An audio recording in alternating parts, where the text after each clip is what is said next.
And these bags are a mess.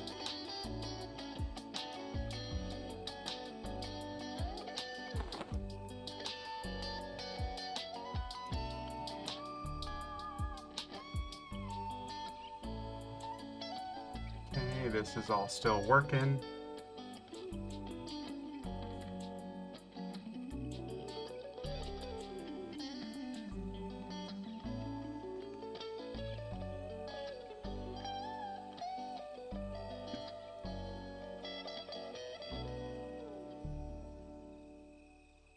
Okay, cool. Let's see what we can get up to here.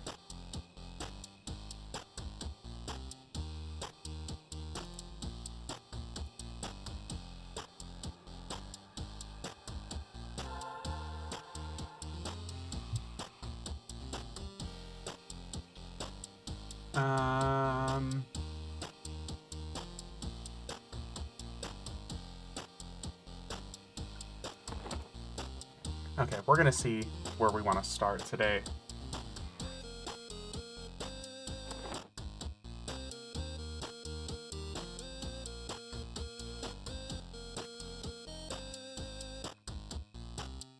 So we basically have all of our lockouts available.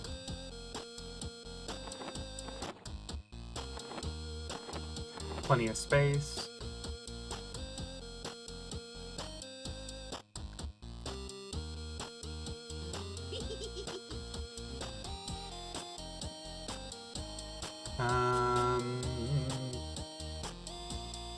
I guess let's start with Veeshans Peak. Kunar.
Maybe we'll magically stumble across Talendor here as well. Who knows?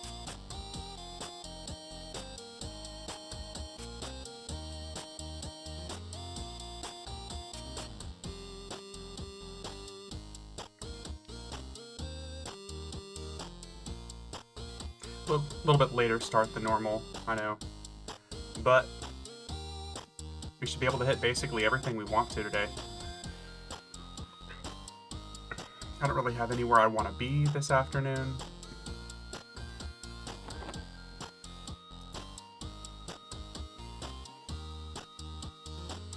We will at some point have to take a mini break to grab food though, but I probably won't end stream for that.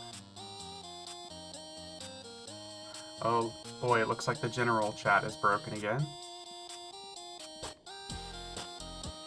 Fantastic.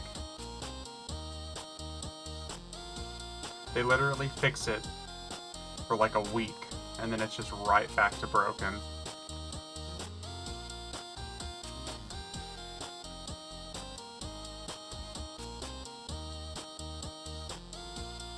Every week, man. Every week.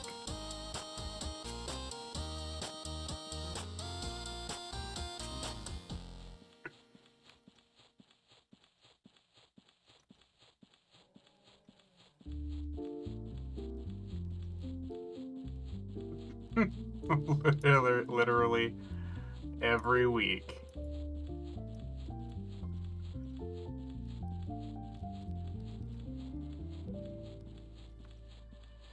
Let me in.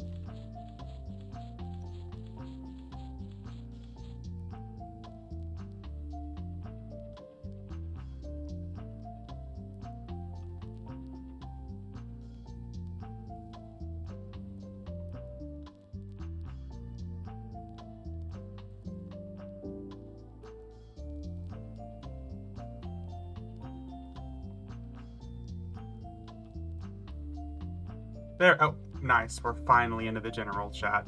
It just took us 5 minutes.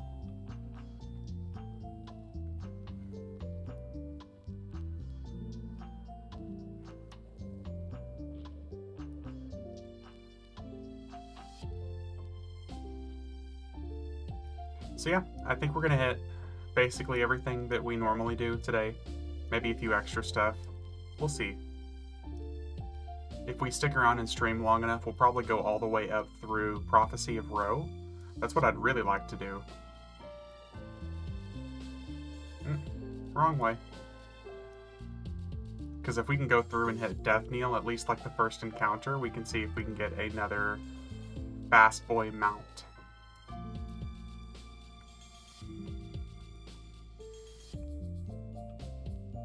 See if we can get some different weapons.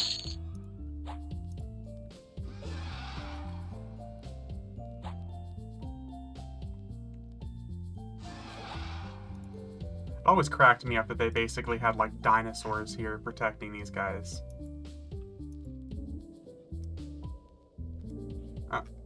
I literally just dropped one of these on the ground earlier, because we always get one. These augments, though, are actually pretty good. I kind of want to play around with this, even though the damage delay ratio is atrocious. I wonder how often that 620 damage proc hits. That ratio is just horrible. Almost seems not worth using.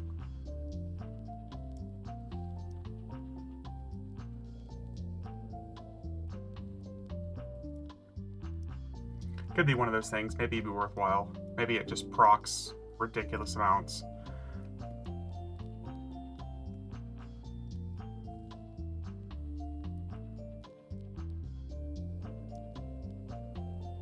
Much late, such wait. I have a PC. Tab open. Streak will not break. Hey, what's up, Power Walk?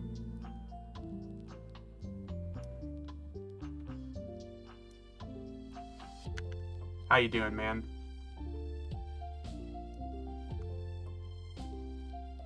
Can't break that streak, dude. Much late, such wait. I guess it is technically pretty late for you guys. Still trying to get used to having a PC again. Feels good. But yeah, that's gotta feel really, really good, dude. Blued Flower Katana. Oh, just a basic looking katana. But that's still pretty damn good, though, for level 60.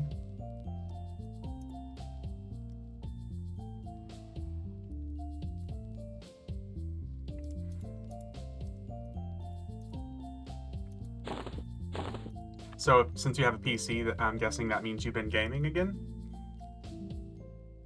Getting some much-needed EverQuest time in as well. A little bit of SWTOR. Oh, very nice, dude.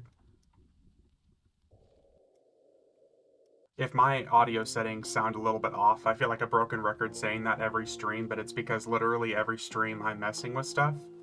But if my audio settings sound off, guys, just let me know.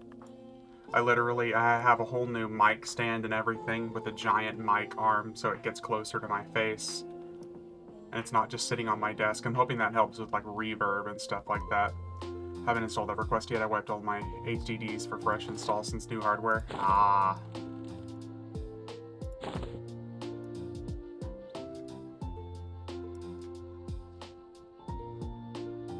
Thanks for the group last night, being others, almost 9 levels in that short time. Yeah, dude, it was awesome. Never need to thank me, dude. I'm just happy to have people join us. Ominous, how you doing, buddy? Welcome in, y'all. Hope everyone is doing good. P.S. If you got an eye of any during God killing today, I could snatch it for the Necro 1.0. This is a stupid question, but I feel like I ask it every time you talk about that creeping. Is that actually from Inaruk? I have the best social name in SWTOR history, just saying. Okay, now you have my curiosity. What is it? Hey, what's up, Richter? That or a mini-boss? Okay, so we're gonna have to go hit Inaruk. I normally don't hit him, But if you can remind me after we beat Veeshans Peak here, dude, just let me know. And we'll go beat up Interrook. We'll go stab him in the ankles. Yeet YOLO. Yeet YOLO. That sounds like a hell of a motto. Just slap that bitch on a hat.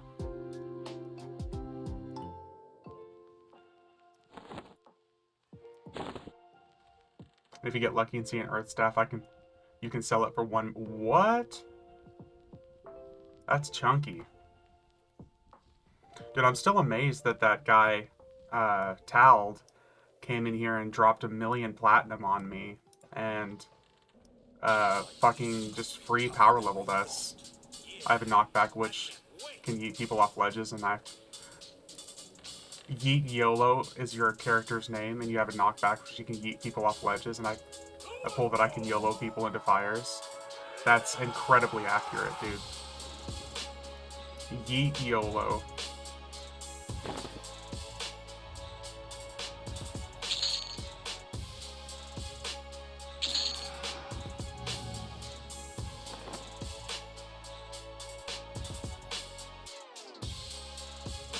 I'm not gonna lie, I was hoping he was gonna drop my SK some gear too, but the XP was worth it without free shit. Oh, you didn't get any free stuff, man? Aw, creeping. We'll have to hook you up today. I'm sure it wasn't anybody's intentions to leave you out. Thought it would be Lord. So Lord YOLO. My immersion would ruin my roleplay immersion, my good sir. I love it. I say that sarcastic because there are some people who would complain about that actually like ruining their immersion.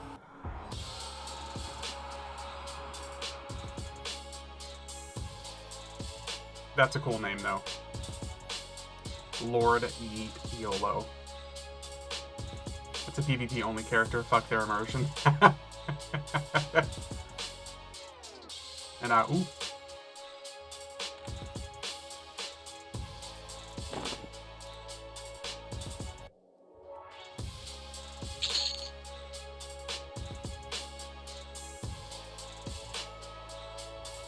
Oh, there's Faradar.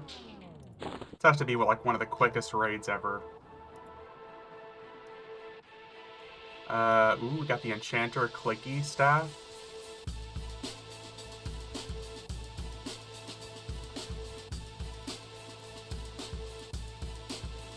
We got the belt. What is this? Aged Nightfall. Oh, the Rogue Dagger. 1516. I think every time I see this, it just kind of drops my jaw. 1516. That's a hell of a dagger for a level 60. I'll have to see if Elsewhere wants that.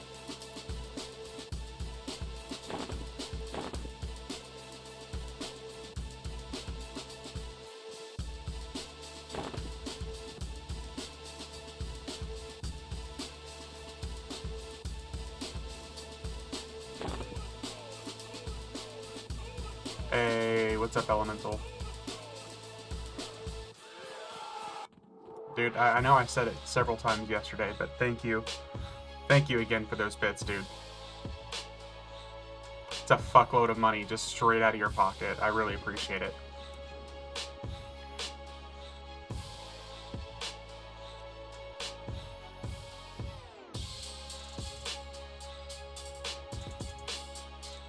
Maybe today, after all of this, I'll see if I can do some actual like level 125 content. I'd be down if Ominous is to hit some Lorien song stuff, if he's here. And anybody else who wants to join if people want to. I'd be down to hit some level 125 stuff, even if it's just grouping. I'd be down to group and get some EXP, because every time I see my EXP right here at 98.13%, it actually kind of pisses me off. You're down? Sweet. So maybe after all this, we can just get some group grind again, maybe hit those missions.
Ran past a fat guy named Panicotta. Oh my god.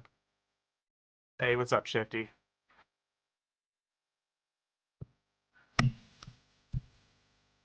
How about now? Let's try this. Let's see how this works out.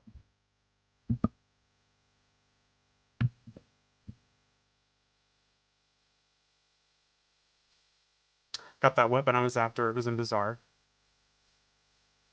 for 500k. Since I reduced the price to 25k. Know of a player playing a pink Twi'lek fat body named Patrick Star. Okay, that's actually pretty awesome. That's pretty awesome.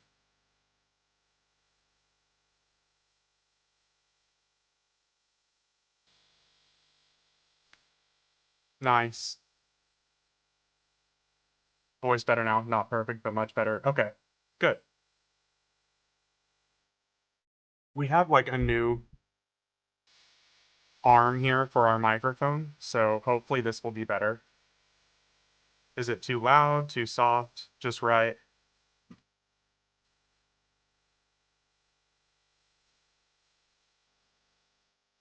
But for real though, feedback is awesome. If there's any issue, guys, definitely let me know. We're trying to make things sound as best quality as possible.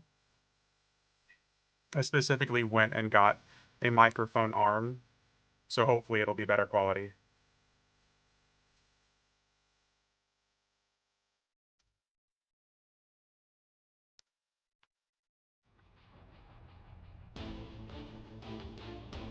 Once I've heard some stream. Okay, cool. Hey, what's up, Hulk?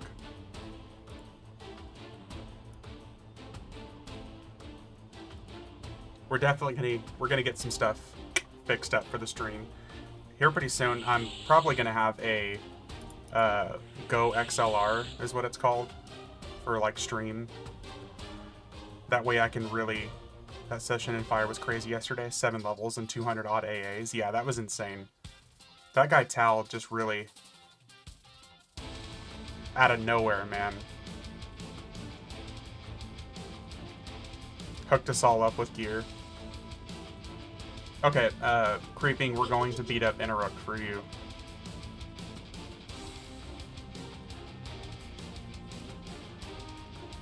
I'm guessing Maestro can also drop it.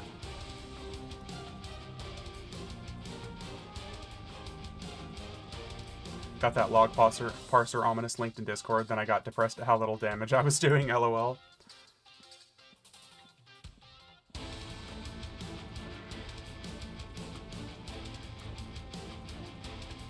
I mean, it really depends, dude. I feel bad because some of us are typically so twinked out with our characters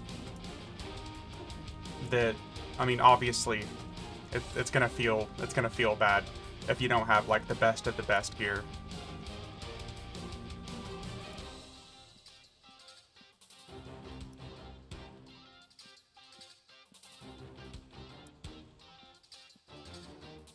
Oh, speaking of, I haven't even fucking done this tower event. You know, here. Should I do this We're gonna do this, and then we're gonna do this tower event. I haven't done the tower event like a single successful time, although in my defense I was 5 odd levels lower than I should have been. Was okay for tactics, but too low in fire. Yeah, because they would have been red for you for a really long time. There at the end of stream, everything was basically like light blue for me.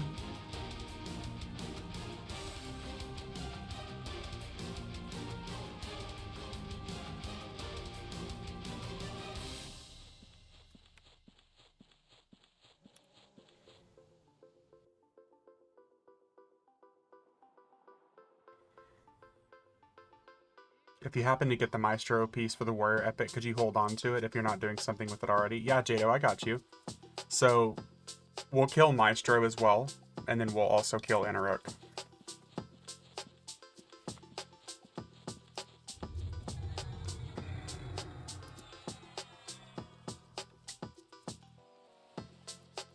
Finished at 67, which is where I hold at AAs for tactics. Mobs are 60 to 63, so most is dark blue still. Nice. Well, that way you have a shitload of AAs, dude. That was such a fun time, though. What is it? Is he right here? Okay. Maestro, whatever you want to call him. I got you, Jado. Don't worry about it, dude. I honestly need to start working on my epics for my personas as well.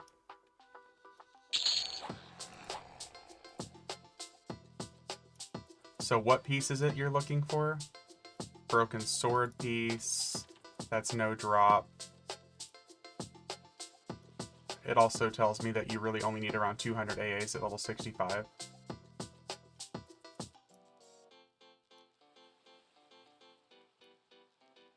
That's actually really not a bad sword. Wow. With that proc too. Jado, is it the... If it's the broken sword piece, it's a no trade item, so I don't know.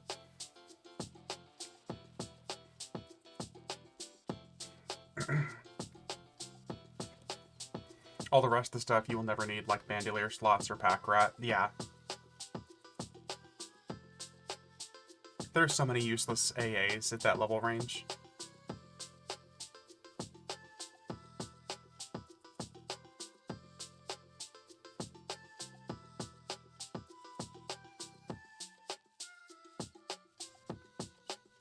While you're looking at that, let me make one more adjustment.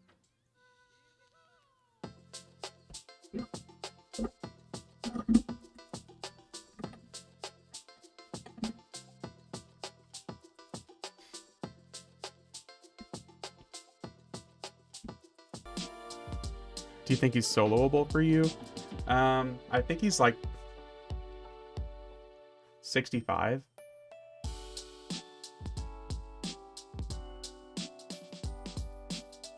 Way better? Okay. Yeah, I literally have like the microphone like right next to my mouth now. So hopefully that's better.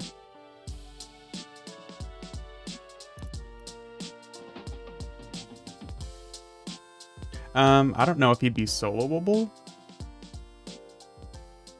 Probably at like 75 he'd be soloable. That seems clear. When you were closer, when you were further, you get that echo, so I guess be closer and adjust volume accordingly. Yeah, so hopefully this is going to be good then. Hopefully this is good quality, and it's not like mega echoey. My first free-to-play character. Capped at 1,000 at 70, but I was an idiot doing stuff like improved forage. Yeah. Okay. Hopefully this is better then. Cross your fingers and your dicks. Never cross streams.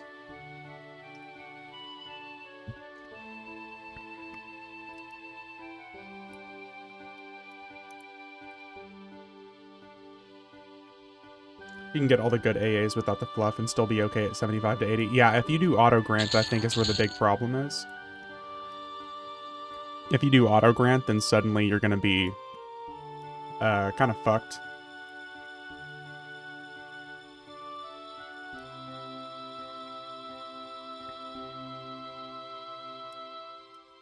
Okay. So hopefully that's the last adjustment we have to make to audio, and hopefully we're good. Or just keep paying EverQuest and never have to worry. All those important bandolier slots are must-haves, yeah.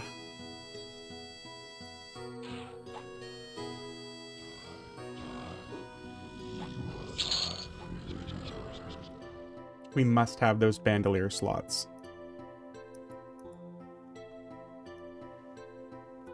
So, Shadowed Book, is that... Yeah, I don't see it. But does anybody need any of this? Maybe? We got 2 rings, Shadowed Book, another compendium. But no eye of any. All good, appreciate you killing him. No worries. No worries at all.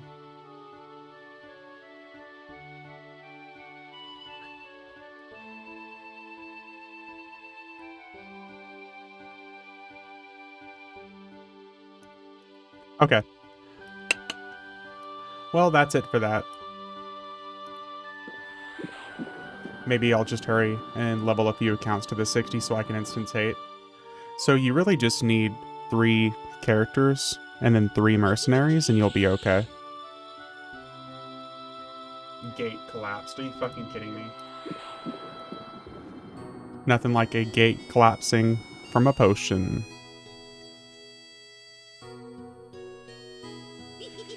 And 1 gold account? Yeah, I guess yes. Technically 1 gold account so you can actually access the instance, because you need gold to request it and then gold to access it. But the other accounts, no. Like my druid and my enchanter here right now, they're both very, they're both free to play.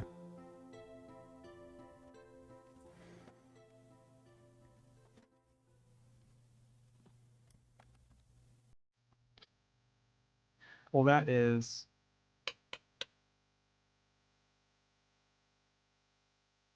easy. Would not be ever questioned without a gate collapse. Now imagine if that was your last potion, you were level 50 and would die to a mob on respawn. Yeah, that would teardrop. You demand V. Hope you didn't take out a big rotation for the big loot. No, dude. No. You know how things are around here, creeping.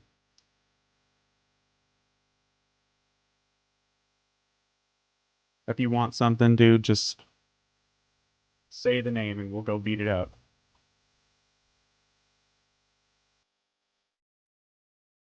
It's a yard sale Saturday. Yep.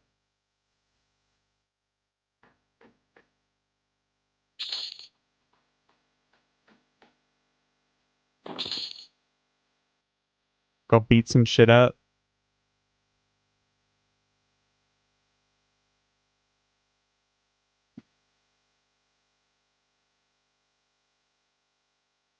Okay. So we've done some of the easy. We've done a little bit of Kunark. We need to beat up the classics. So we gotta go beat up our golems. We gotta get some more AONs, y'all. We need 5 more AONs to have a bag full. Luckland here in a little bit. Still finding my short of jewelry, both melee and caster, so anything in fingers and ears would be great.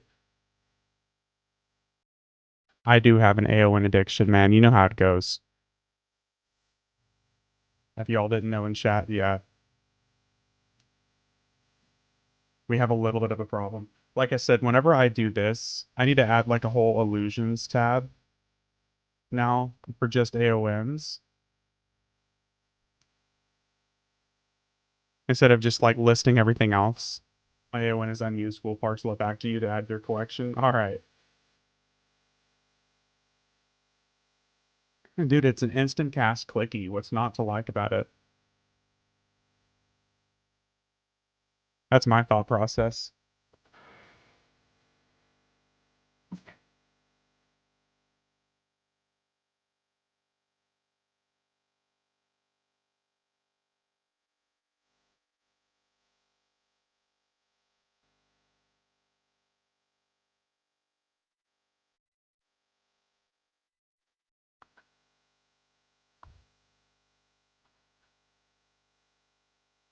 Need to get my bard one of them.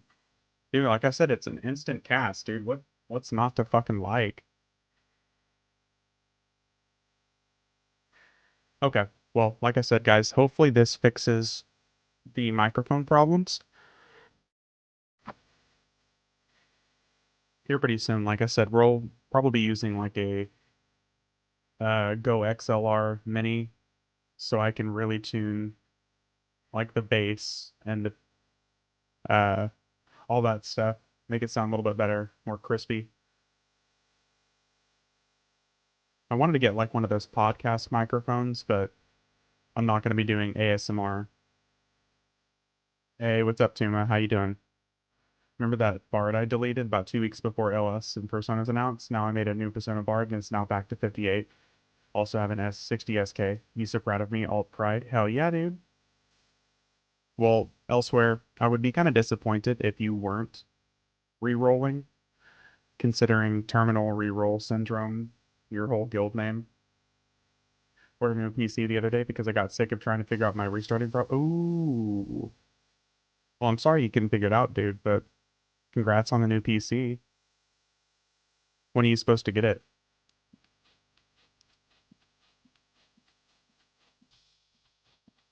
Also, what stats are you looking at here, buddy?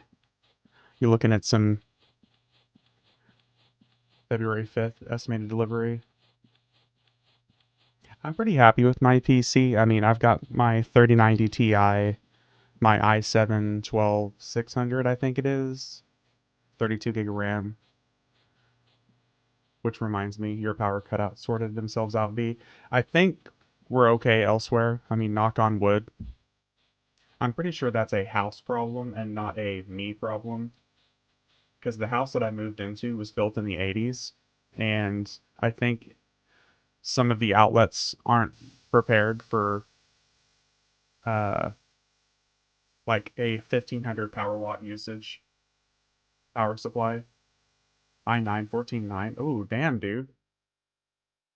Okay, so you're gonna be fucking set, dude. But elsewhere, I'm pretty sure I figured it out. I think it's because I had everything plugged into one outlet. So I've got things kind of staggered out. So it's not all on the same breaker.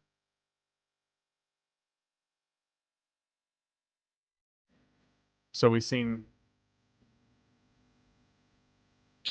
good. I went future proof, so big, go big or go home. How much did that cost you, if you don't mind me asking? Did you custom build it? Did you pre-order it from somewhere? No problem since you did that. So far, no problems. You never know. 5K from Origin PCs. That sounds about right.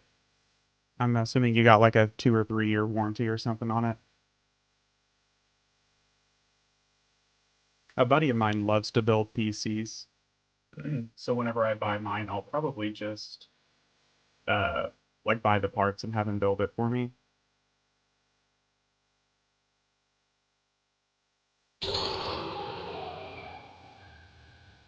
I love to build them. I just don't have the time right now working 12 to 14 days. Hey, that's how it is sometimes, man. Look at this, no AONs. You can build it, I believe in you. Oh, I definitely can. Make it a stream, dude. I definitely can. I'm serious. I know a lot of people say this like to be joking, but I am very like I have hands that just break tech. I don't know what it is, but that's how it's always been for me. Tech just seems to break when I touch it. It'll make for a great stream. Yeah, streamer breaks brand new PC. Think of the donations. Yeah, idiot breaks donations. I can turn it into like I guess a fetish stream. So, surely somebody likes to see tech stuff be broken. Get robotic hand implants. Yeah. Have you considered a job in government? Yes. Yes, I have. But like I said, I would fuck things up so bad. It's not good for me, not good for my tech. Now, if I had extras, oh yeah, it would literally just be a stream of me with a baseball bat. Only skill required is ability to break things. Joke's on you. I love breaking things.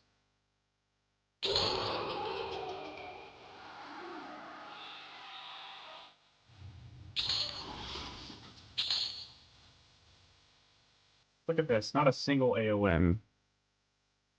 What the fuck is this?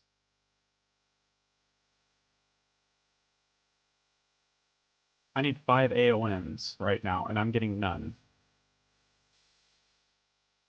I'm gonna have to bring my SK over at some point. My SK and my Beast Lord.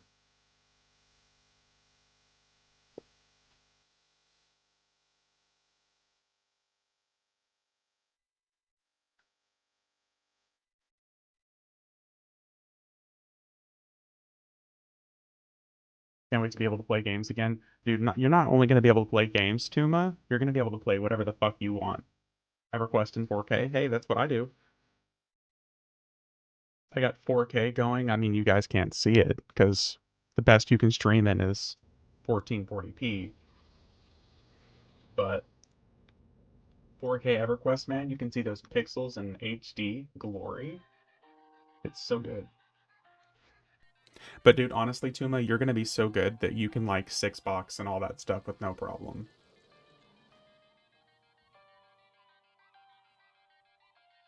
I'm holding on to my PC rebuild until I find out what the new TLPs are. I'm gonna strip this PC down and salvage the parts I know work and build it into backup for my son. There you go. That's just smart building. PC says 20 box. Monitor says no. Yeah, no. Dude, we didn't get a single AON. What the hell is this? I'm like, I need 5, and the game is like, how about 0?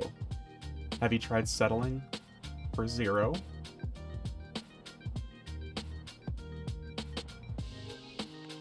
This is lame. I have to wait at least probably a whole nother week to see if I get it.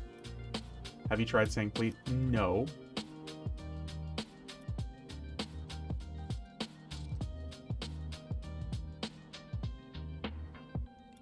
Please is reserved for 2 situations in life. 1, you're ordering from a restaurant, and 2, you're talking to your boss. That's the 2 times in life that please is reserved for.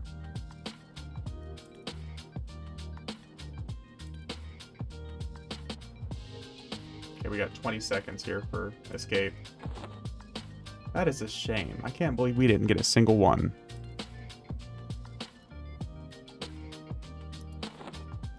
The legacy of a bag full of AONs has to wait a whole other week.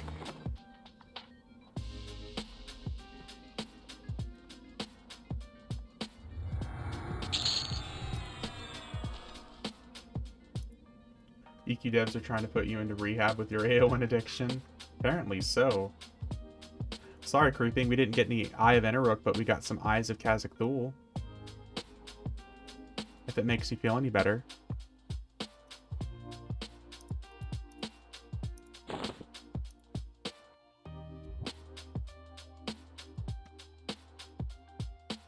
And the juicer robe. That is so lame. Bought Dragon Sword on my main account, by the way. That's 2 purchases in a month. Look at you, Mr. Moneyman. Look at you.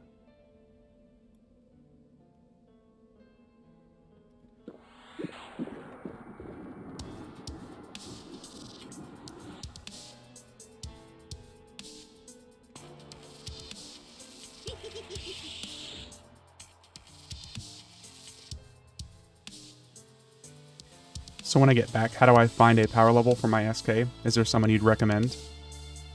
What level are we talking here, Tuma? Because if you're talking a basic power level, I can do that for you from like 1 to 75. But if you're talking someone who wants to power level from like 90, from 100 now, I would recommend either Pixel here in chat or a guy named, what's his name? Lenathan. Let's see here. Do I have him online? I do not. This guy right here, Lenavn, Lennavn. I recommend this guy called VV. He's pretty decent. Yeah, from like 1 to 75, I'll get you there quick. But 100 plus, Lenavn can get you from 100 to 120 in about 12 hours. 125 probably take about 16 hours, give or take. And most of the time he'll do it for you for like 3 chrono for 16 hours. So from like 120 to 125 you'd pay like 3 chrono, which is pretty damn good considering if you use potions as well, you'll get AAs out of it. That's what I would recommend, personally. Let's go beat up Tuner now.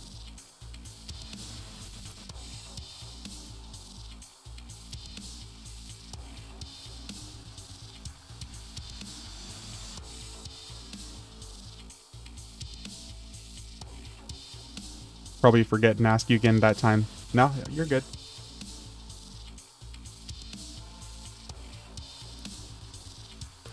I'm not one of the people who freaks out whenever someone asks me the same question more than once, so you're good. I really don't mind. Alright, let's go stab Tunair in the butt. In the most exciting way possible. Figured if I can get my SK up there, I can power level my ranger past 80 to 100 myself. Yeah. So if you're 125, the lowest level you can group with it is 95, so just FYI. If there's one thing I discovered yesterday, it's that shamans are kind of amazing at power leveling. So don't even worry about FP level. I'll start a new tune and roll with you. There you go. I need a third account, for instance. So creeping, next time I work on a character, we'll see about getting you involved. Next time I work on a persona, that is. Used to love my shaman when I played back in Pop era. See, I enjoy shamans, I just have such little familiarity with them. I really haven't really done much with them. But after yesterday, seeing the buffs that guy was putting on me, yeah. Like, literally giving me a damage proc that hits for 25,000, or a damage proc that lasts for, like, 25 minutes that hits for 5k, at level 75? What the fuck is this? Like, helping and buffing people, so Shaman was right up my alley? Yeah.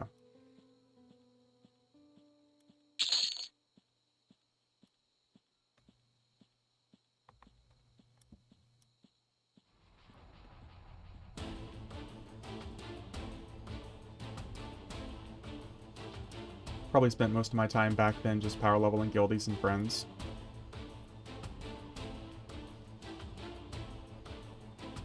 It sounds bad for me, but I've always been pretty selfish, so I never really did that. I did enjoy power leveling people on Druid, but I did it for money. I was always for profit back in the day. Is it the Mace the Ancients Day again already? It is. You know it. MOA. If Ominous is in chat again, probably. Yeah. I literally just, like, the last one that Ominous made for me, he just put it in his guild, in his bank. So, my shaman was on Drizzle Row server.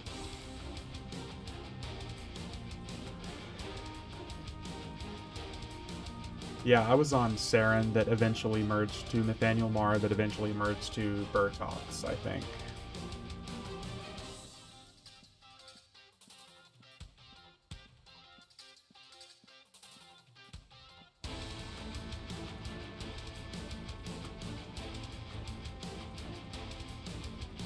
He's actually still on my character list. Nice. Old school.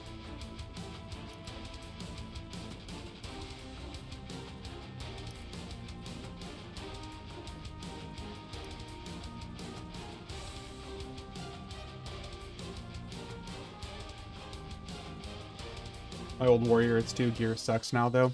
Man, it's not about the gear. You can replace the gear. It's the character, it's the attachment to the character and stuff like that. That's cool, though.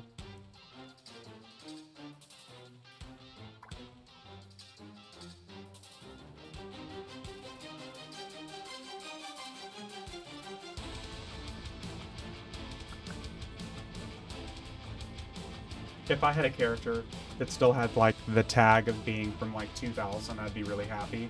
I think the earliest that I have any of my characters for a tag is, like, 2002. One of my bards.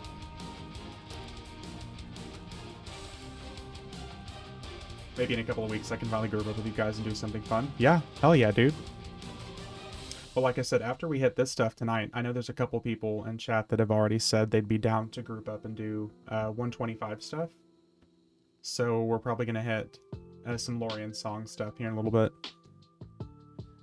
We'll go from hitting all these old school raids to some new school stuff.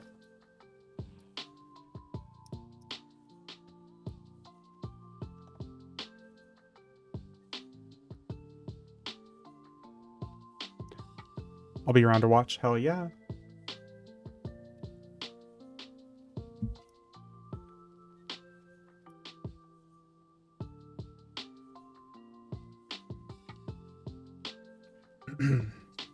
The only thing I really need to plan today is what I'm going to eat for dinner.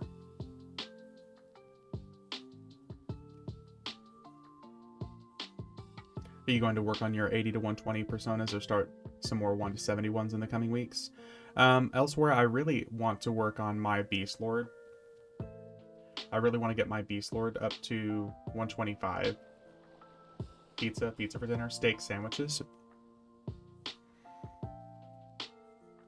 Hey, what's up, Grim? I have a recommendation in regards to dinner. What's that?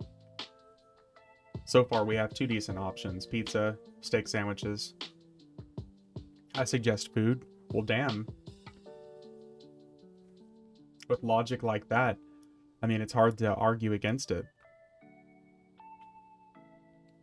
Honestly, I hate to say this, but I'm kind of like a woman in that case when people ask me what I want for dinner, because I'll be the first to tell you that anything sounds good, and then whenever you give me options, I'm going to be, no, not that. No, not that. No, not that either. But I'm okay with anything. No, not that. It's a problem. I've always been that way.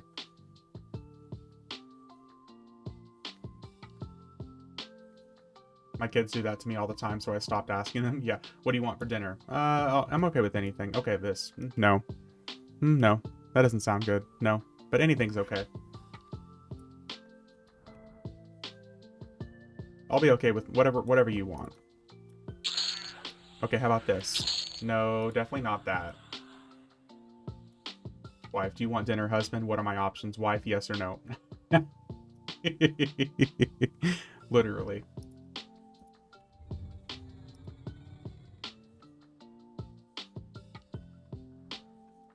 It's even better because if I was dating somebody and they ask me if I was hungry and I say no, and then they get food and it's something I want, I would be pissed. Like, how didn't you know? You didn't say you were going to get Burger King. If I had known that was an option, I would have said yes.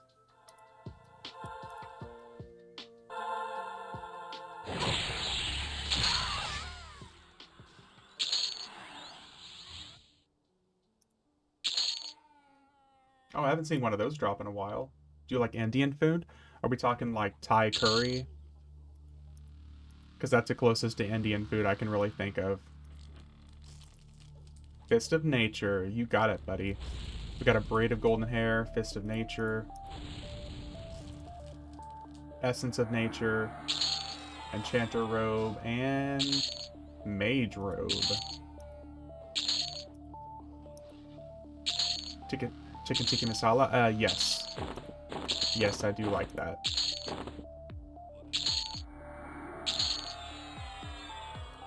As a generic white guy, I've had my taste buds enlightened, but I still get made fun of on a regular basis. I'm addicted to that stuff now. I never tried it until last year. Up until I tried, like, yellow curry, red curry, green curry, Masa Man curry, stuff like that. Up until I tried that, a lot of people made fun of me because, again, generic white guy. And I love spicy food, dude. I will tear spicy food up. Chicken biryani, butter chicken with some garlic naan. Dude, naan bread? Oh, so good. I can't eat spicy food though, so it has to be mild. I fucking love spicy food.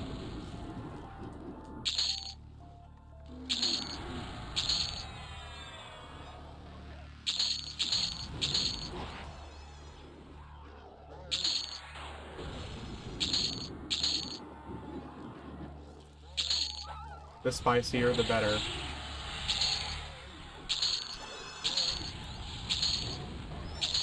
I love naan bread, so I could eat that with anything, yeah.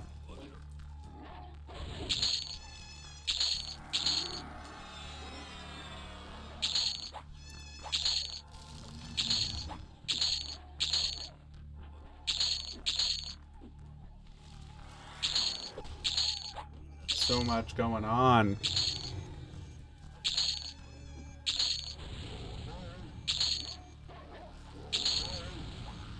Your mic volume is not consistent. Sometimes you're loud, sometimes quiet, like you're moving your head towards away from the mic over time. That's probably because occasionally I'm like turning my head for a second. That's probably why. The spicier the better. Yeah. Oh, what the fuck?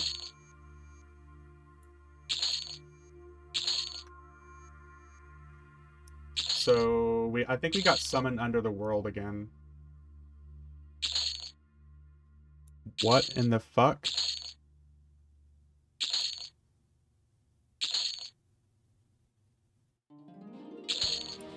Not a technical issue, chalk it up to user. Oh, it's 100% user error. It's because I have it set to have, like, my face right against the microphone, and sometimes I'm turning to look at, like, my other mic, or my other phone, like my phone, my other screen. That's why.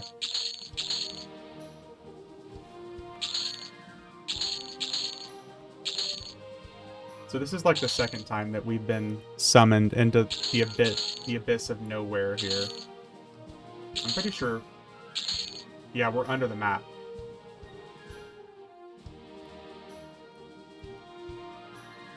Look at that. Look at that.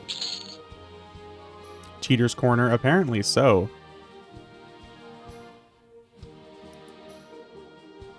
It's not a usual angle for me.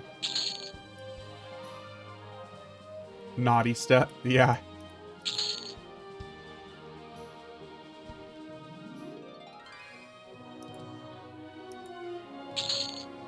It says you're not allowed to loot the item. I guess they literally... Since I'm so far below the map, it's not letting me loot anything either. And now I'm not getting credit for any of this stuff except for platinum.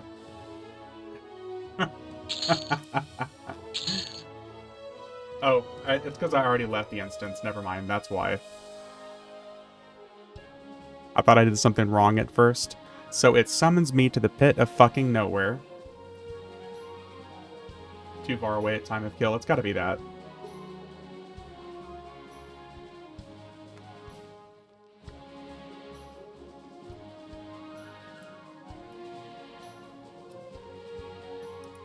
Well, that was fun.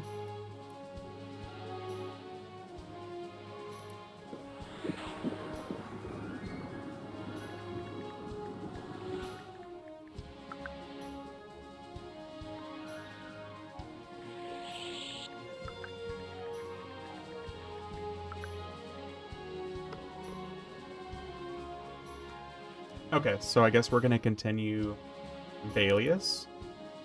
So now we're gonna go beat up some giants. I keep hoping that we're gonna get like some bonus events sometime soon, but I'm guessing we just have to wait until the anniversary stuff. I think during the Arola Simar, like the Valentine's Day stuff, they'll occasionally give us some bonuses.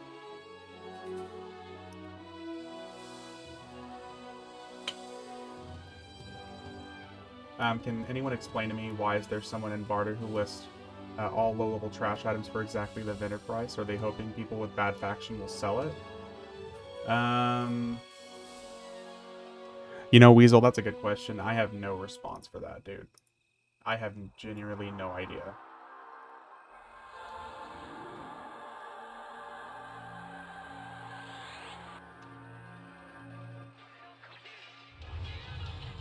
That really doesn't make sense to me at all. There's got to be something I don't understand there.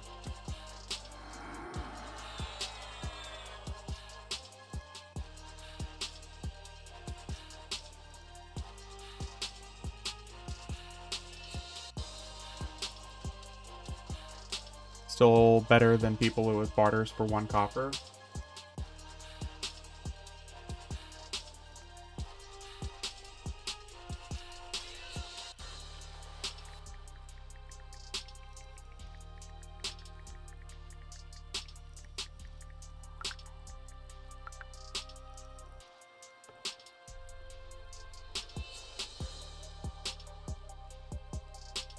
Gotten really annoying to check barter while I'm selling stuff. You know, I pretty much never use barter.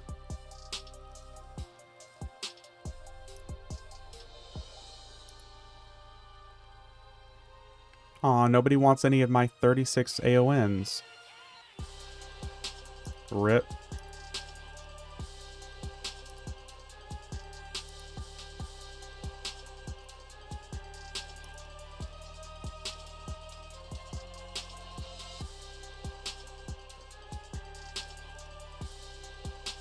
If only it was this easy to sell stuff normally.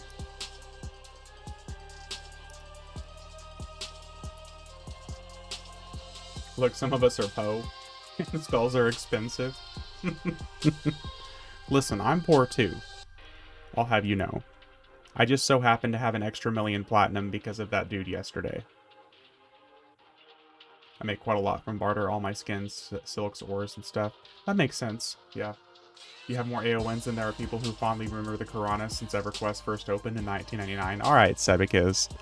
Alright, man. You hater.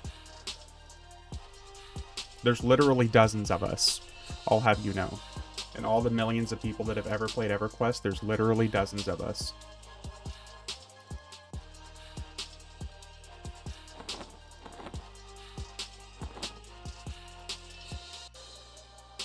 I have more fingers on my hand than people who like the Karanas. Wow. We're into a hate stream now.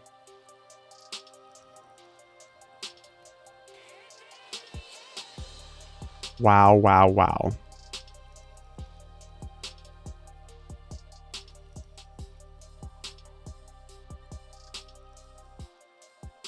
I only hate the Karanas, well that, and anyone who doesn't know the Ixar, the supreme race of Norath. I mean, they're one of the races of Norath. You're not wrong. I don't know about the supreme, but they're definitely one of them. They also smell like poop. True facts. And have red bugs on their skin. Well, there's no hair, that's for sure. Ixars are proof of the first scalies.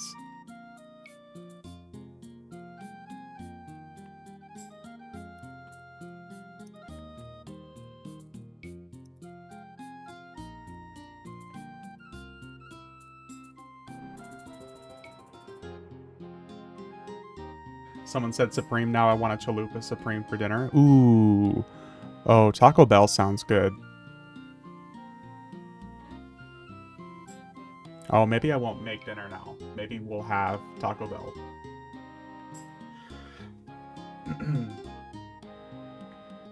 And at least if I don't make dinner, I don't have to stop streaming. Taco Bell is great top-tier Mexican food. Chicken chalupa. I'm a 5-layer burrito kind of guy. I like getting the 5-layer burritos with extra, like extra queso. And then you get Diablo sauce. I just had some cold fruit out of the fridge, very nice. Well, that's healthy elsewhere. Now you're making me feel bad.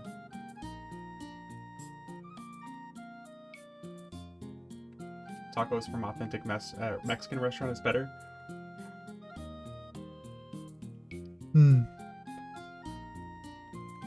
Diablo sauce that. Oh, dude, Diablo sauce is so good, man. It's so good. I ordered blazing wings from. Oh, those wings are horrible, dude.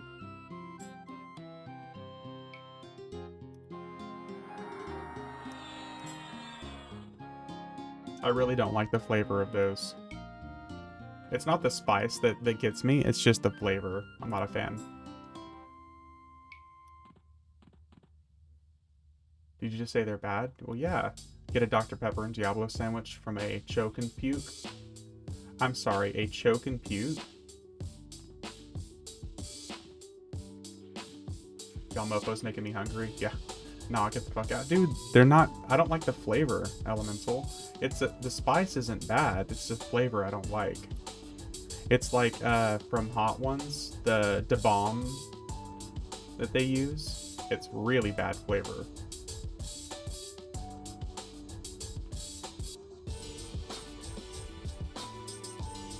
Favorite flavor or sauce for wings be? Favorite flavor. Mango habanero. You kids don't get classic movie references. Sorry, Sebekis, I didn't get that one. Yeah, mango habanero, I fucking love. And okay, here, I know it sounds really fat, but just bear with me. You get mango habanero, You also get a side of like just regular barbecue sauce. You mix the two together, like you get the mango habanero wing, dip it in barbecue sauce, and then you dip it in ranch. It is so fucking good. Favorite dish of Sheriff Buford. Just see, I don't know who that is. I'm sorry, Sebikis, if I'm letting you down. Sorry, buddy.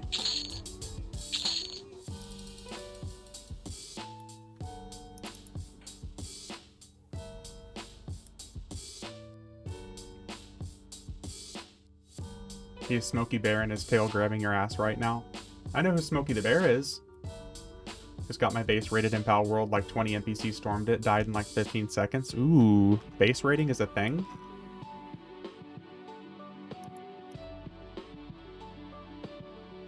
Oh, we got another Horn of Hasagra.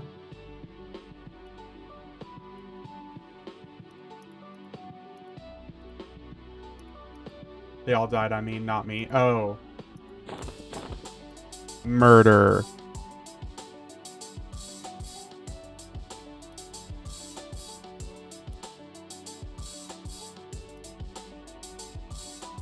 Watch Smokey and the Bandit with Burt Reynolds. Okay, there's a name that's too old for me. Burt Reynolds. Wasn't he famous in like the 70s or something? Fucker should stay off my land. Death and destruction.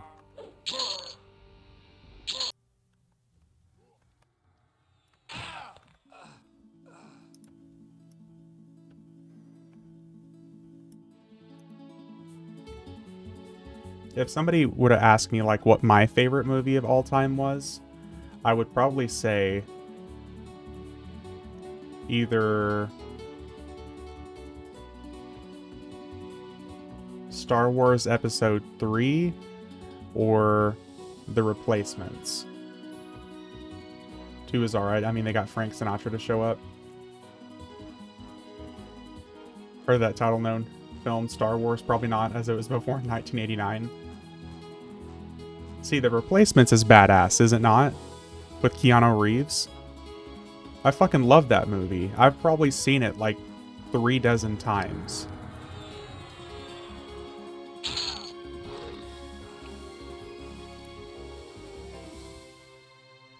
Really?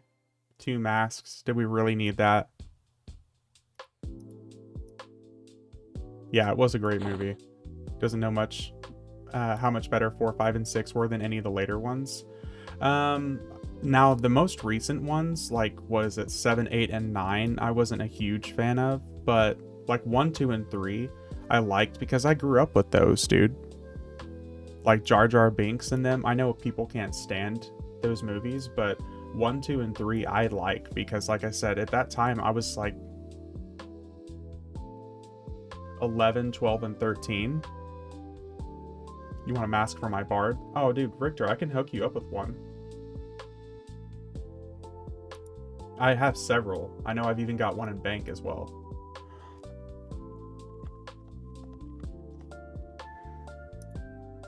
We can definitely get you one, dude.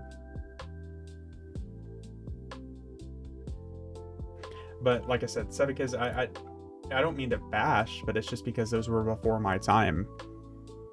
And I think my generation in particular has a really big problem of thinking that their parents' favorite things are also their favorite things. And when I say my generation, I literally mean millennials. A lot of millennials have no personality or likes of their own. Their reality is only like that they know of from their parents. Everything that their parents love is what they love. Everything their parents hate is what they hate.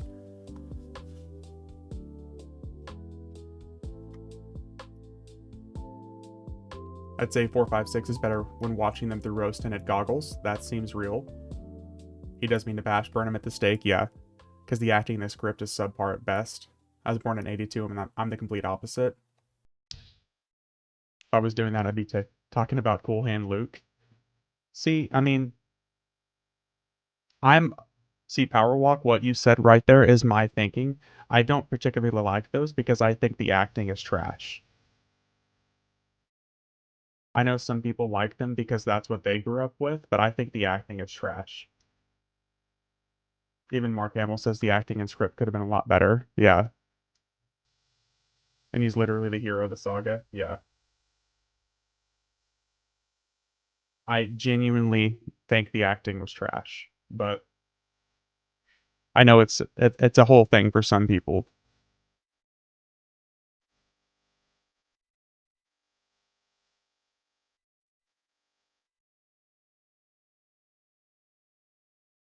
Marching in the detention area is not what I had in mind. Oscar material right there.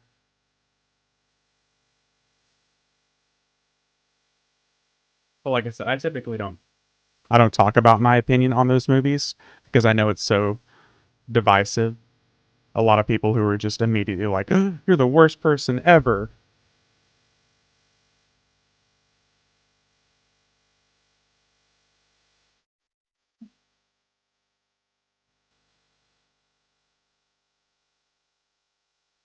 I recently watched the entire thing.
Oh,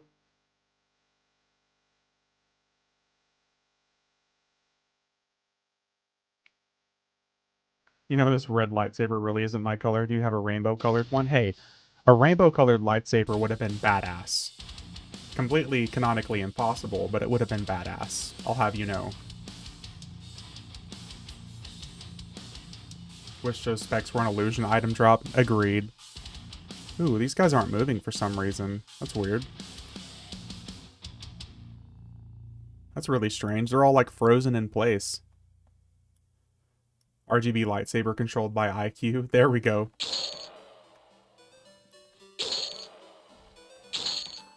It always cracked me up because, like, bleeding their saber crystals was always a thing.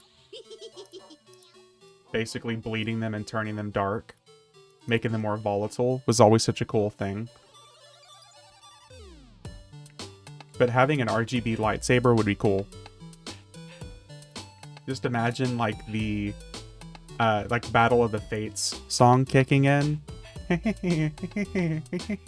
And, like, Jar Jar walks out with a rainbow dual lightsaber.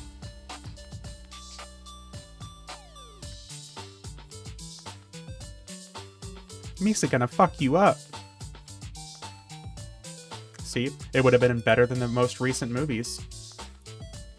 That singing sounded like Beavis and Butthead. Yep. Oh my god, it's your... What's up, Mr. Mister? I always thought Darth Maul had the coolest lightsaber. Dude, he was badass. I remember being a kid seeing episode 1 drop, and the dual lightsaber drops, and me and my brother both had to get one so we could just beat the fuck out of each other. It was more sounding like Peter Griffin. Yeah. Dual lightsabers was the cool shit, man.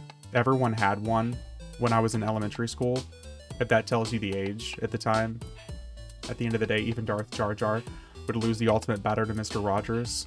So no one of importance, there you go. Darth Maul was the coolest character in episode 1 despite having the least screen time. It's a shame that they literally killed him off there. Ashoka Tano was my favorite. So you're saying Darth Jar Jar would have lost to Mr. Rogers? Dude, everybody would have lost to Mr. Rogers. Darth Maul isn't dead, though. Yeah, he technically ended up coming back. In canon, he lived and got new legs, yeah.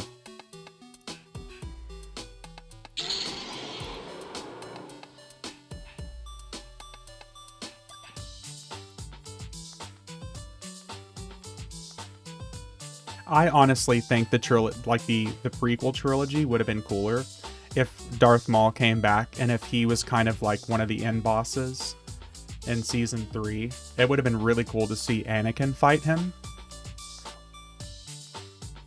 Personally, I think that would have been way cooler. Whenever Anakin was like tempted by the dark side and becoming progressively more evil, I think it would have been way cooler if he had fought Darth Maul. Why did Lieutenant Dan pop into my head? But Lieutenant Dan, you ain't got no legs. Because he also got new legs, yeah. Oh my god. But Lieutenant Dan.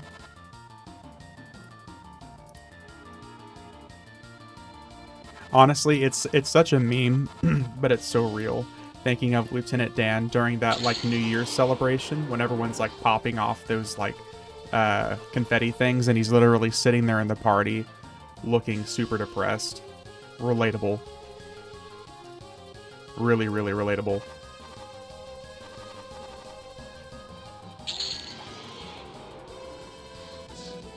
Any mask? Any mask here? No mask. Whole bunch of weapons, but no mask. Rip.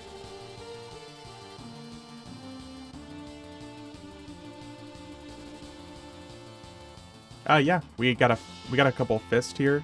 You want a fist creeping?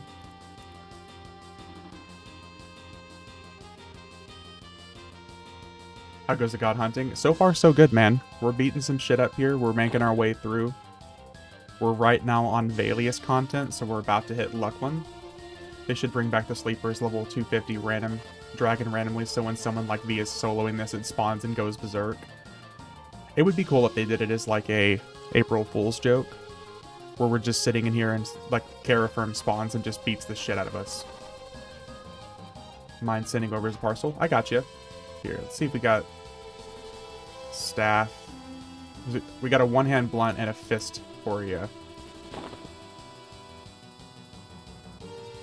It'd be so glorious, yeah. I'll use both. Okay, I got you. So like the time V zoned into Hardcore Heritage Seb and lasted about 3 seconds. That was so mean and super unexpected. Because literally, I think I was like level 51 or 52. And Hardcore Heritage Sebulus is level 100. So we literally zoned in and got immediately hit for like 35,000 damage. I'm over here hunting Goblin Lord Gimplehopper Dingleberry. That's a hell of a name. It's a hot zone. Let's go there. See, they did that on purpose. They made Sebulus a hot zone on fucking purpose. And knew my dumbass was gonna go over there. That was so rude. Okay, which character am I sending this to, Creeping?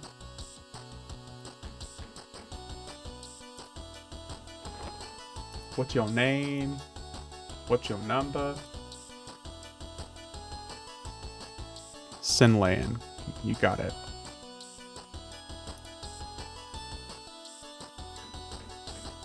Did you fall for the your shoelaces are untied much? Every time.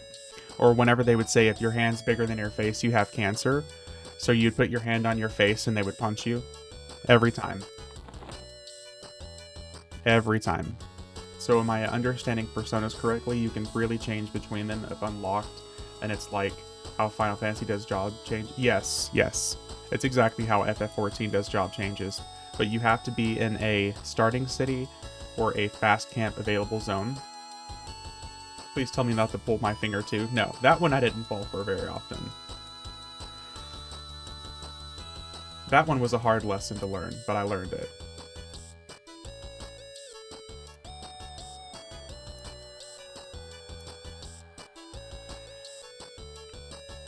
So much more how FF11 does it. I'm not familiar with FF11, but yes, you have to be out of combat and fast campable. Final Fantasy Tactics was so good. I'm much more of a Final Fantasy VIII kind of guy. Had all jobs, but it can only change at a Moogle in town. So yeah, kind of like that. Yeah.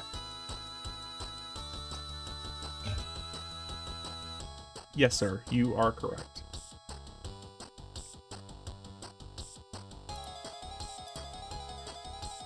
It's really cool, though. Because, I mean, I've got 10 personas so far. What's the cost to unlock? Well, you either have to pay for it, or if you have the expansion and you own it, you automatically get 3.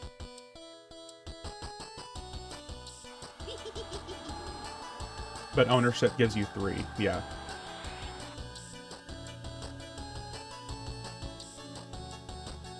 You can eventually own all of them, but once you've unlocked that slot, it's unlocked for all characters, all servers on that account. So once I have all, like, 15, I think, unlocked, I won't ever have to buy another one for this account. Which is pretty good. What are we doing now? Oh, Temple of Veeshans. How could we forget about TOV?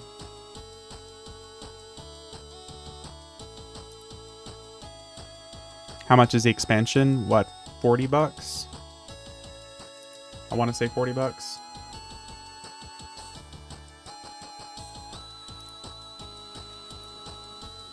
So like $40 American, I think. 25 UK. Yeah, it's not worth it for a lot of people, Mr. If you're not planning on actually doing any of the content or using personas, it's not going to do you any good. Did you buy the big collector's edition to Lorian's Song? Yes, I bought Friends and Family edition for 2 characters. So I got a expansion pass for 2 other accounts. And then I bought another pass from another character. So Friends and Family edition for 2. Which I kind of regret because it's ridiculously expensive. I mean, that alone right there is like 500 bucks. But I don't feel bad supporting Daybreak. If it was another developer or something like that, I wouldn't care. I wouldn't do it. If we're talking a big full-time, I would never do that for World of Warcraft or Bungie. Yeah, Bungie can suck my fucking dick. They're never gonna get another penny from me. The last expansion I ever bought from Bungie was not the ice one. I can't remember. Oh, the queen. What is it? What's her name? The Hive Queen. That's the last one they ever got from me. I didn't even buy Lightfall. They're never gonna get another penny from me.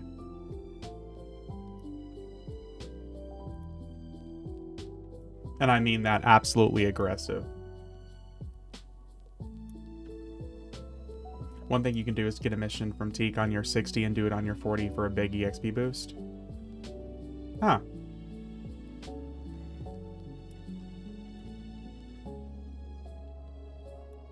But yeah, Bungie's not going to get my money, but like Daybreak and Darkpaw, yeah, until I feel personally attacked by a decision that they make, which I doubt will ever happen, I'm going to keep buying whatever they sell.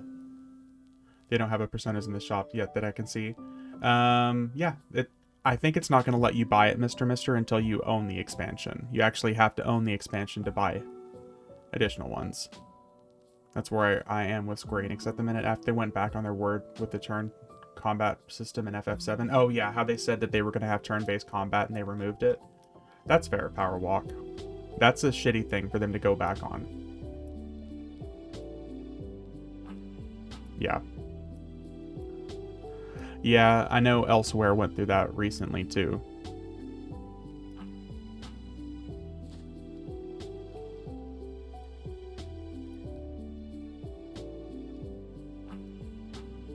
I almost just completely went off on a tangent about how much I hate Bungie now. I'm glad I turned that around. Like the game looks and would love to play it, but I won't touch the Kingdom Hearts action-style combat. Well, thanks to Elemental, I'm gonna spend some money on a capture card and see if I can get that worked out from a PS5. So I might be streaming FF7 Rebirth. If I can buy it and get it worked out, I might stream. As a matter of fact, I'll just stream for I'll stream the first, like Final Fantasy VII Intergrade. I'll probably just stream that pretty soon as like a warm-up. Now with Personas, I can delete multiple characters with a single click. Efficiency at work, there we go. Stop by the Marmaids for water illusion shawls. Oh, yeah, creeping. Sorry, I got so busy talking. Oof. I just ran right by it. Not like I should be switching out. And I'm only 64. Because, like, and it sucks, dude, because I lost, not necessarily lost, but I kind of abandoned, like, an entire group of friends that was playing Destiny. And they almost entirely just stopped talking to me because I stopped playing Destiny with them. Which is a shame, because I still consider them friends, but I had FOMO all the time, because if I wasn't actively playing with them, I was missing out. And I just stopped buying the expansions, and I just stopped playing Destiny. I don't really feel FOMO for any other games these days, though. It's very, very rare that I feel FOMO for any games. Which is good, because it's a waste of money. And it would be almost impossible for me to feel like I'm experiencing FOMO for a game like EverQuest, because of the fact that it's been around here 25 years. You feel FOMO if you miss your weekly lockouts, though. Not really FOMO. I feel bad if I don't hit my weekly lockouts, because I also feel like I'm... what's the word I'm looking for here? I feel like I'm not necessarily missing out, but I kind of feel bad. I feel like I'm letting people down if I don't hit my weekly lockouts and I don't stream for a little bit. Even if I'm not necessarily feeling it, it's a good time coming in and streaming and chatting and hanging out with everybody. That's not really a fear at that point. That's just, I kind of feels bad, man, if I don't hit it.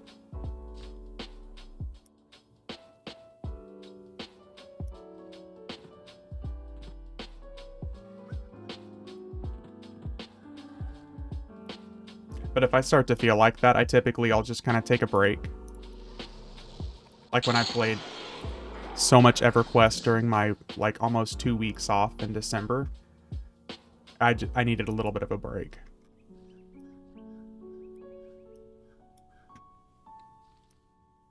Oh no, I always skip over him. Just because he doesn't really, we don't have to kill him to spawn Vulak Air, which cracks me up.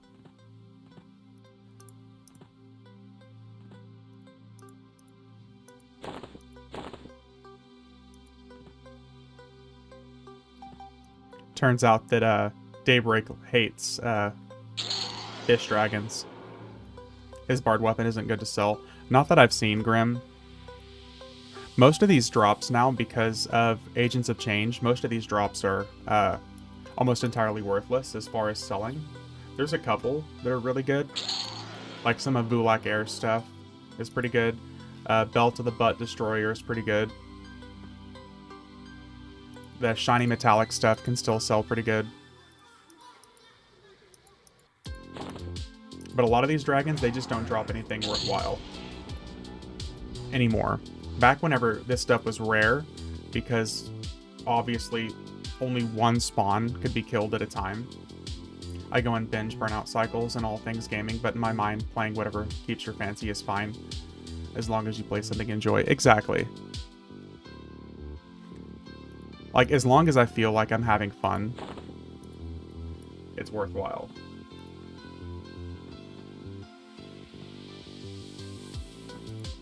But like I said, I definitely go through burnout cycles with EverQuest. Dawncaller is great for paladins, yeah. As long as I'm having a good time, it's worthwhile. But there are definitely times that I go through some serious EverQuest burnout. The most recently, the biggest break I took was, I want to say last summer, where I took off like an entire 2 or 3 months of playing EverQuest. Razor Tartarus, V2 Chroma for under... Is that the mouse?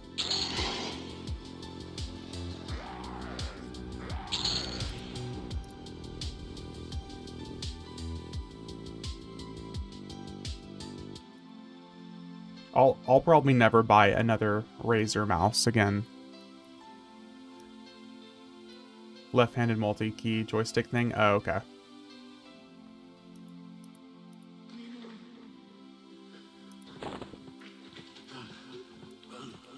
Yeah, I'll probably never get another Razer mouse or keyboard again.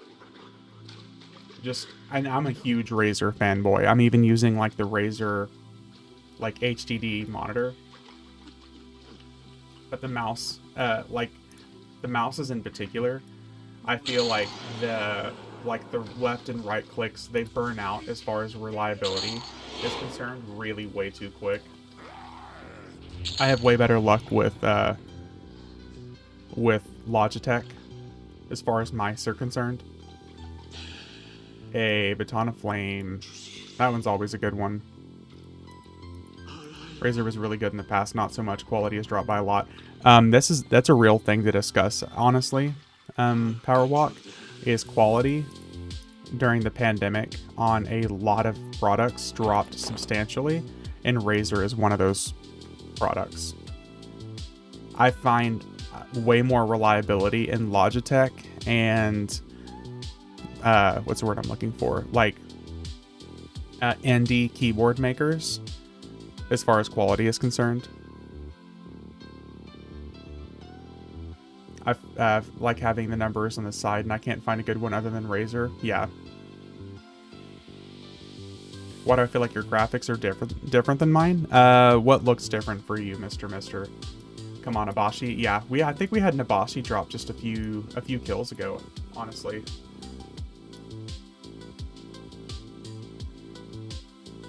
I think we're due for another Abashi. But what do you feel is different, Mr. Is it the lighting? Is it the detail? Your stuff looks smoother than mine does. So you're going to want to look into your settings whenever you're booting up the game. There are a couple settings that basically blend graphics together to make things look more smooth. There is like one setting in particular you have to click. He has a streamer client. Yeah. There's definitely a box you can click that literally like smooths stuff together. That might be one thing in particular. I think it literally says that, like, if you select it, it just requires more PC power, but it's still fucking EverQuest. So, ooh, would you look at that? I haven't seen one of these drop in a while. Is Jansville no drop on FE, or can you remove it? Okay, it's no drop. Yeah. Yeah, Shifty, it's no drop. It's not even heirloom, so once you have it on that character, it's on that character. That option, when I click it, makes graphics go bananas. Really? Ooh, Ancient Bureau Avatar, Destruction of Ice. I've not tried it on this PC yet, so hopefully it'll work better. Yeah, I feel like you should try it again, because on mine it works just fine. And on most of my PCs, like even when I was running my 2080 Ti, I had no issues. My old PC was a real potato. Oh. Good drops, though? Yeah, we still got some good drops, though. We got Moralo-Cars, we got a Baton of Flame. Of course, Moralo-Cars isn't really going to do shit anyways for us, but the ring, however, still sells pretty decently. The boots, still kind of nothing. So when you boot it up, though, not in game, yeah, it's in the actual client launch pad. You can click on options and go from there.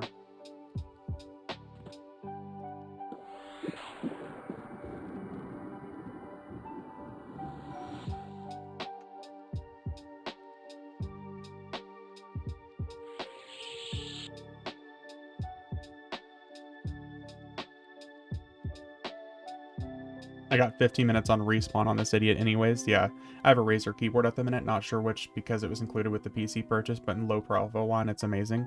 Oh, profile keyboards? I'm not a big fan of low profile keyboards.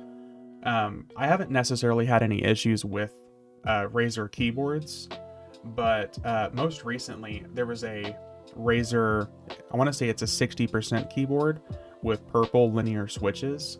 One of my favorite keyboards of all time. I would still be using that bitch for gaming if it wasn't 60%. If it was a 75% keyboard, probably still. But for games like EverQuest, I need the F keys. This Varmello keyboard that I use, that you guys probably never really hear clicking from, it's supposed to be like one of the most silent keyboards in the world. I got silver switches for the first time. I like them a lot. I usually used to like anything that was like a silent linear switch. I really like. I don't like the tactical one or the tactile ones that are very clicky.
Damn.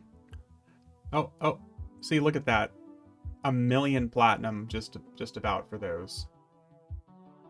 I hate to do this, but we're going to teleport out and we're going to run back. Here, let me just summon my banker. Banker.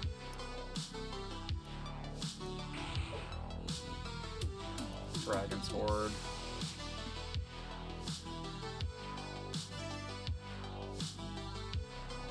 Yeah, we can have some... Damn, okay. We're going to have to teleport out. I'm going to drop off some of these on other characters so we can loot those, because I really want that to not go to waste.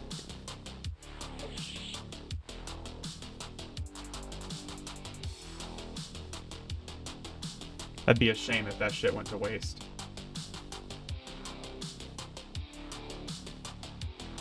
We'll have to be kind of quick here.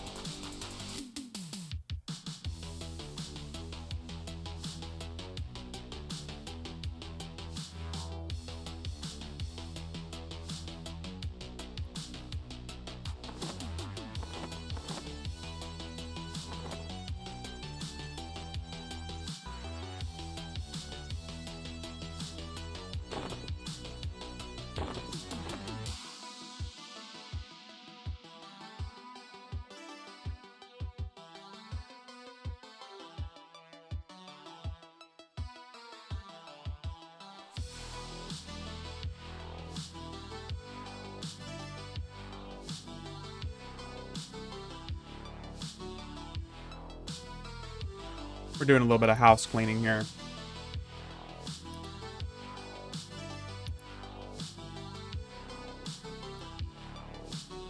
Shared bank as well.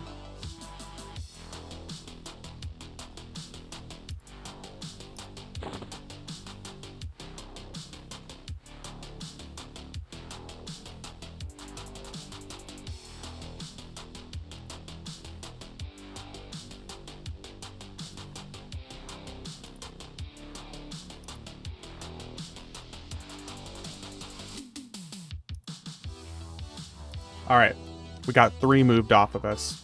We got 1 out of Dragon Sword, 1 out of Shared Bank, and 1 off our inventory, so we can go back and loot both of those.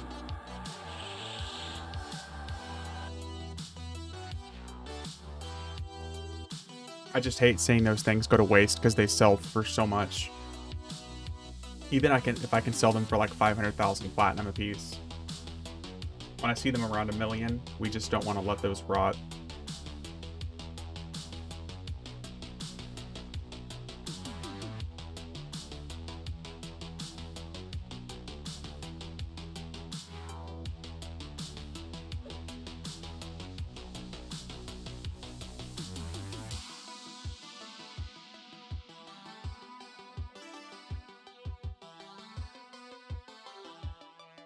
Thankfully, we can just run over real quick, teleport right back in, and we can loot.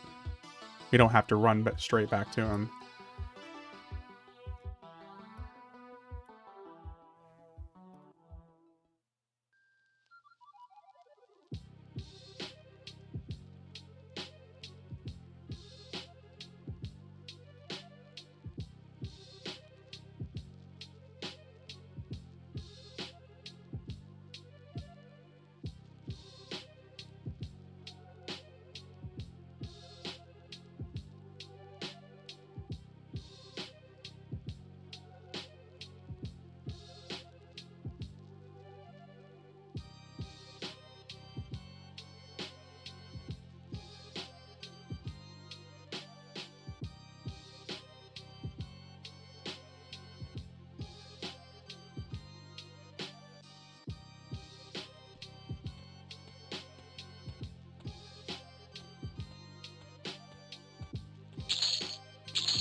Okay, we'll be done here in just a second.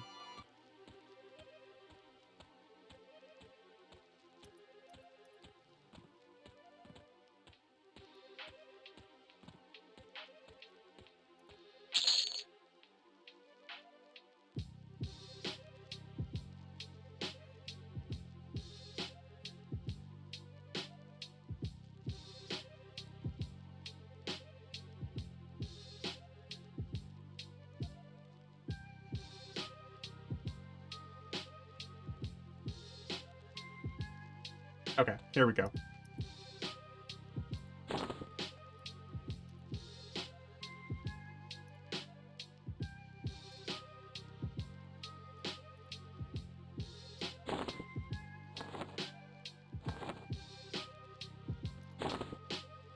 Nice, okay.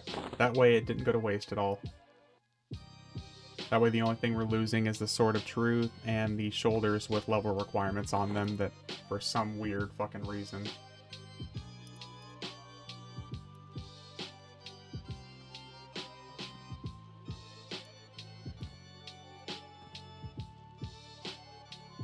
I still can't believe this, seeing the fucking chrono price and how far it's dropped from 11 million to 6.5 million. I feel like I'm going to talk about that every time I see it. It pisses me off so bad. It's just made me completely not invested in buying any more chrono. With 6 million this morning, that's ridiculous.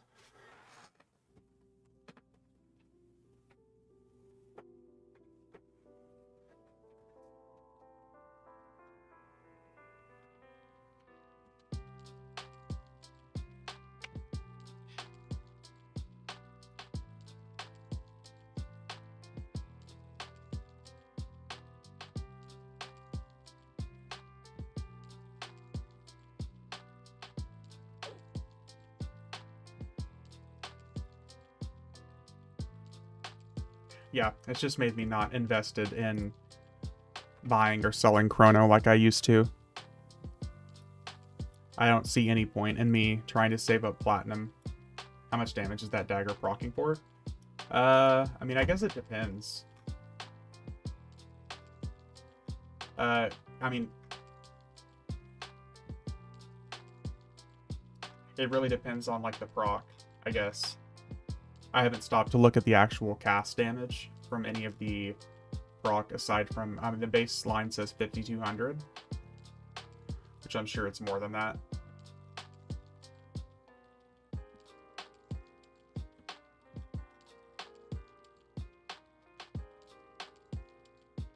There's definitely better, because this is still only like the tier 2 group stuff, Nissen. So you have like the uber rares that people like, which baseline have better damage than this with an augment. And then there's the raid drops. Like the raid drop daggers right now, I think have 550 damage. Just buy a crap ton from people and save them up when a price goes up again. Yeah. Make bank, yeah. I just don't think, I don't know if the price is ever going to go up again. Because, like, for every expansion launch, it's gone up and up and up until Lorien's Song, and it just keeps dropping. I think the dupes have fucking ruined it. Because literally every expansion, because when I came back in 2020, they were like 4.5 million platinum, and it's just gone up more and more and more with every expansion. But for some reason, like right to the lead up of Lorien's Song, because of all the dupes and everything, it's just tanked. Because you used to get so much more platinum. It was worthwhile.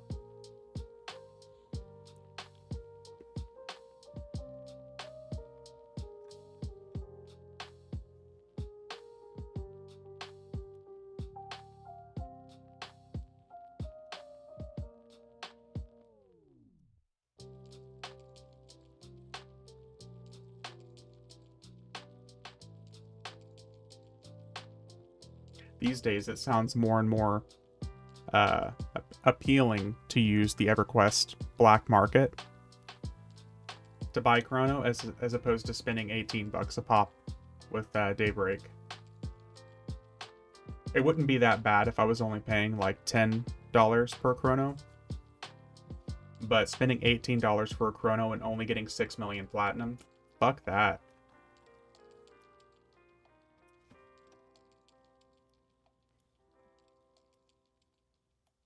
Selling SK Epic Bundle, full turn-ins for 1.5 free quest and 1.5.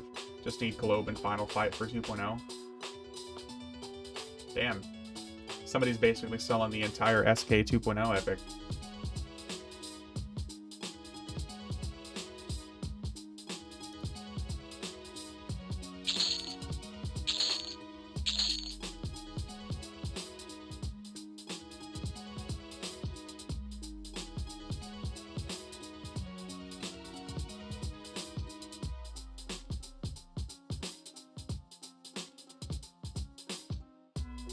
Alright, let's see if Rumble crushes up.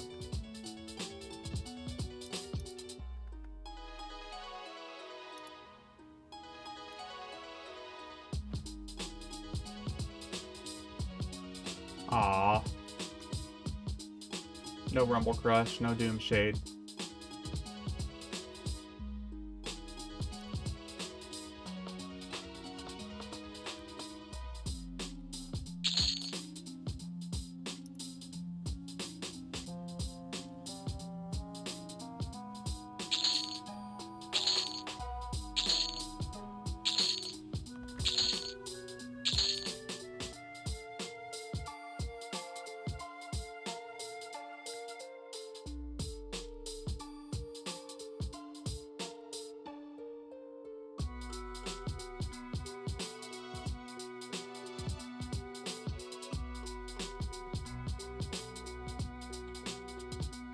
Alright, let's see if we can get us some more illusions, since we didn't get any luck. We didn't have any luck earlier with our AONs.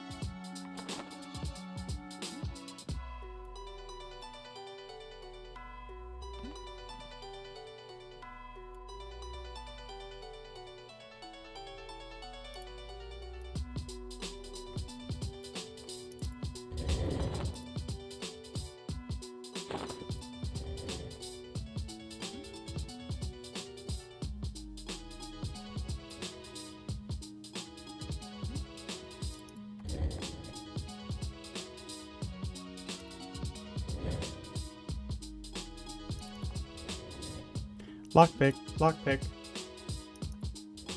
Why are wizards considered so bad on live? Well, they're not anymore for the endgame, Tuma. Definitely not anymore on the endgame, dude. Wizards, I think, were nuking for like 50 million or some shit recently. Wizards are fucking ridiculous right now in the endgame.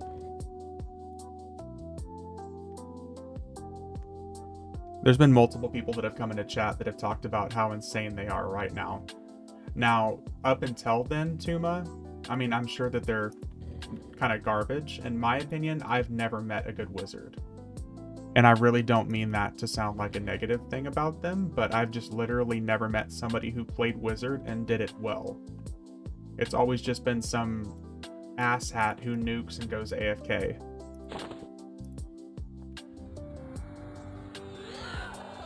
This illusion makes me smile every time you bust it out. Dude, I love it. It's so good. But Tuma, that's my interpretation of it. And from a lot of other people, I think people are used to making fun of wizards because they literally just nuke, sit down, go AFK. Nuke, sit down, go AFK. It's a lot of people don't like them because they're considered just a super lazy way to play the game. But in endgame right now, I've heard from people that they've talked about that wizards literally nuke for like 50 million in the endgame. They're insane. Wizards are gods in P99 world with giant and dragon veins. If anybody in chat is like an endgame wizard and wants to talk about it, that'd be really cool. But just from my perspective, dude, honestly, it's such a lazy playstyle, in my opinion. I get that is the playstyle for them, and it's a little bit better whenever they're on. God damn it, I keep bouncing right off. They're a little bit better because they can be on mounts, but it's just such a lazy playstyle because you're not doing anything engaging. You're just like nuke, okay, nuke, okay, nuke, okay.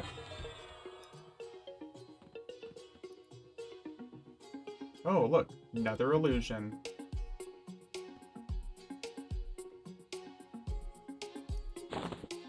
We got a skeleton illusion.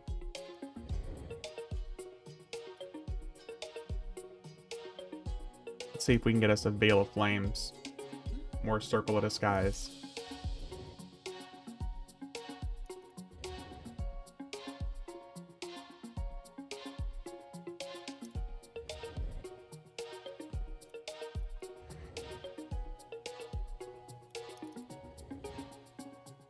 But don't get me wrong, if I was playing like a level 125 wizard and I nuked something for like 50 million damage, that'd feel pretty nice. That'd be pretty cool.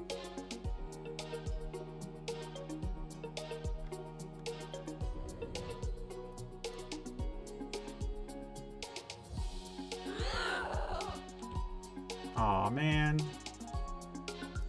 No Vila Flames.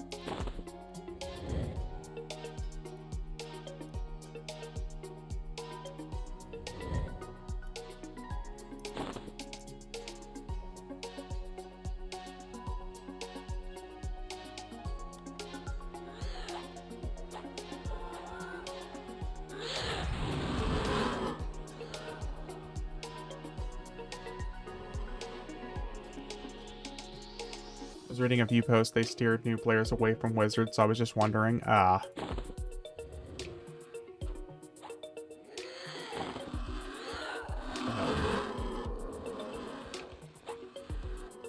that's fine. I guess we're just gonna have to clear the whole room here. I don't know why hide and sneak didn't work there. Let's try that again. It honestly could be a whole bunch of people just like myself, Tuma, where literally if someone talks about playing a wizard, I'm like, don't be that guy. Don't be a wizard. Nobody fucking likes a wizard.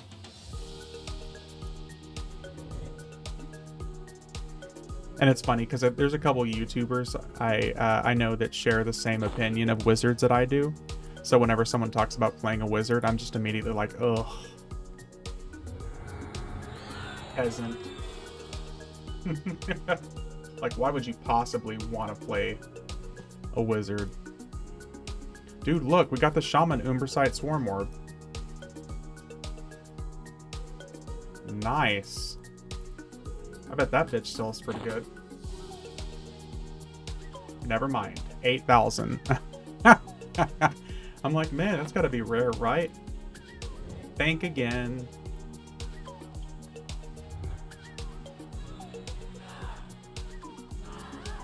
Sometimes you just like seeing huge damage numbers. I always thought that was the point of Wizard. I think it was too, because back in the day they also had, what was it, Mana Burn? That actually did something. All classes are useless except Beast Lords, and the best Beast Lords are Ixars, 100% facts. There you go. There, ooh, got the Invis clicking mask. There you go. Yeah, what Power Walk said. My Beast Lord is boss here. Ooh.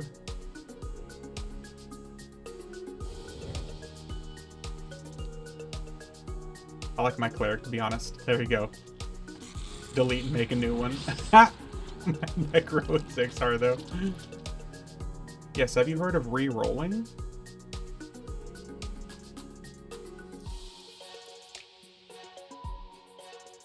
That's a nice cloak, too.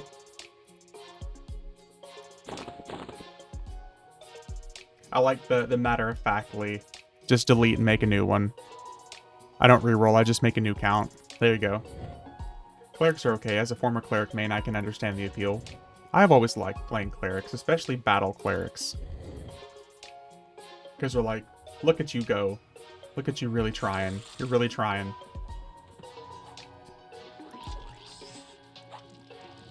Nice, we got another Circle of Disguise. Look at us. We got 2 illusions today, so that wasn't so bad.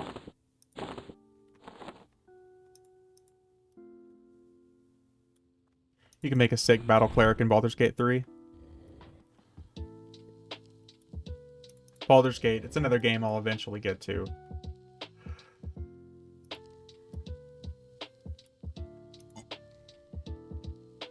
Part of the appeal of Baldur's Gate 3 is how you can basically bang anything. You won't want to stop playing.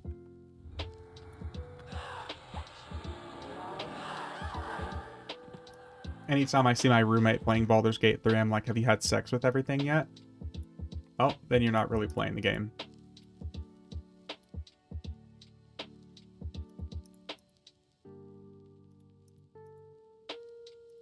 You gotta bang everything.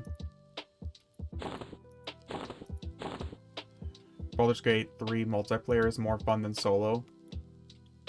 I didn't even realize it. Well, not that I didn't realize it didn't have multiplayer, I just hadn't. Every time I hear about it, I just immediately forget about it again.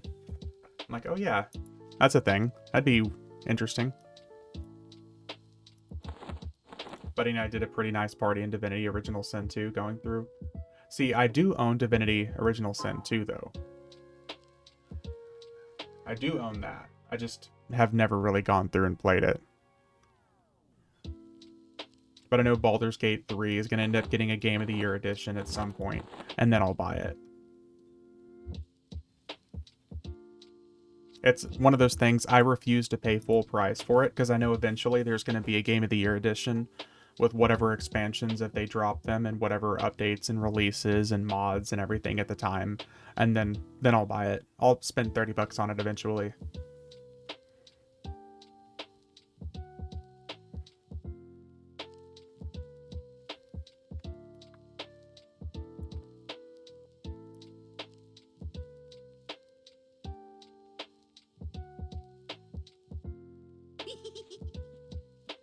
Let's go turn our necklace piece in here. And we're gonna beat up Shisara boy. Lucklin Twilight. There we go. Expansion isn't planned for Baldur's Gate 3. With that said, can never say there won't be one down the line. Yeah. Well, I just know any game that gets a Game of the Year edition, they always change their plans on what is actually... Like, whenever a game wins Game of the Year, there's always going to be a Game of the Year edition. There's going to be extra stuff that comes with it eventually. I'll wait for that.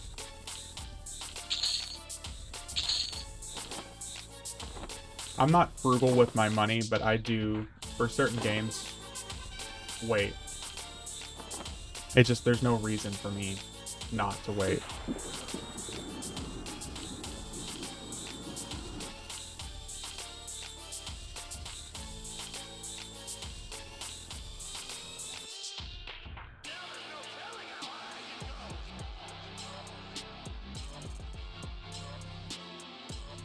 The only game I never wait for, as far as like releases are concerned, is, well, the only two games is Final Fantasy XIV and EverQuest.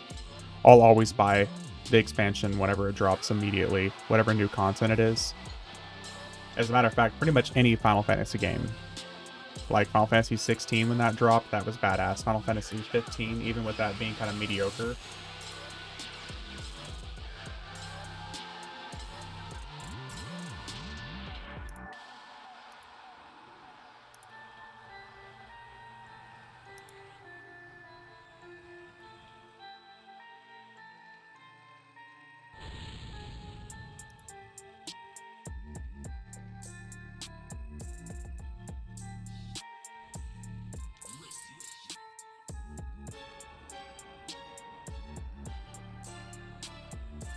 Rebuff there.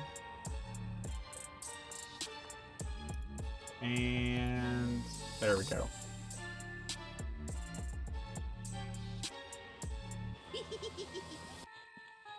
Time for the snake boy.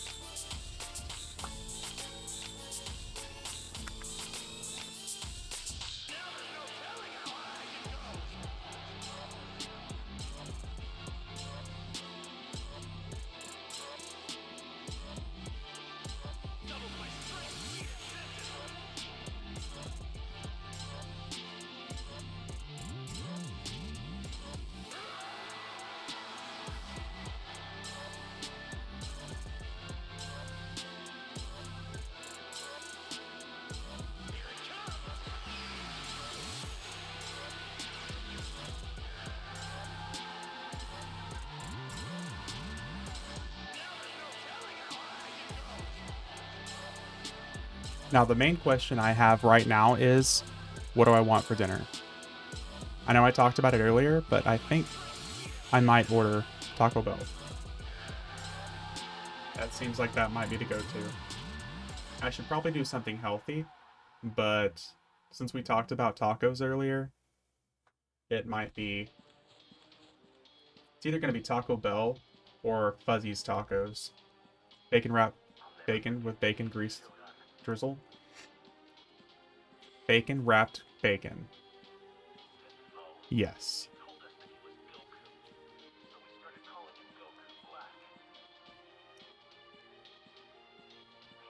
A bacon burger would be pretty nice too. Ooh. This is a lot, yeah. Don't get me wrong, I like meat just as much as the next man.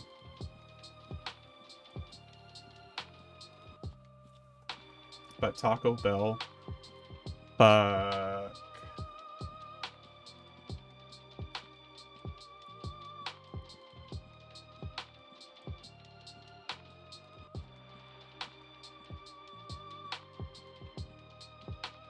You can never have too much bacon. You know who that reminds me of? What's his name?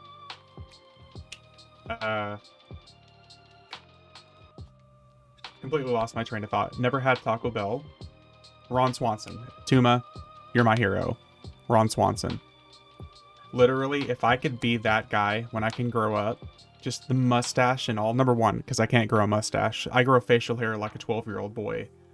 But number one, to have that mustache and just have that, like, that grim look of fatherly disappointment. If I could accomplish that look with the mustache, I would literally just stream with my camera on and I would just stand there and stare. And that would be my avatar at all times. Where do you live that you haven't had Taco Bell? He lives in Sweden, I'm pretty sure.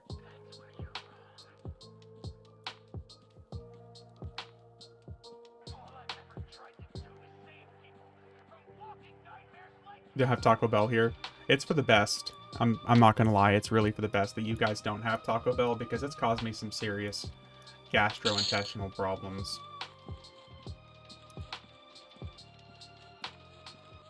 Not exactly high cuisine. Yeah, true. Never eat Taco Bell before a date night. Someone ship him a Crunchwrap Supreme. Yeah. Matter of fact, let's look at Postmates. Postmates, Taco Bell. Ooh, can I just have Taco Bell delivered directly from Taco Bell? Taco Bell. Liv Moss.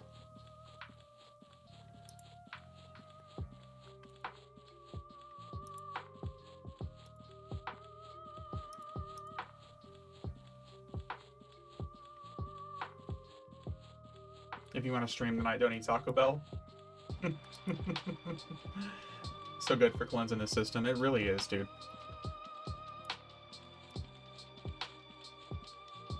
It's so fucking good, man.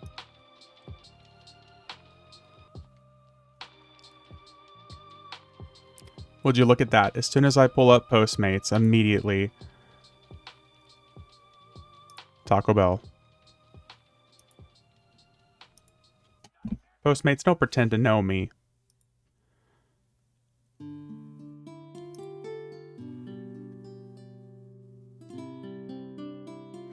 Oh, they even have a discount for their meal deal right now. Oh my god.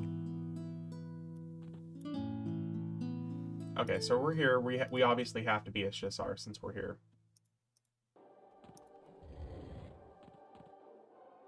I am one of y'all. I am one of your people. Don't mind me.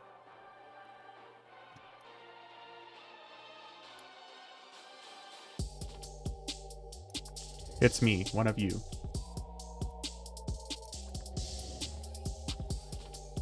Now I can start thinking about what I'm gonna get from Taco Bell. That's the good question.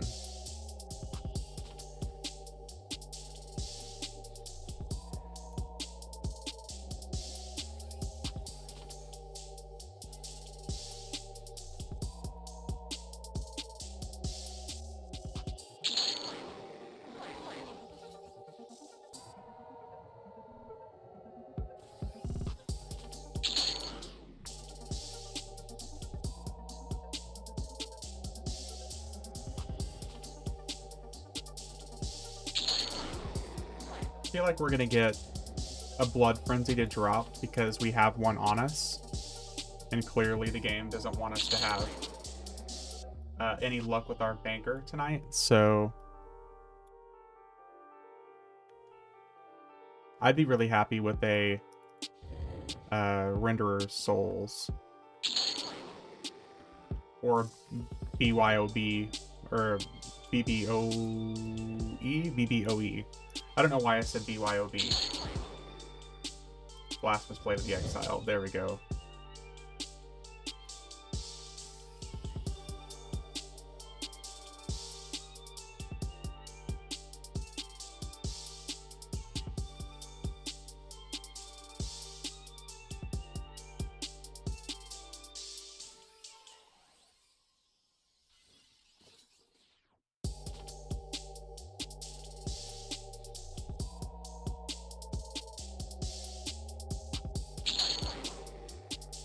32,000, 32,000, 32,000. I wonder how much HP these guys have. 32,000, 32,000.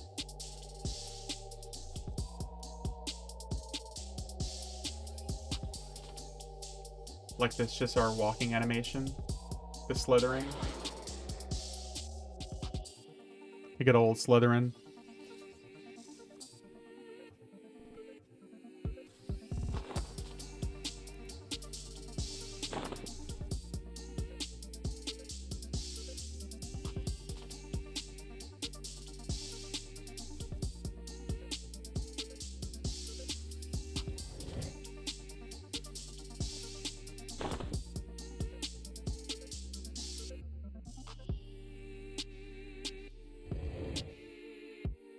Oh, dude, Tuma.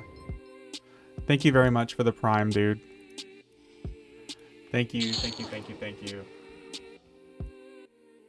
We're a really small time stream here, so literally everything helps. I appreciate it. Thank you very much, dude.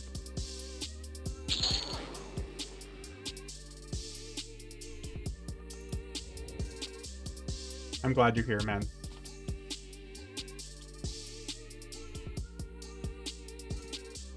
Oh, I see a hammer.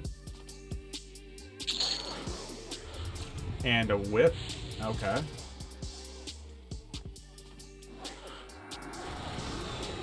Alright, what do we get? No problem. I watch you all the time. I appreciate the content. Well, I appreciate you watching and sticking around, dude. That's a really good cleric hammer, dude. Look at that with the undead. But yeah, for real, man, I appreciate you hanging out here. I never expect subs from people or any payment of any kind. I'm just happy to have people hang out with us as we play this, 25-year-old game.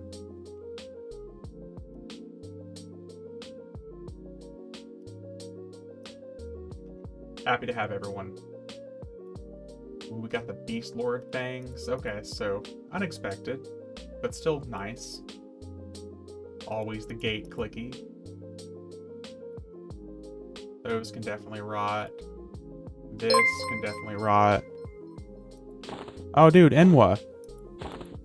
Thank you very much for the raid, man. I hope you had a really good stream. Thanks for stopping by. Raiders, how you doing? We're just going through and we're beating up some old school EverQuest content right now. We're hitting Lucklin. We've gone through, killed Valius, a whole bunch of other stuff. We're working our way up through Plains of Power. We're going to kill some gods. You guys did Chardock? Hey. But thanks again, dude. Really, I appreciate the raid. I hope everyone's doing good. We're going to be chilling out for a bit. We're going to be hitting some other content. Trying to get the Exarhide Mask clicky. Oh, nice. Well, cool. I hope you guys had a good time. Yep. We're just getting some loot here. And as usual, whenever we get this stuff, if anybody wants any of this loot and you're on the FV server, feel free to let me know. We'll get you hooked up.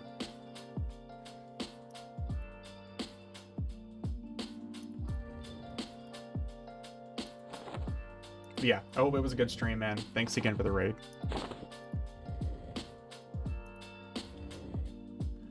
So far, we've had some pretty good luck with the drops that we got. Whenever we killed Saru, we got a couple really good drops that we can end up selling eventually. So that's nice.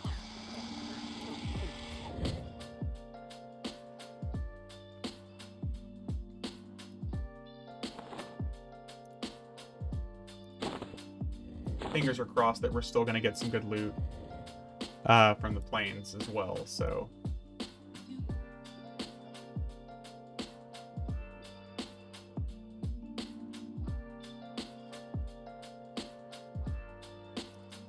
Oh, or lockpick.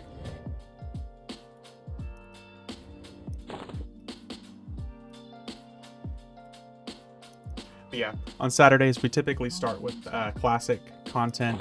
We literally go through classic, Kunark, Valius, Lucklin, Plains of Power. We'll hit Gates of Discord, Omens of War, Dragons of Norath, Prophecy of Row, Depths of Dark Hollow. We don't hit every raid, obviously, but we'll hit quite a few different raids as we go. tonight, we're probably going to end up hitting some actual Lorien song content. A couple buddies in chat.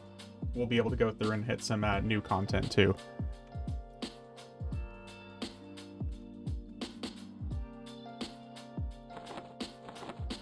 Let's see what we got here. Mask and necklace. And we're getting Taco Bell. Yes. And we're getting Taco Bell. Thank you for that reminder so I can actually order that while we're sitting here waiting for him to spawn.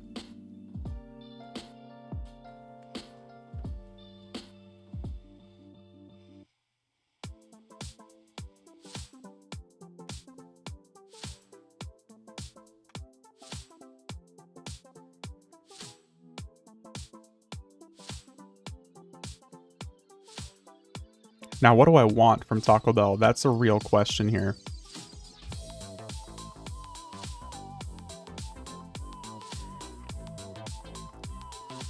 Cheesy double beef burrito. That sounds good.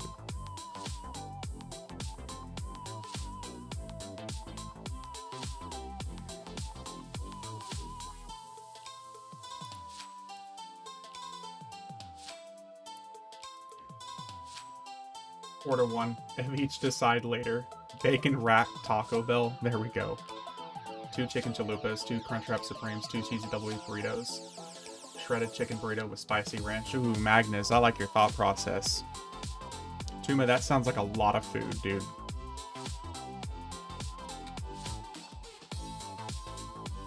I'm typically like a 5-layer burrito, chicken quesadilla kind of guy.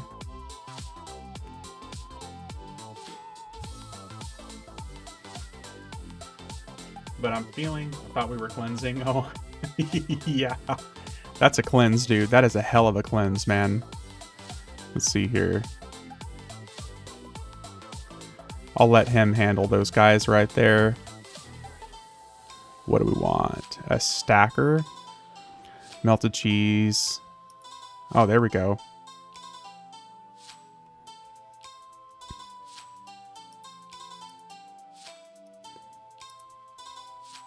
Easy peasy, man.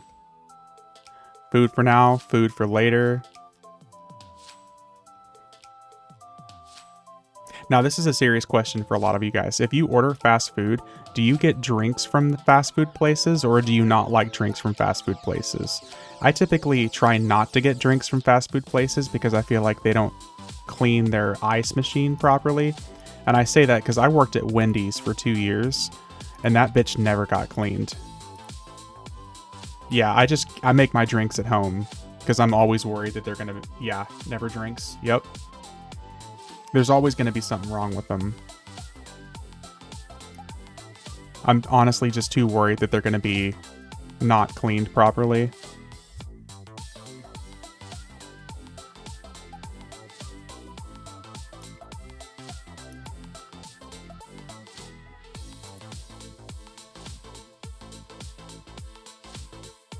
Okay, so...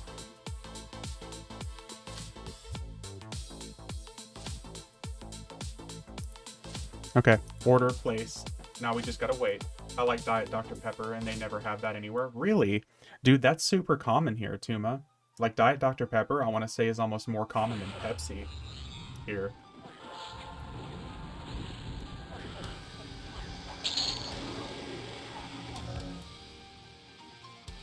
Oh, dude, we got a mount. Would you look at that? This is what I like, because what's nice is I can use these mounts on any character, or I can give them away. Even my grocery store is always sold out. They don't stock enough. That's insane, dude. Here in Oklahoma, that's everywhere. I've had American Dr. Pepper. It's better than Swedish Dr. Pepper. Okay, so are you talking like Dr. Pepper with high fructose corn syrup, or are you talking Dr. Pepper with pure cane sugar? Because that's the big difference there. Because here in Oklahoma, we prefer Mexican products because they use pure cane sugar. Like, if I can have Mexican soda, I will take it over anything else because pure cane sugar. I'm so happy we got this mount. Cherry Dr. Pepper is bomb, though. Yeah. If I can get something with, like, pure cane sugar over high fructose corn syrup, I'll take it. I didn't know Mexican soda was a thing, so the other one then. Oh, shit. That's kind of insane. Yeah, Mexican soda, they almost always use pure cane sugar. So much better. So much better, dude. Someday this Goblin King will spawn. How long you been waiting there, Mister? Cherry Dr. Pepper's excellent. Google the scientific studies on it in cancer. It's a Coke that's in glass bottles, yeah. You can get a lot of Pepsi products in glass that uses cane sugar. Yeah, Chambers, yeah. Since like noon or so. Oh, that's not too bad, dude. Yeah, high fructose corn syrup. Fuck it. No thank you. It leaves like a weird film in my mouth. I don't really like high fructose corn syrup. If I can get pure cane sugar, yeah. Oh yeah. Oh yeah there, bud.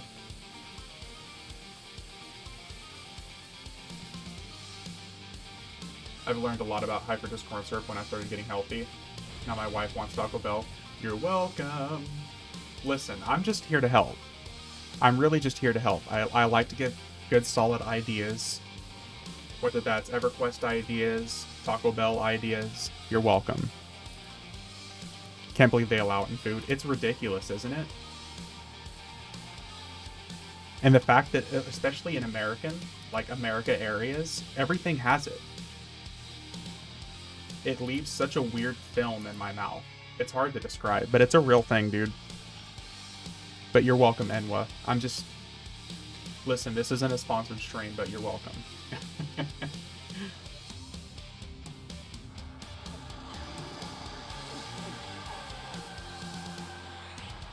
Alright, let's get our buffs back on here, and we're gonna go next. So I think we're pretty much done with Luckland, so we can start hitting Pop now.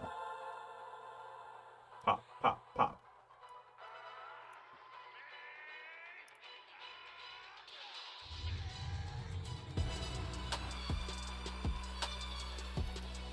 And I'm not like a professional dietitian or anything like that. I can only speak from experience. And I've lost just about 80 pounds in the last 7 months now. So I only know what I feel and how food makes me feel. That's typically stuff that has high fructose corn syrup in it. It messes me up. Of course, I'm here talking about that as I'm about to stuff my face with some fucking Taco Bell, but I'm not exactly a do as I say, not as I do kind of guy.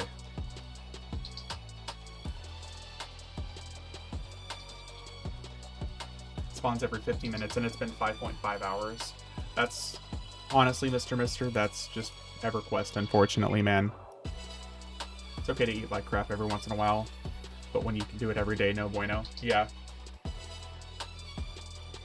Yes, sir.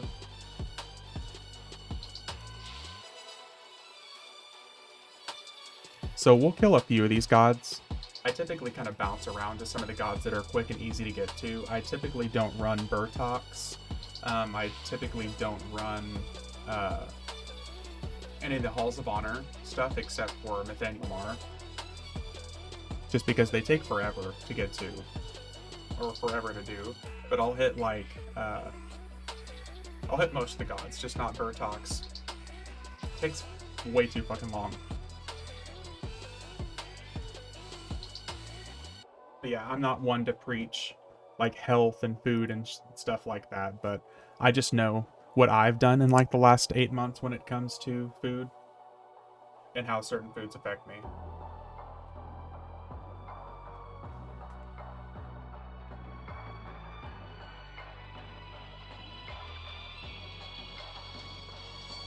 Trying to get better, but yeah, it's not easy. It is. It's not easy at all, Mister.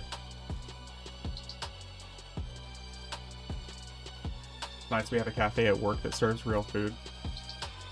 See, that is one thing I will say, is I can eat perfect for breakfast and for lunch. Well, for breakfast, quote unquote, because I fast.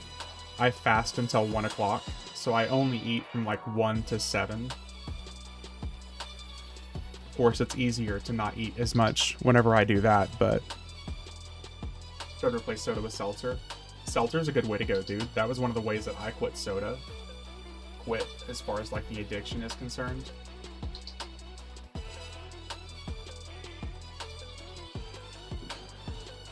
My biggest thing is making sure that I don't drink my calories.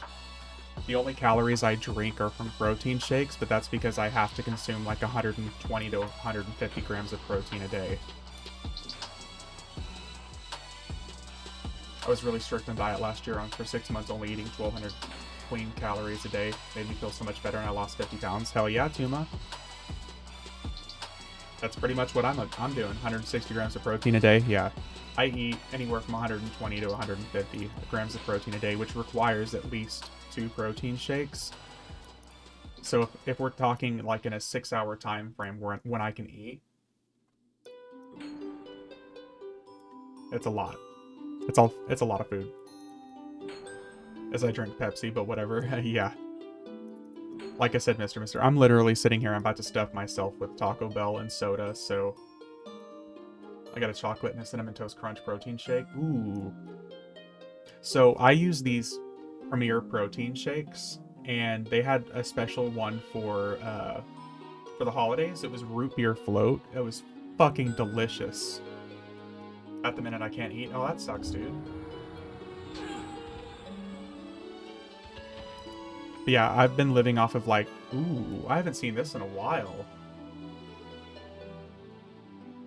That's actually really good. I'm gonna send this to Elsewhere. I bet he can use this. Breakfast bagel in the morning completely fucked up my jaw and I can't really clench my... Oh, that sucks, dude. I'm sorry. Check out Rise protein shakes. That's where I get my Cinnamon Toast Crunch one. I'll have to check that out too, man. That's a good idea. Are you in the States as well? Because I know that that's obviously where some of the exclusions and stuff occur. Okay. Feels like I broke half my jaw. That really sucks, dude. I'm sorry. That's a shame, because I fucking love bagels. I'll tear some bagels up, man.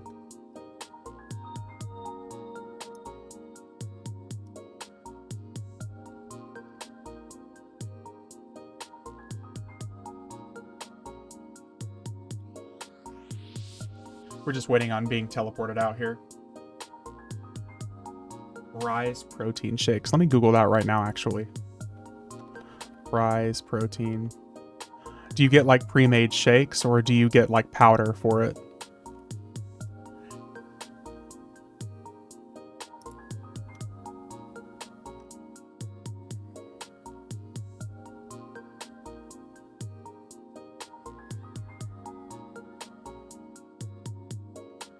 Cinnamon Toast Crunch. Wow, Cinnabon. Wow. That's not as expensive as I expected. I'm not gonna lie.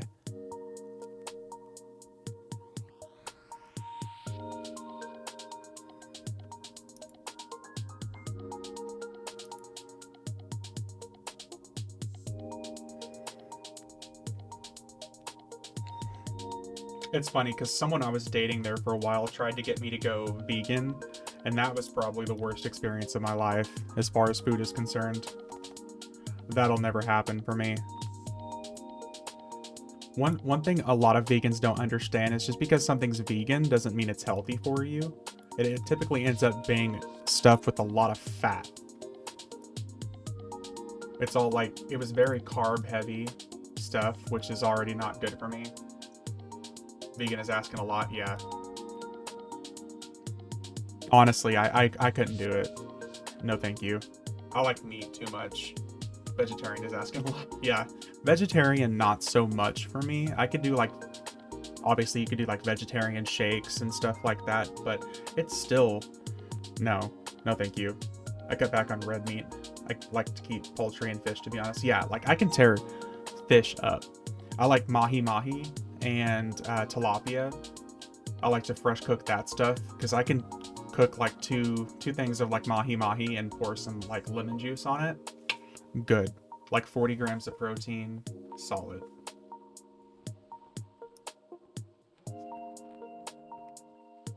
Really well cooked salmon smacks. Yep. As long as there's no skin on it. No thank you.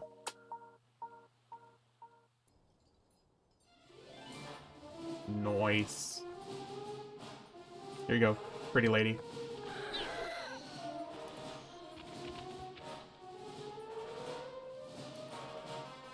Ooh, we already have one of those, so unfortunately that's going to have to rot.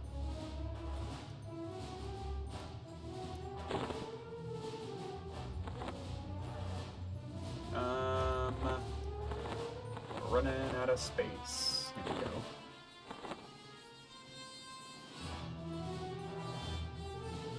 We're going to take that chest piece just in case.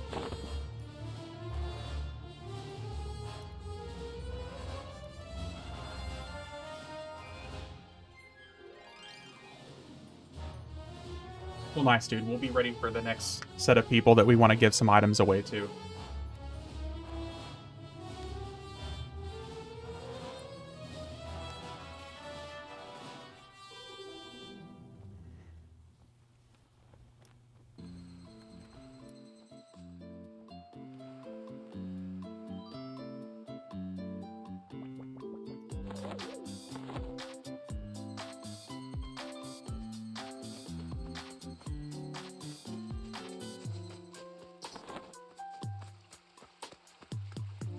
A cool looking weapon. I like that.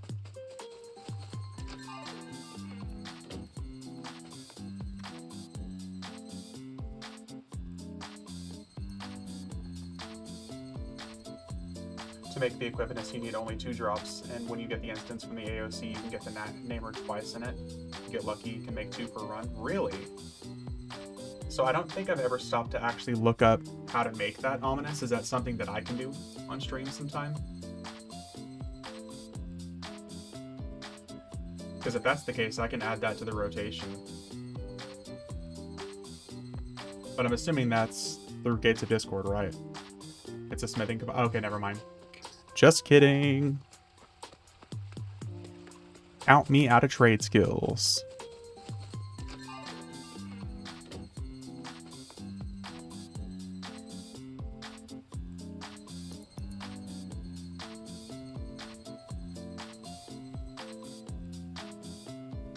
No fail combine them? Oh, okay.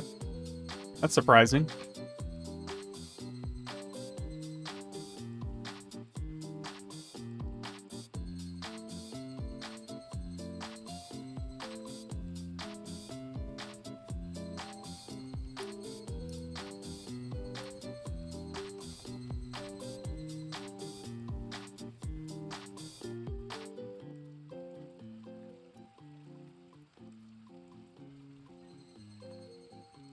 And as per usual, we're just gonna skip right past these fucking birds. Because I'm not a masochist.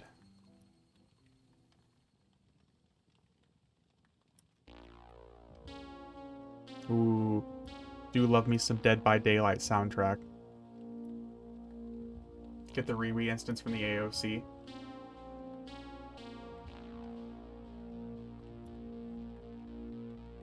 There's one I can safely say I've never done. I've never done a Riwi instance. I didn't even know there was a Riwi instance AOC.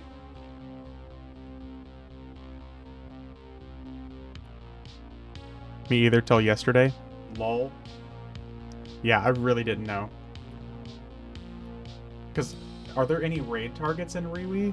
I guess it's technically still part of progression.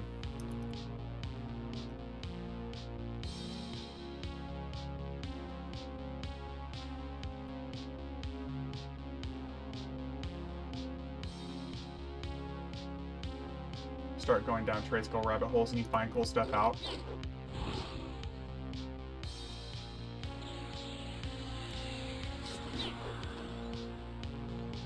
Alright, where's the, there's the big spider.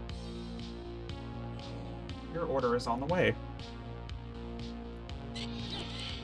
There's the Spider Queen. Where's Frogger? Where's Mr. Frogger? He's hopping around here somewhere. Oh, there he is.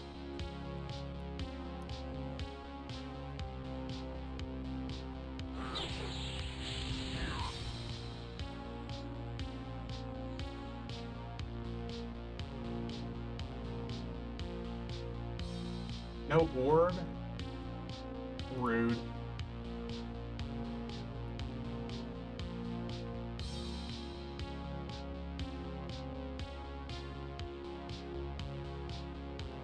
I feel like we were just here yesterday making giant pools like this.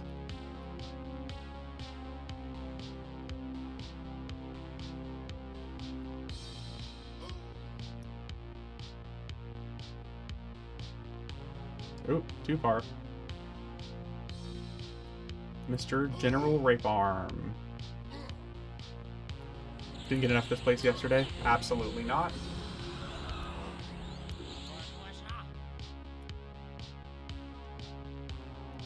Listen, murdering these guys sometimes is just a fantastic feeling.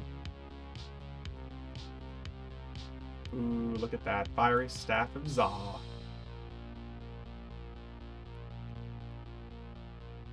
Such a fast two-hander. And the Shaman and Beast. Clicky. Nice.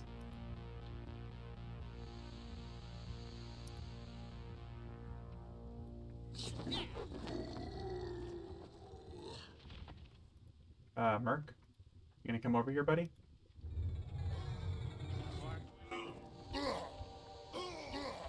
Where? Get that spirit of Falcon, whatever it is, off of you. Stop floating around, sir.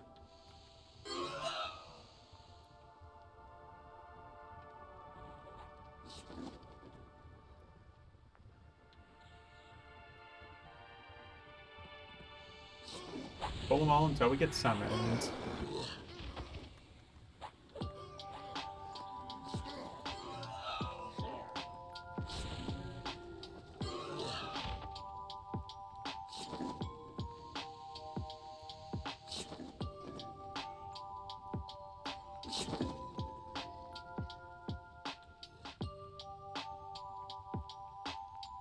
This is another illusion that I would pay actual ridiculous amounts for. That devil illusion, that'd be fucking awesome. Get a couple of those like that with the dagger graphics, that'd be sick. Another thing I wish they would do eventually. Alright, what are we missing here? How did he not aggro us?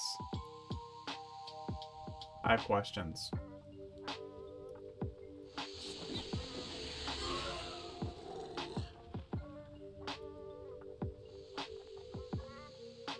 But to answer your question, Shifty, no, I absolutely never get enough of this place. Plane of Fire is like one of my favorite Planes of Power zones. If it's not, then it's probably a close second to Plane of Storms. I fucking love Plane of Storms, dude. The music, the atmosphere.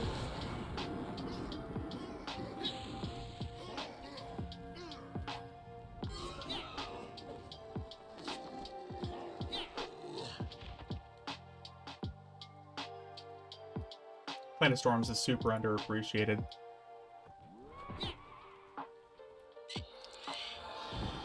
Are we slowed right now? No, we're not. Okay. It's like everything's taking forever to die.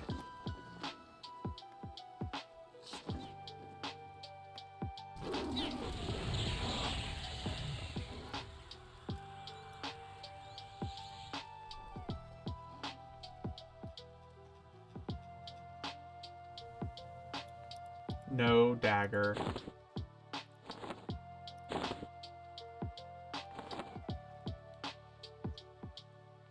Alright.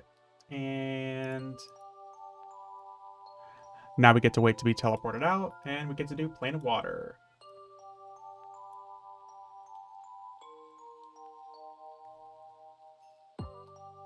Honestly, it's kind of insane how much the Mace of the Ancient still sells for, considering how easy it is to get at this point. I think it's just because it's a novelty item and it's such a good power leveling weapon that people know they can still sell it for a ridiculous price.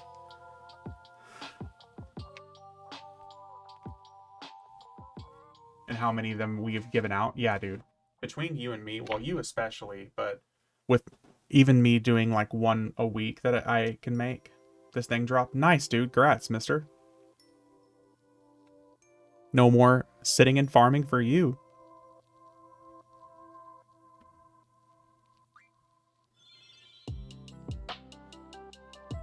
Teleport me.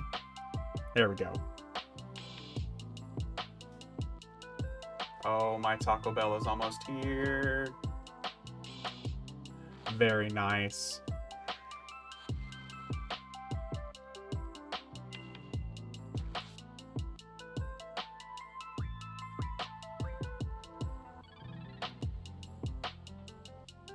Making a homemade pizza. Ooh. Okay, so what's a pizza for you, Ominous?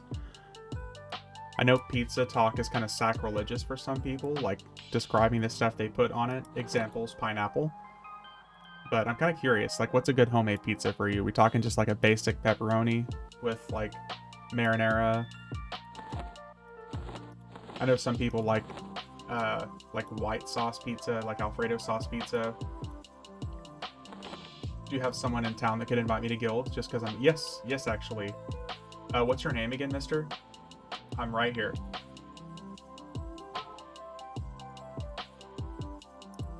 We will get you in, dude.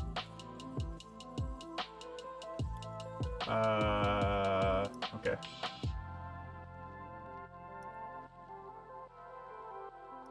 Guild invite.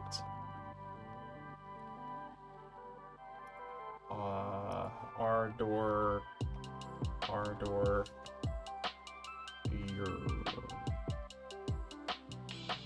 Okay.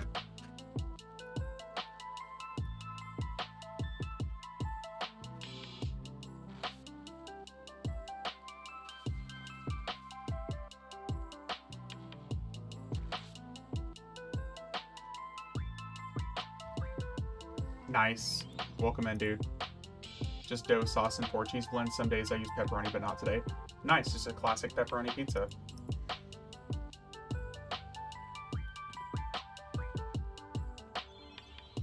That sounds good, though. Oh, shit.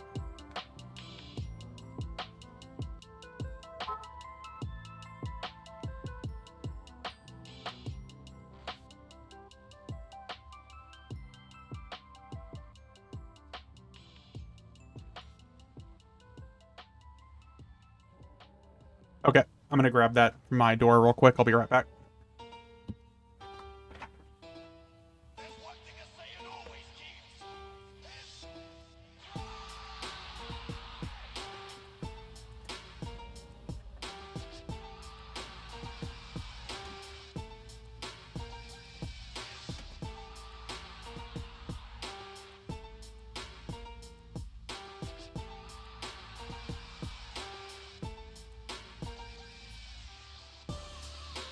Nice. Food acquired.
There we go.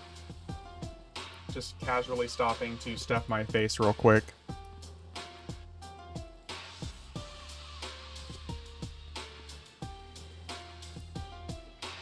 Alright, let's go.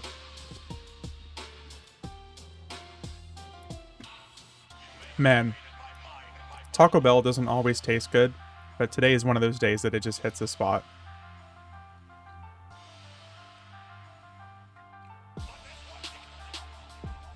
It's just one of those days. Your boy's toilet. Yeah, it's gonna be. Dude, because I got Diablo sauce as well. I wish I could find it in a bottle, like you can find fire sauce. So good.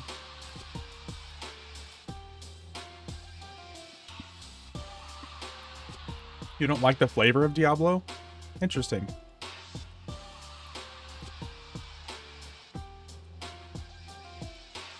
I can see that, though. I like it. Fire and Diablo, I really like. I remember back in the day when you could only get Diablo on Cinco de Mayo.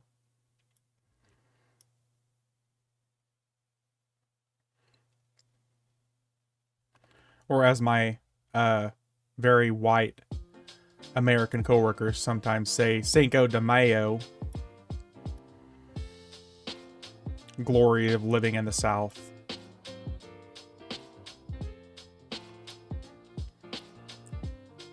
What is this, ominous? What? Excuse me?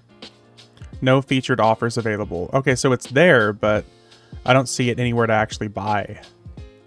It's listed, but like there's no buyers for it. Or no sellers for it. I feel you live in the South too, yeah. I appreciate it, ominous, but that was just more of a tease than anything, man. Yeah, in the South, we like to butcher basically everything when it comes to pronunciation. We have to add a twang to everything. There's a 2-pack.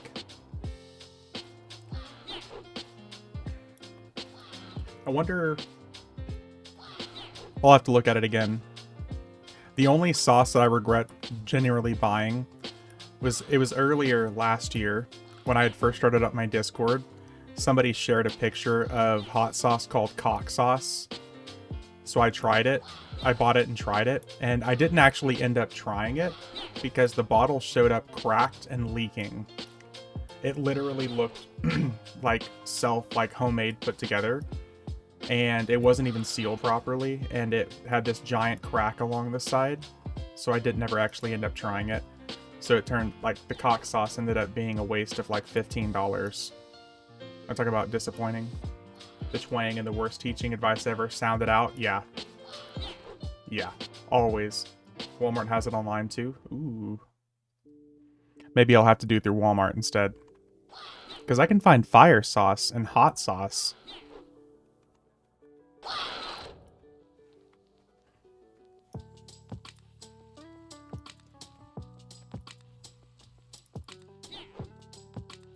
Get over here. Come here.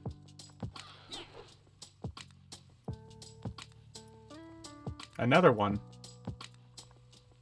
Another one.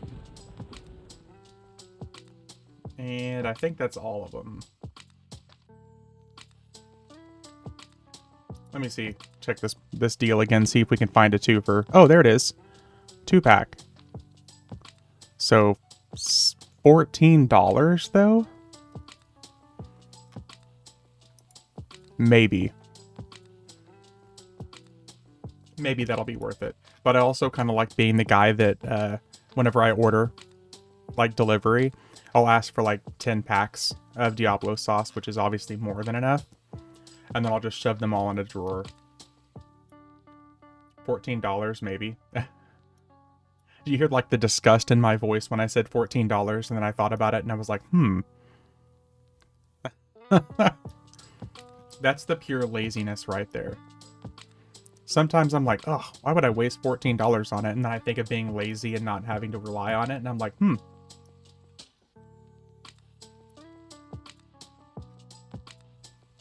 $20 is $20, you know. That's the cost of an EverQuest sub right there for 2 bottles of Diablo sauce. You know what I mean? $20 is $20. Yep.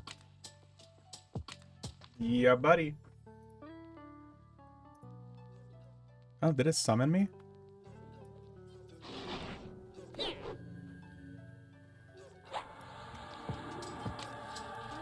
Please don't summon me underground like Tunair did earlier. I don't want to be trapped underground.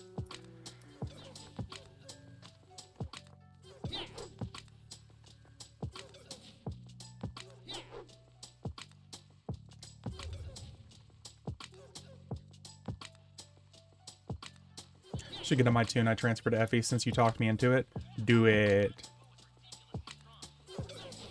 Listen, all I'm saying is that EverQuest is best enjoyed when it's on a server full of people, when there's a bonus, there's an EXP bonus, and there's free trade. And you have me on the server. I mean, I don't really know what gets better than that. Sarcasm, but you know what I mean.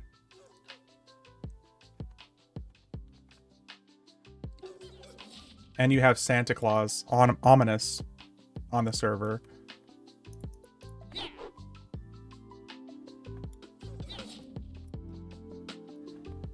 Is that all of them? Yeah, that's all of them. Nice. What level are you now? Well, I mean, this rogue is 125.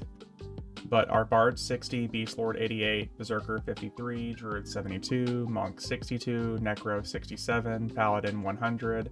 Our SK we got up to 73. Santa Clauminus, there you go. That's actually really appropriate. Santa Clauminus, yeah. Warrior 71 and Wizard 39.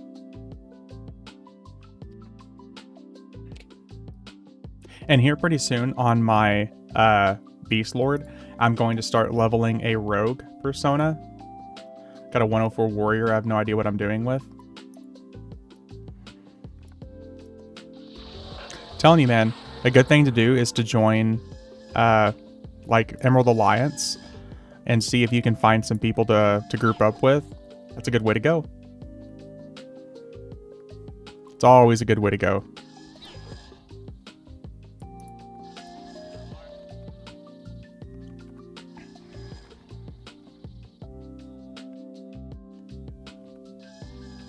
Warrior is old enough to have the tribunal title. Yeah, I think I remember you talking about that. I wish I had any of my old characters on my original account that would have of Saren.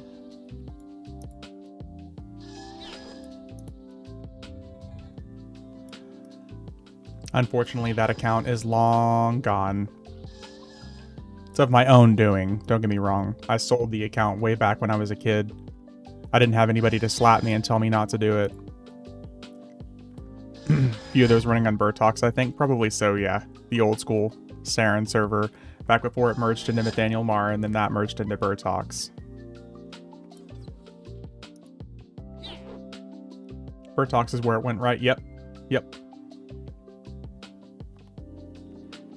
Good old Saren server. Dude, if I could find any of the people I played with back in the day when I was a kid, I'd love to meet some of those people again. My pally was from Saren.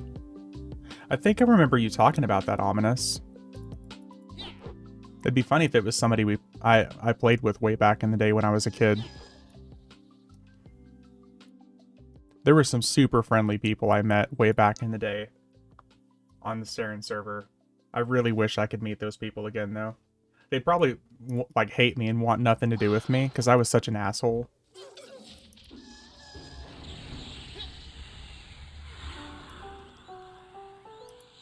I could say the name and they'd just be like, ugh. What a dick. Yeah, that was me.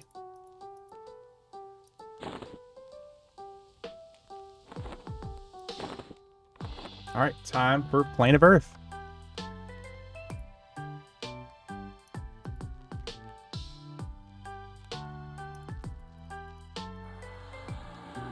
Your portal collapses before you can escape. What kind of horse shit is that? At least we don't have to buy buffs from outside of bank anymore. True. True.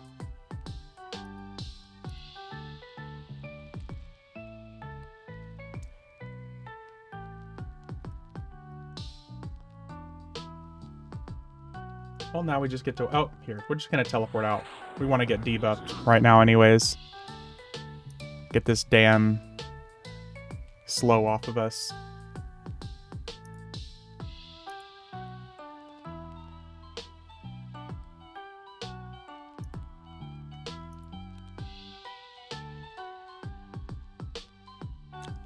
Timer went off, back to cooking. Alright, man.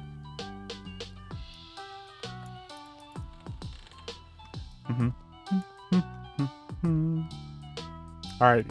I think a couple more bosses here, and then we're going to go on to Plane of Time.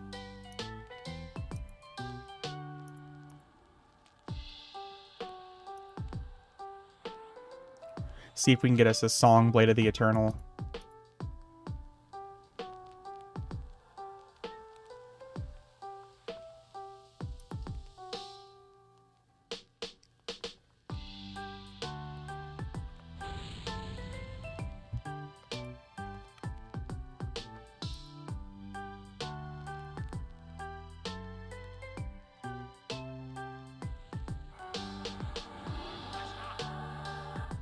All right, let's see here.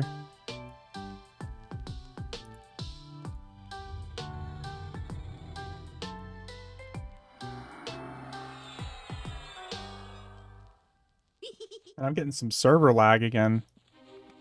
It's definitely a Saturday evening. Good old Saturday evenings of Theory on a V. That's like the only thing I have to say negative about the server due to the population is the number of days that you'll have server lag on.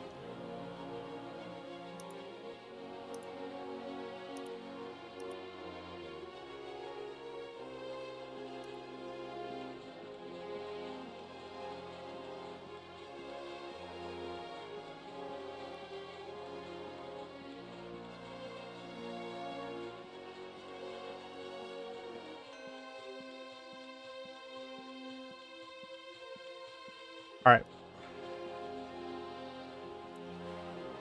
Plane of Earth B.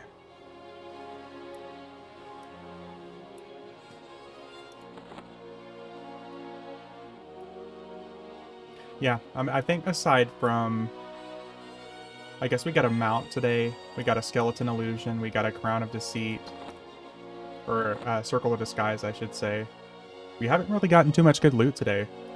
Saru was actually pretty friendly and dropped his Yttrium arms. No Amulet of Necropotence, though. Selling Chrono for 6.9 million, smiley face. Nice. I don't think you're gonna sell it right now, though, man.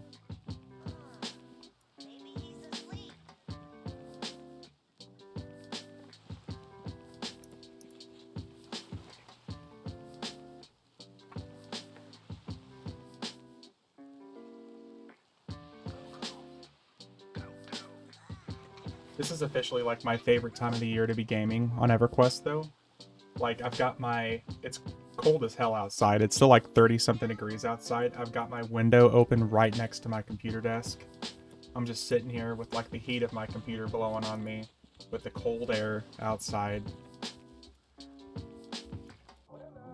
Super nostalgic. My old school days just sitting there in my computer room at home. You gonna spawn right here, man? Come on, crocodile. Oh, there's somebody else here. See if we can get this guy to spawn to drop the Ranger Whip.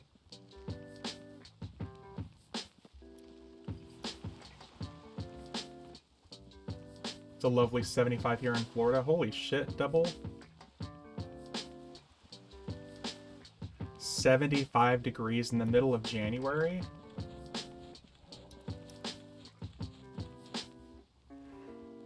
That would be really, really weird. I can't imagine being in the middle of like wintertime and it being 75 degrees. But I guess it's gotta be nice. I mean, the only downfall is that you guys have hurricanes. It was 83 yesterday? What the fuck? Do you know what it was earlier in the week for me here? We had 2 days in a row where it was like 1 degrees.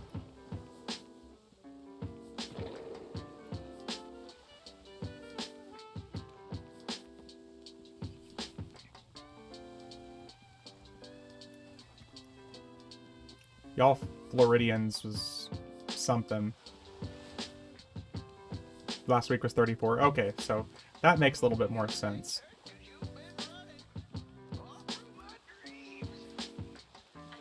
I don't know. I used to complain about living in Oklahoma because we used to have really bad tornadoes, but we haven't had tornadoes. We haven't really had tornadoes here in Oklahoma City, like more, in 10 years. The last really bad one we had was like 2013. We have some tornadoes, but not bad enough to like have to go to a shelter for. Weather was weird here. Yeah, I guess it kind of moved from us to everywhere else recently. That's crazy.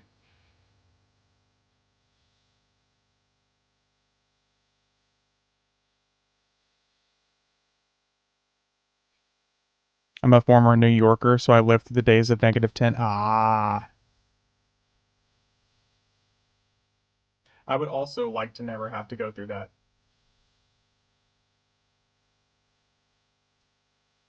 Even living in like the rural area of New York, no thank you.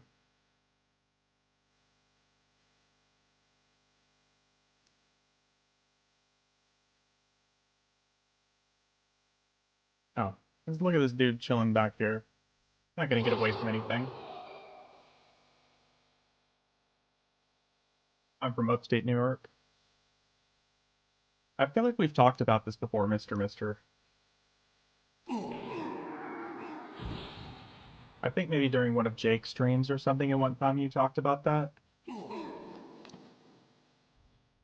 Yeah, what are we talking, like Ithaca?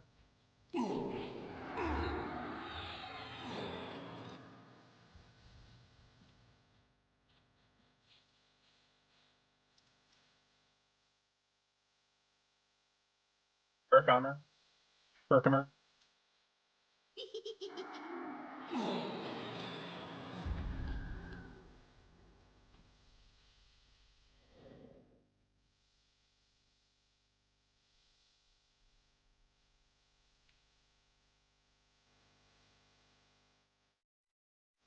Putnam, Westchester County.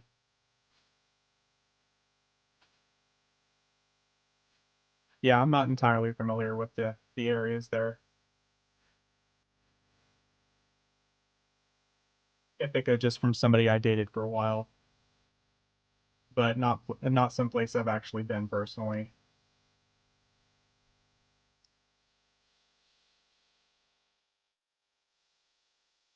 Come on, buddies.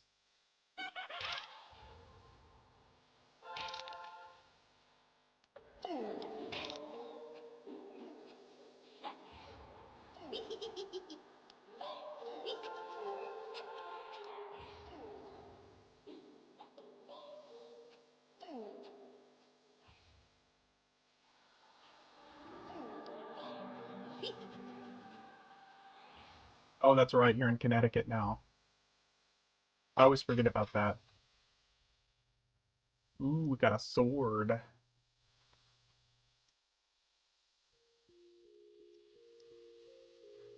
All right, Ominous. I'm gonna send these pieces over to you once I teleport out here.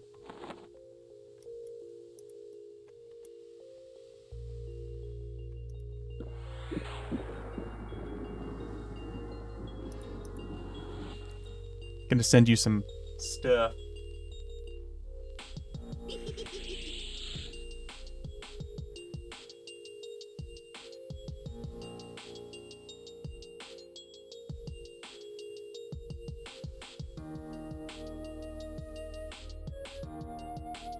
If you want to send the Mace the Ancients back to me, that's cool too.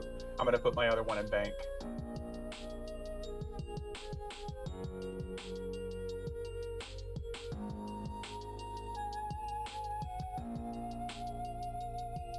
Let me grab that real quick. Put that in bank. My unique Mace the Ancients with that graphic. God, I'm still so fucking happy that that happened. See if I can sell that for bonus platinum someday.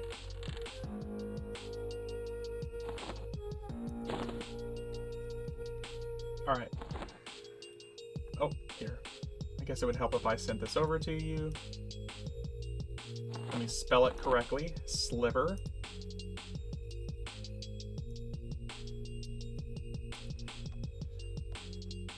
With 2 R's.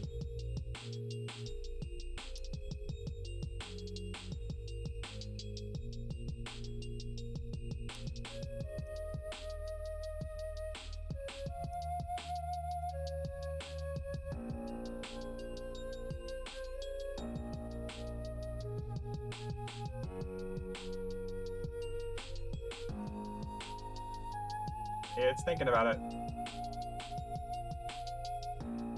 There we go.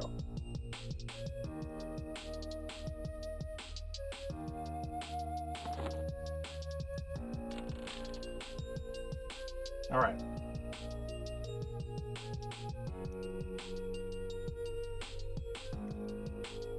I think there's someone out there with a character named Silver that wonders why people keep smelling him random stuff. It's gotta be Shifty, because the poor guy probably got blown up with some of my stuff at first, because I thought for some... Listen, I'm blind. I really thought I was sending it to Ominous, but then I noticed one day I was like, oh, it's Sliver, S-L-I-V-E-R-R, not Silver. Like, oh shit. Like I said, the poor guy was like, oh look at all this free stuff I keep getting. Why does this idiot master keep sending me all these items to make a Mace of the Ancients?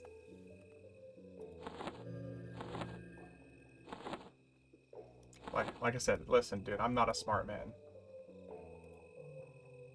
Hey, what's up, Abe?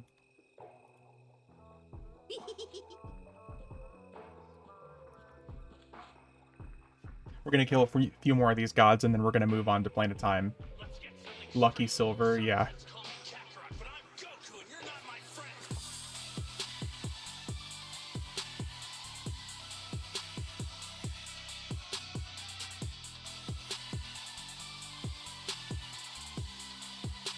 Dude, this is some bullshit. I specifically asked for 10 packets of Diablo sauce. You know what I got? 1 packet of fire sauce for an entire order of food. What is this? Fire sauce for ants? Been looking for 1.5 hours. That's just how I beat. Oh, fair enough. I hope you're doing good, man. I appreciate you.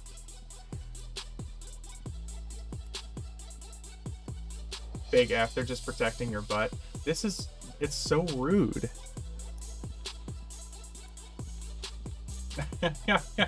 If only you had 2 jars of it. Fucking right? But seriously. 4 burritos and 1 packet of fire sauce? That is so messed up. I feel like you should have amazing hot sauce at home at all.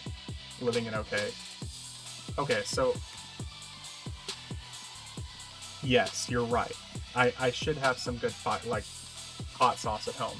But, like, all I have is Louisiana hot sauce and Chipotle Tabasco sauce. Those are the only 2 hot sauces I keep readily available. But those are, like, basic necessities. Oh, and sriracha. I put sriracha on everything. But seriously, 1 packet of fucking fire sauce when I ask for 10 Diablo.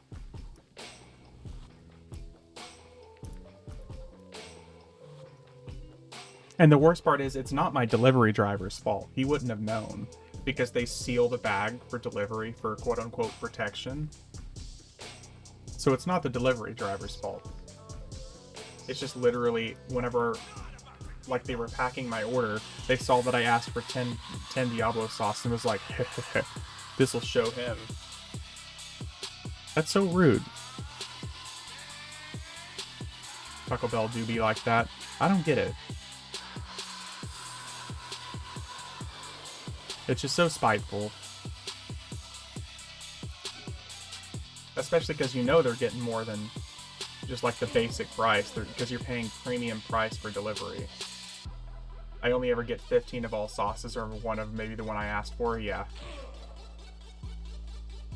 Because I don't know if you guys still like have it like there, but if you go into the lobby of the Taco Bell, they still have like the giant bowls full of sauces you can just grab a handful of. You pay people minimum wage, you'll get minimum wage work out of them. That's true. I mean, I don't mean to act like too proud, but when I was working minimum wage, I was a Wendy's manager. Like, I would still, you can't really take pride in a job, but you can still do good. Not everyone's like that, I guess, though. Are you getting any EXP for these kills? Oh, no, definitely not. Manager at minimum wage, what the deuce? Yeah. Dude, you know what I was paid as a manager at Wendy's? We're talking, I was a manager. I was the maintenance manager at my Wendy's. You know what I was paid? $7.75 an hour.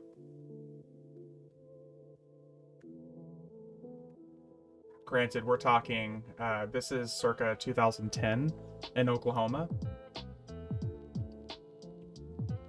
But I was a manager for a full year, making $7.75 an hour. I was only allowed to work 39 and a half hours, because of course, after 40 hours, you're considered full-time and they have to offer you benefits. But I did that for a year, and I made, I think it was like $14,000 for that year. As a store manager for a retail store, making $36K a year. Mm-hmm.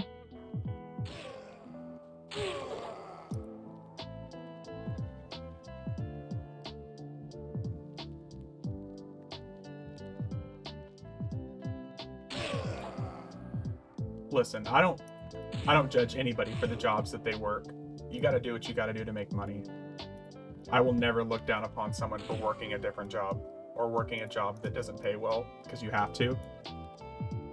I am not above anybody.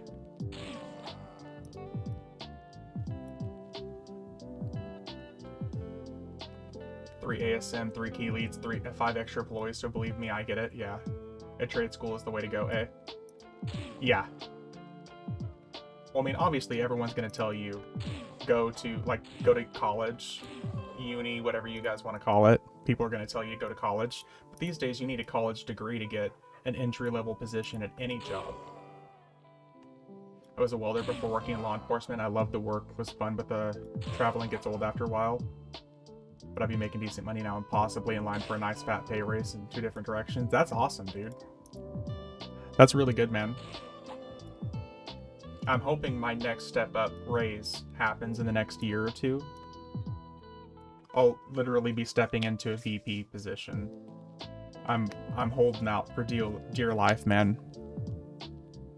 I've worked my way up at this job for the last, I'm coming on 12 years now. I've been promoted 4 different times, but I'm like a step below VP, and if I take that over, that is nice. Hopefully you had a chance for salary. At that 36K in that position sounds rough, yeah, especially managing that many different employees.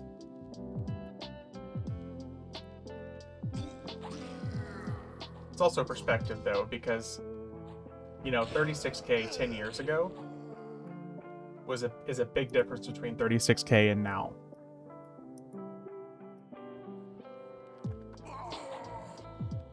Big difference between 36K 10 years ago and 36K now.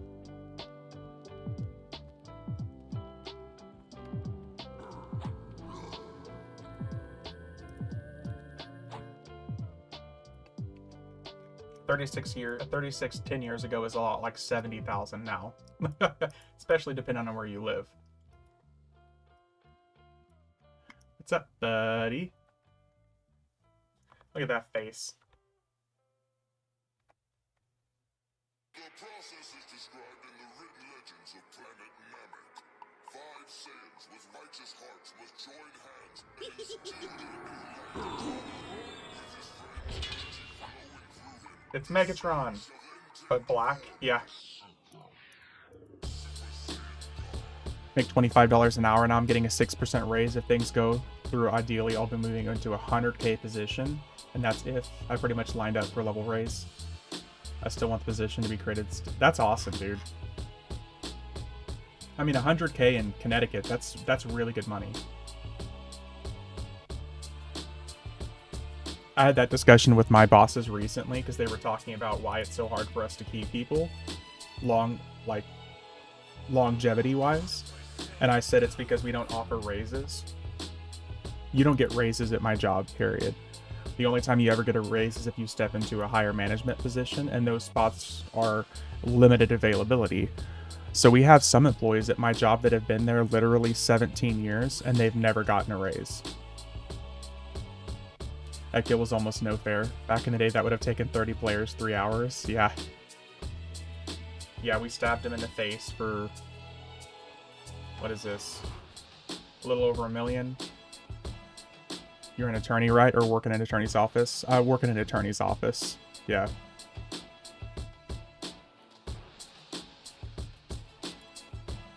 Yes, sir.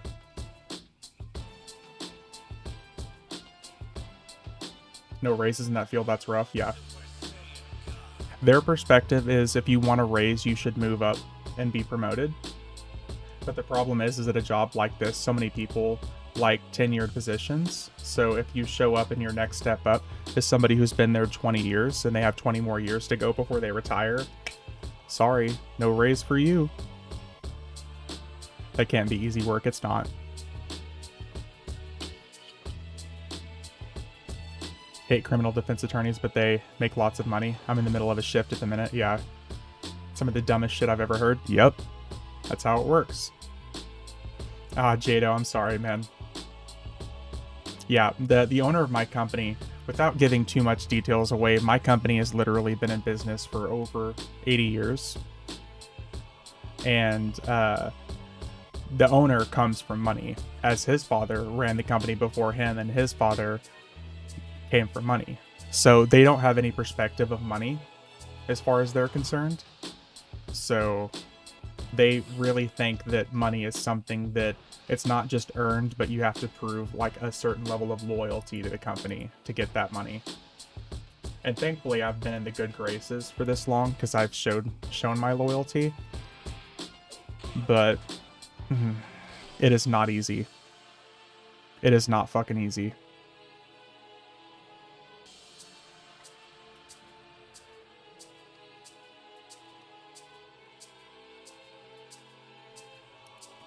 But yeah, that's also what happens when you have a company that's been around this long is perspective. They've been around so long, they think everything doesn't have to change. You're just planes hopping and killing gods then. For the most part, yeah, Tunnel. A lot of these gods I'm fighting because they can drop decent loot for certain characters. God killing Saturdays on V's channel, baby. Yep. We hop around, we kill different gods. We like the loot that we get, I either get to sell or I get and store it and give it away to people. Like the Mace of the Ancients that you can get from the Planes of Power, like the Elemental Planes. Me and Ominous will make those, or get those items, and Ominous will make them, and then give them away. Shouldn't be loyalty will get you pay. It should be pay will get you loyalty. I hate management and CEO type. Yeah. I get it, mister. For some people, it's literally company first, loyalty first, money second. But that's because they've never needed money. If you have a mindset of where you don't need money, then of course it doesn't matter. V's favorite god? Yeah, buddy. But that's just how it works, mister. For some companies and some people in high positions, they've never needed money, so they don't have a perspective at all. They've never had to choose between paying rent and eating food. You know what I mean? That perspective and that reality for some people gets you a different outlook on life.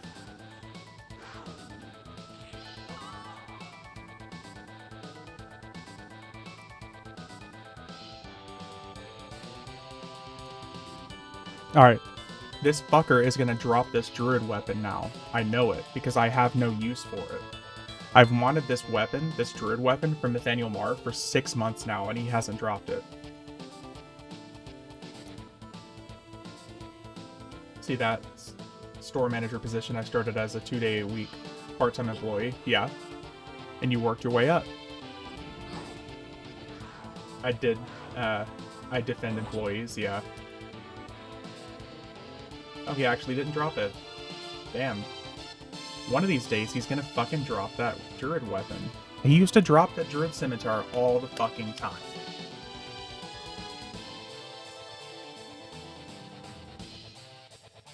Oh, that's nice. I'm gonna send that to Elsewhere. He might want that.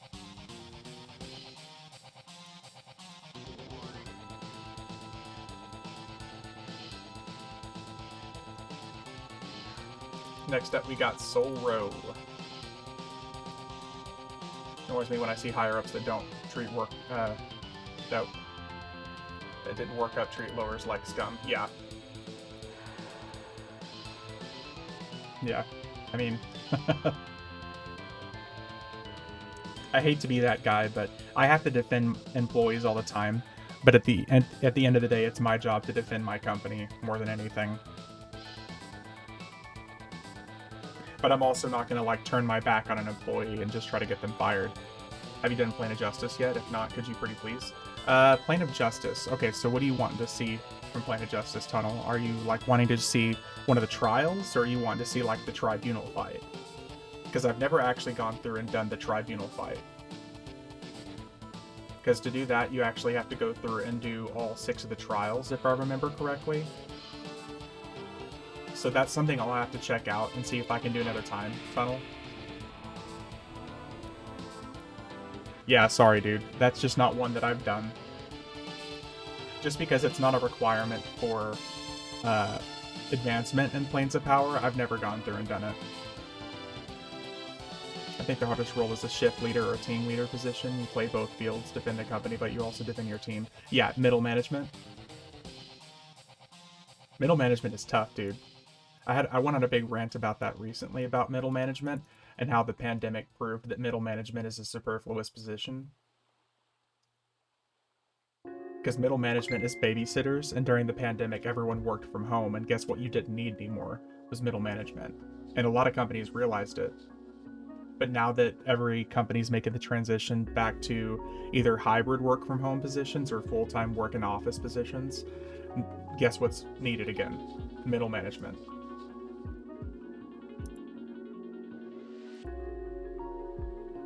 I love it.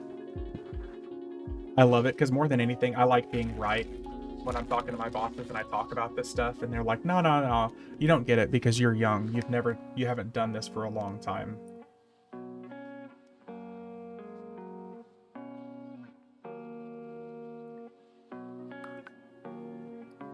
But I like being like the voice of a younger generation in a job where it's old people, because Gen Xers and Boomers just don't get it these days.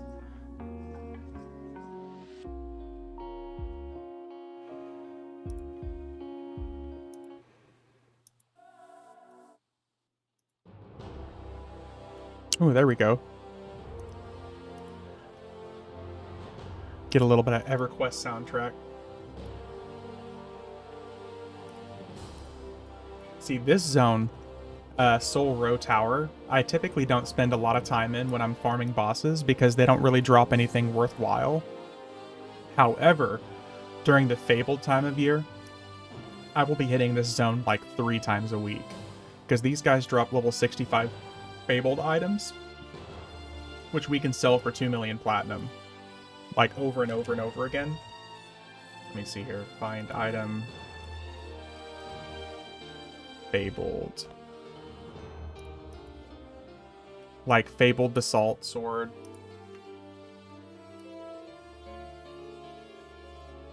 I don't even think there's any for sale right now.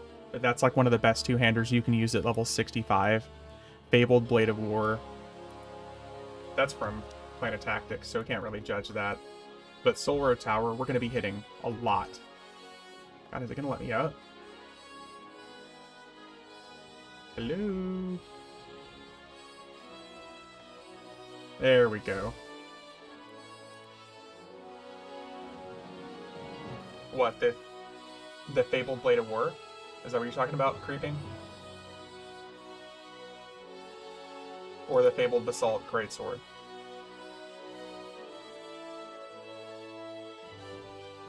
Because this, we got to drop That one, yeah, we got this one to drop from Soul Row Tower during the Fable time of year, from April to May, whenever Fableds drop. This drops from Soul Row Tower. It's one of the tower bosses. Yeah. And it's level 65, dude. That's what's insane about it. It's almost as good as the Blade of War, but it's level 65 usable. So an SK will go from hitting, 200-300s to hitting for 8-9 over 1,000 with this. It's insane. One of the best two-handers.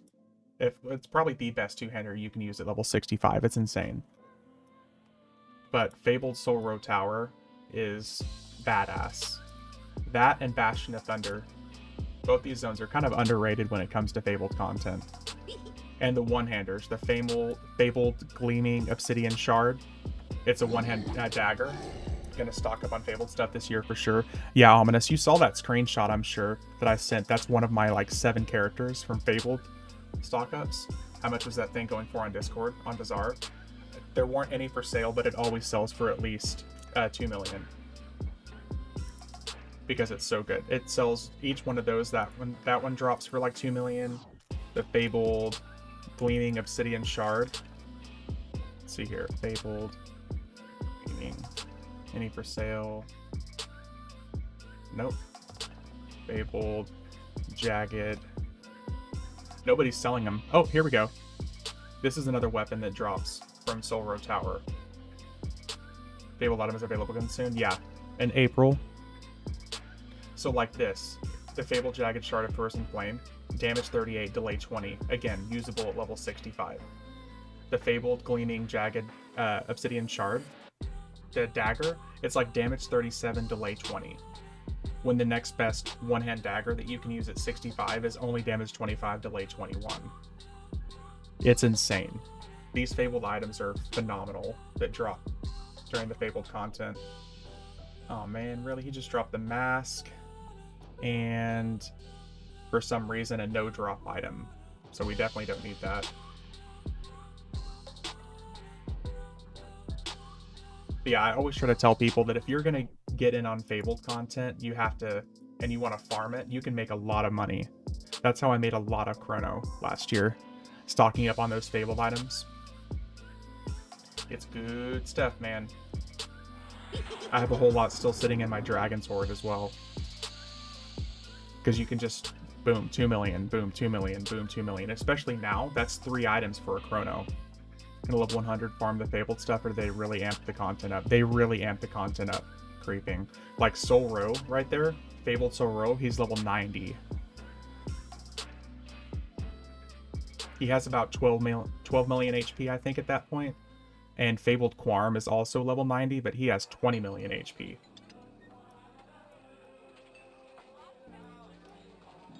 Yeah. Maybe I need to push to 125. You could do it at 115, for sure. But I made that video on YouTube a couple years back of Fabled Soul Row killing my rogue at 115, I think it was. Because his damage shield. I'll stock up on it, just gotta find someone to sell stuff for me. I hate selling things. I'd rather just give it away. Ominous, and that for those items, I would recommend selling them, dude. So you can stockpile some Chrono. So even at 125, it's a chore. At 125 with good weapons, it's gonna be easy. Back and stuffed. Nice. Made some... Ooh. I know I'm gonna say it wrong, but I say gyros. And it pisses people off, but that's what I call them. Let me see here, because I know I have some Fabled sitting here in my... Like this. So we have Fabled... I guess I got rid of... Oh, this right here. This is what I was saying. This Fabled Gleaming Obsidian Shard. This one sells for 2 million. Wife calls it that too, just to make me mad. Yeah. Is heirloom the modifier that means you have to be all access to use? No, Weasel. Heirloom is an item that you can put in the shared bank to move to other characters, but you can't technically trade off of those characters. It's like no drop, but tradable amongst your account. Why do people even buy that crap? Max level's 125. It's because a lot of people, their favorite content to level is from 1 to 75. a lot of people never get to the end game. Even though it's easily replaceable, it's because people want to feel powerful at their favorite levels, which is typically 1 to 6, like 1 to 65, 1 to 70, 1 to 75. Most people that play this game never see a level past 75. And this, yeah, like Ominous said, this server is built for twinking. So even though obviously there's better items if you level to 125, most people don't want to be level 125 because they don't like that content. It trivializes the content that they're going through. So again, yeah, it's also like Ominous said, the server's built for twinking, but also because people don't want to get to that level because they don't like that content. Do you think they'll merge Mischief and FE once Mischief catches up on expansions? I doubt it. Just because it's still technically different server rules. Because FV has a 50% EXP bonus, and Mischief has Chaos Loot, so I doubt they'll ever merge the two. I could be wrong though, you know, maybe in 5 years they will. But the reason being, oh hey, thank you.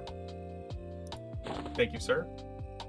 Took me 18 years to get my Shaman to 61, with breaks, of course, yeah. But I could be wrong. I mean, eventually they might, but the reason that they're even doing a Mischief to Thornblade merge is because I suspect they're going to drop another Mischief for the anniversary event. I'm willing to bet this server that we're going to get for the anniversary this year is going to be Mischief, Oakwind, and what's the other one? Kind of like Mischief and Oakwind merged together, where it's going to be like evolving rule set, bonuses, chaos loot, free trade, and legacy characters. But that's my... Without the chrono dupe, yeah, good luck, dude. They're never... yeah. That killed Oakwind, yeah. It did. It ruined the Oakwind economy. But I'm hoping it's going to be another Mischief, but with Oakwind rule set and first to encounter, and heirloom stuff, and legacy characters. So, that's what I'm hoping. But I think that's the only reason they're merging Mischief and Thornblade now. Is because they know that the population's about to jump off a cliff.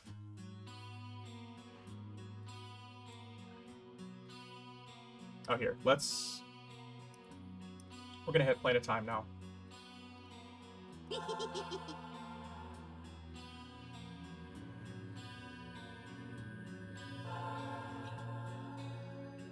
I'm gonna take a slight break, guys, because I want to eat a little bit of my food before we go any further. So we're gonna take just like a couple minute break here. I'm gonna mute. I'll be right back, guys. We're just gonna be a couple minutes so I can stuff myself. Stupid question. Time at 65 Nagathon Khan's blue to me and has 3 giants in his chamber with him. Can I solo him? Well, it depends on your gear tunnel, because me and Ominous duoed Nagathon at level 5. So if you have the right gear, you can absolutely solo him easy, even with his ads. It depends on the gear and the buffs that you have, because he's going to dispel all of your buffs. So if you don't kill him fast enough, he's going to get rid of your buffs that are helping you, but you should be fine. Nagathon's a pushover. He only has 32,000 HP. I'll be right back, guys.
it's just gone down and down. I know on a lot of other servers, the Chrono and Plat dupe increased the prices, but on FV it actually dropped the prices. Everything went from like 10 to 11 million down to like 6 million. Frank Riskull. Oh, nice, dude. That normally drops from, I want to say, Vaza drop.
But yeah, if you check under each of the individual expansions, they each have like hunter achievements.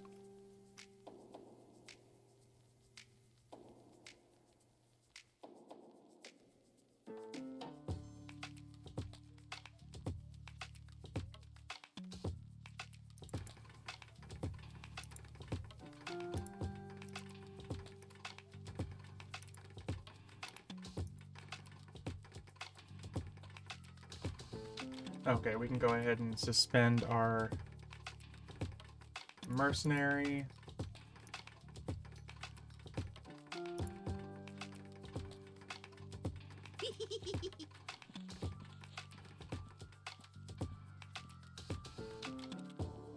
Hey, what's going on, Day? How you doing?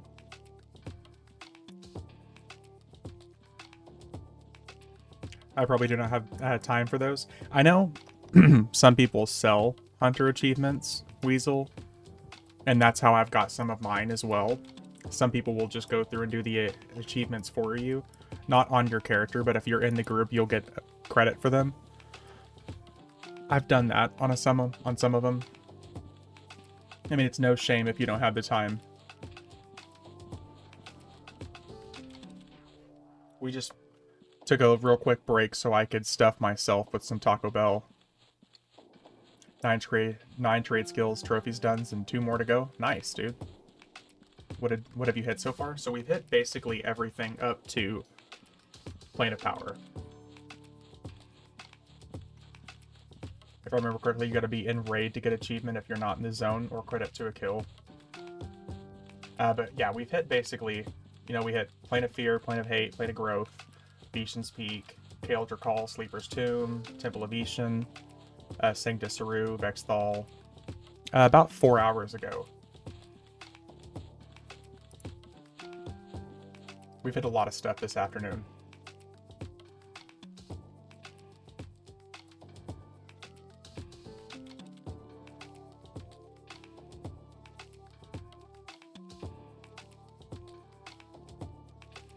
Oh, when? I thought you said why. Why did you start streaming? Very philosophical. I'll do you one better. Why is Gamora? I didn't see you on Twitch until 5 minutes ago. Yeah, I've been streaming for 4 hours now, dude. I just hit my 5-hour mark, or 4-hour mark.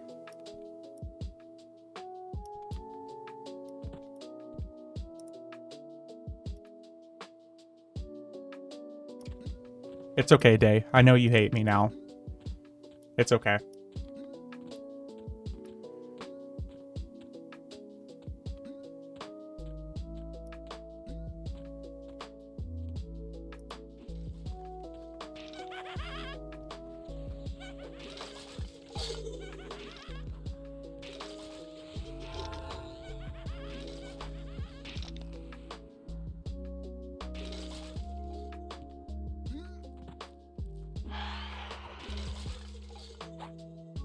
It's not you, it's that bastard game, the finals. Yeah, blame the finals. So are you using boxes to get instances? Usually, yes. Steak sauce, usually yes. In this case, for Plane of Time, you don't need boxes to get instance. You only need one character high enough level to get a Plane of Time instance. And you can go in solo. But in most cases, you need 3 characters and at least 3 other mercenaries. However, to equal 6 characters, yeah. Eventually, we're going to get up to the point where we actually have to have 6 characters in a raid to get an instance, like for Takvi, Anguish, stuff like that. Some of those places require actual, like, raids. It's so stupid. They need to get rid of that shit.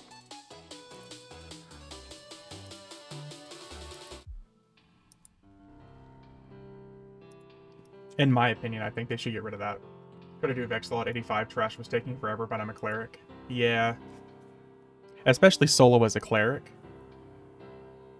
I think Anguish was part of Necro Epic, and I had a time trying to get 6 people. Yep. Yeah, because you have to get the Globe of Discordant Energy. That is a rough time for some people, yeah.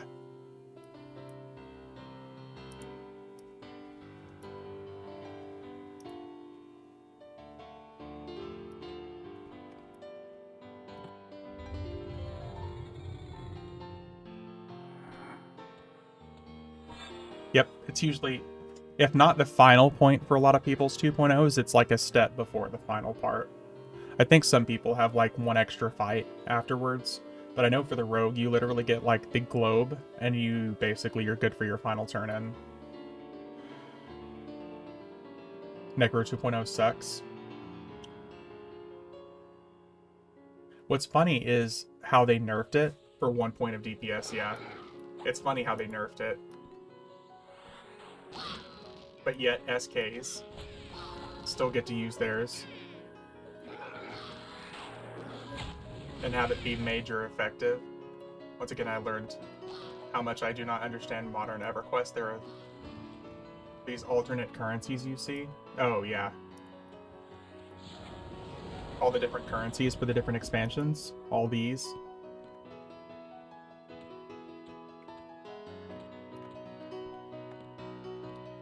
Ooh, speaking of... Shit, I almost forgot about Overseer.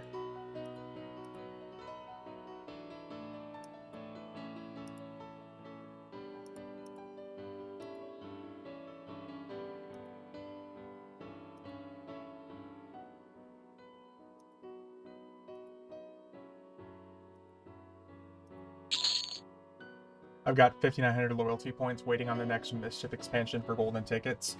Make sure that you're using your loyalty points because there's a max. You can't get over like the 5960 or 5970, whatever it is. Loyalty points, you literally stop accruing them at that point. I would recommend spending them, at least some of them, because you're going to accrue them back every month anyways. I just try to tell people, if you're going to save them, like, at least get something, a little something every single month. That way you're not just not accruing any. I've been running out of plat, not being able to buy spells. I did not know you can just buy a bag of plat. As long as you're a full access member, yes. But you have to be a full access member to do so.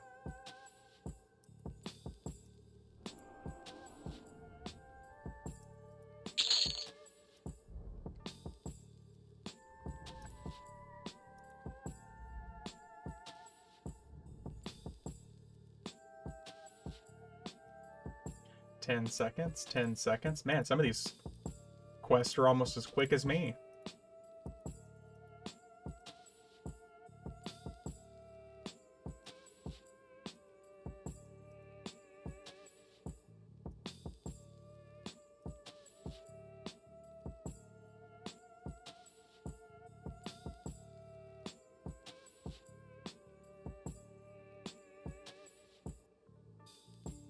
Okay, we got 5 going. We're good. But another important thing to do, Weasel, one of the things I'd recommend doing instead of buying bags of plat, because you only get 15,000 platinum for those, somebody in chat told me a few months ago, you can buy the perfected augment distillers, and people in barter are paying anywhere from 30 to 45,000 platinum per perfected augment distiller. You actually get more platinum going about that way. Just an FYI, because the bag of platinum I think gets you 15,000. But you can spend like a quarter of the price to get a perfected augment distiller, sell that on barter and get 3 times the amount. And they sell on Trader even more if you want to take the time to put a trader up. Yeah, I tried to find those but couldn't. Is that the loyalty vendor? Yeah. Loyalty vendor still sells the perfected augment distillers.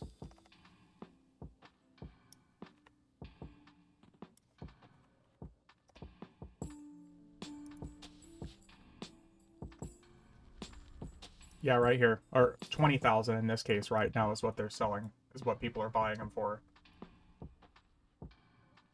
So, I mean, if you wanted an immediate buck, you can do that. Or if you want to, you can just sell them for probably 35, 40,000. It's up to you. Just little bits of info that I found from people on stream.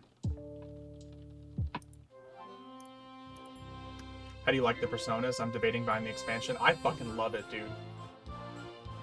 Here, to give you an idea, like, I have 10 different personas now already, and I've more than gotten my use from it already.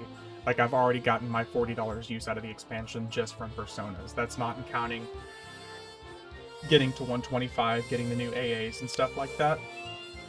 I think it's awesome. One of the best quality of life improvements they've introduced to the game.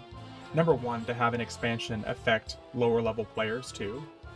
Because normally lower level players don't have any reason to buy the expansion because they know they're not going to get there. But now it's perfect. I think it's awesome. Have they had their glitches? Absolutely.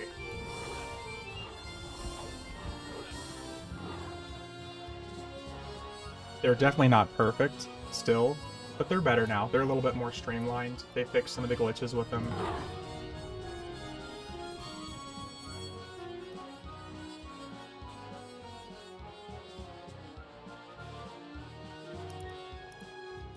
But I think it's worth it. Like I said, and once you buy that persona slot, you own it forever on that account. Once you've unlocked like all 15 persona slots, you never have to buy another one. It's unlocked on every character, on every server, period.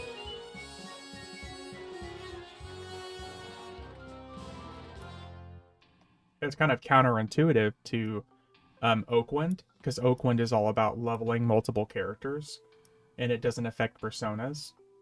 I think the only thing they could do to streamline it and make it better is if for every persona that's max level, you get an extra 10% EXP on all the other ones.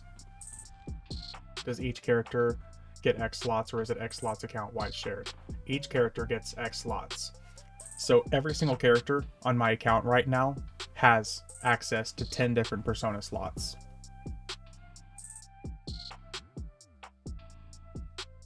So you don't have to buy it for different characters.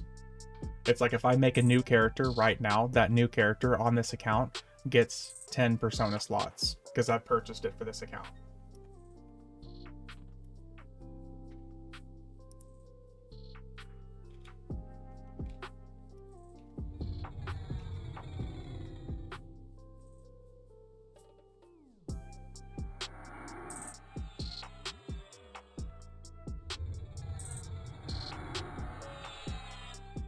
You have to buy persona slots. So with the expansion, you get 3 persona slots automatically as part of the expansion, but if you want to have more than that, yes, you have to buy them.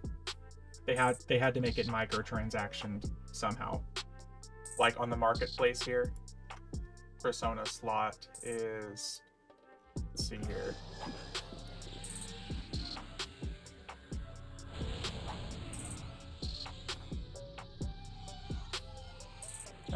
I actually don't see it anywhere on here. Oh, alternate persona slot right here.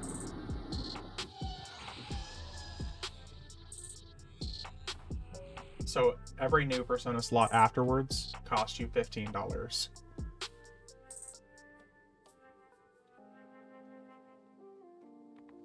Is it expensive? Yes. Is it because it's a one-time purchase and it affects every character on the account? Probably so.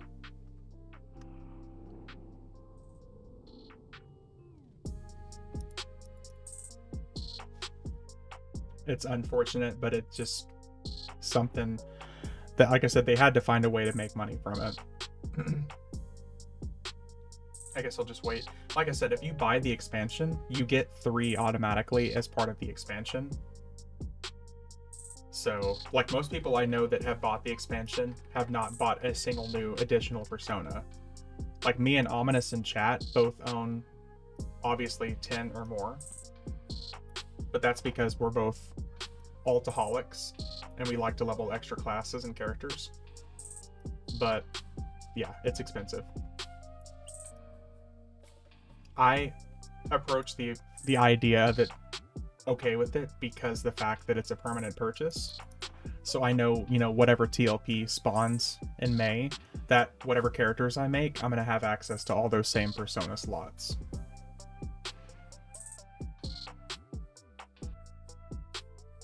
Dropping paychecks on alts, yeah. For some people, they definitely do.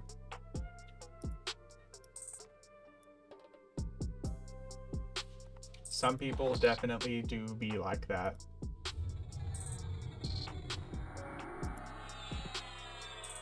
I am not one of those people. Have I dropped a pretty penny on this game? Yeah.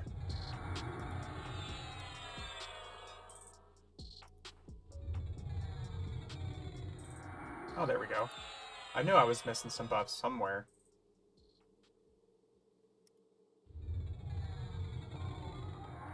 Lots of buffs, apparently.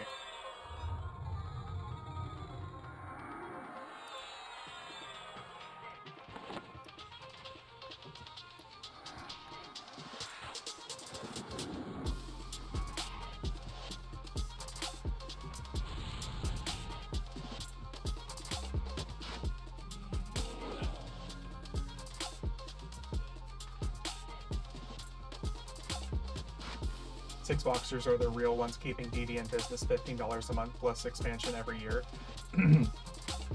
Probably more than that. Steak Sauce, it's technically like the macro questers that are keeping the game alive, because if you think of servers like Rizlona, where people are boxing 54 characters at a time and every single one is paid sub every single month, on top of expansions that they're probably also buying, that's another reason why all this talk of improved anti-cheat that keeps happening, we all know is horseshit.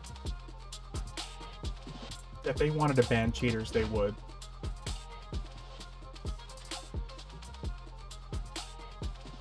But they know if they ban cheaters, they're banning literally at least 60% of their player base at this point.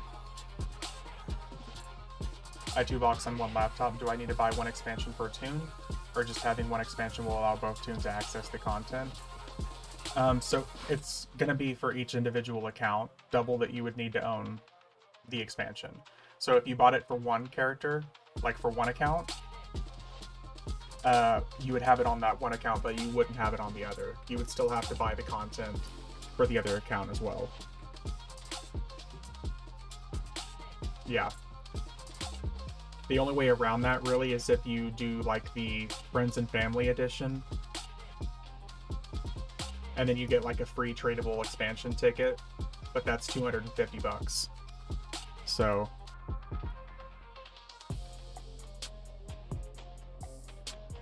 The real play is to not buy it for the second until the second account needs it because they hit level cap. Or that too, yeah.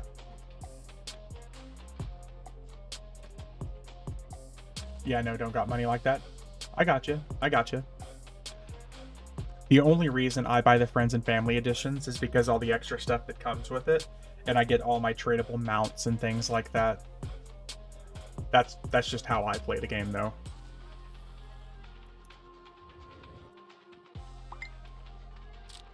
But if you don't have the money for it, I 100% get it. Some people, like I said, it's not even worth buying the expansion because they know they're not going to utilize the alternate personas. If, number one, you're not going to be at the end game, and number two, you're not going to run alternate personas, this expansion is completely pointless for you. Do not waste your money. If you're not going to see the content or you're not going to level alternate persona, there's no point.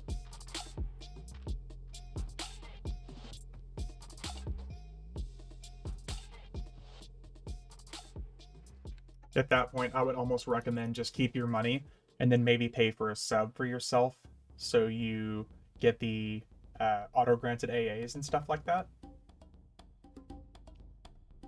That's going to be more worthwhile.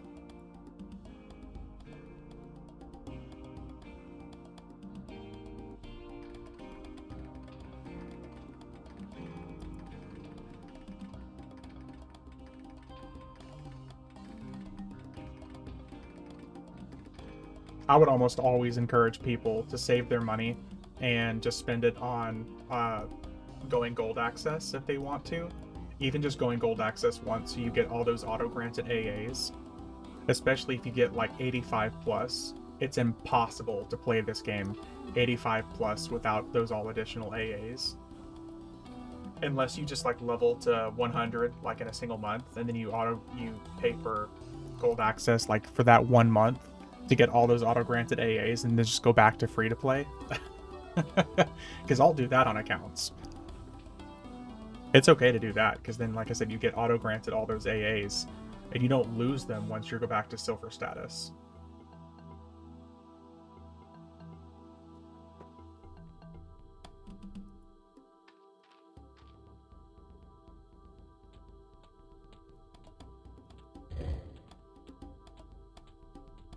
Level 115, then stop. Yep. Get to 115, get those auto-granted AAs, and you're done.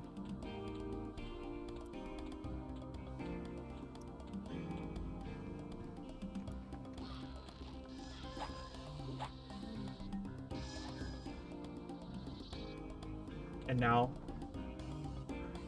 the best part of the stream, when we played gems.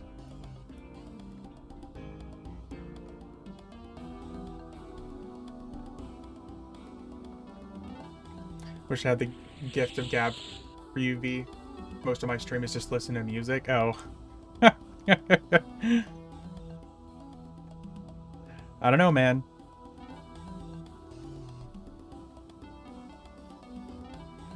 Let's see here.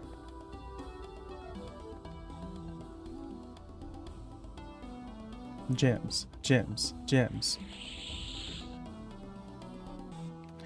Ba-ba-ba. You can go right there. You can go right here. You can go right. Oh, here we go. Oh, that's convenient.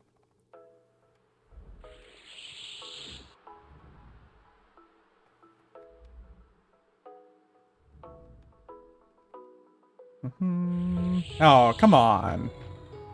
We gotta do this. I'm just gonna stop tapping it and let it do its thing.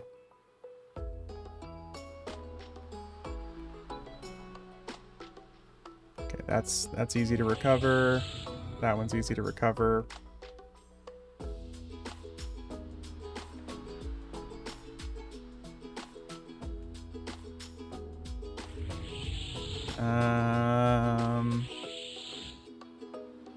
Oh, here we go.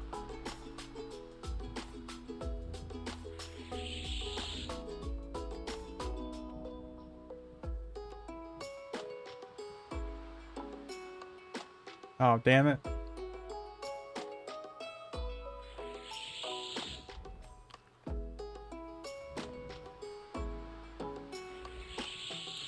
Wave 2, let's go.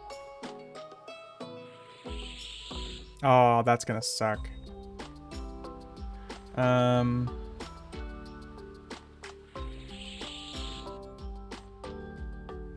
Oh, that's okay. Come on.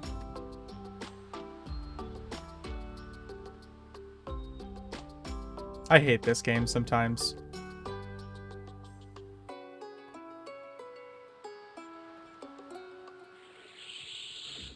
Oh, oh.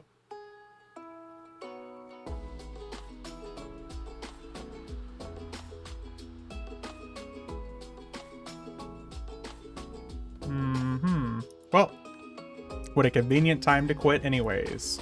Right as I was losing the game.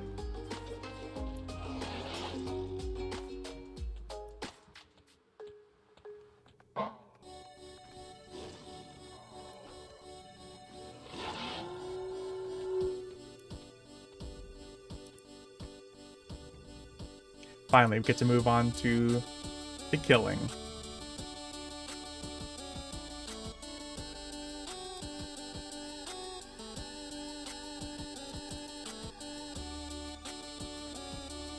They turned EverQuest into a mobile arcade game. Hey, that new EverQuest experience they're talking about to be dropping by 2028, man. Mark my words, it's going to be a mobile game.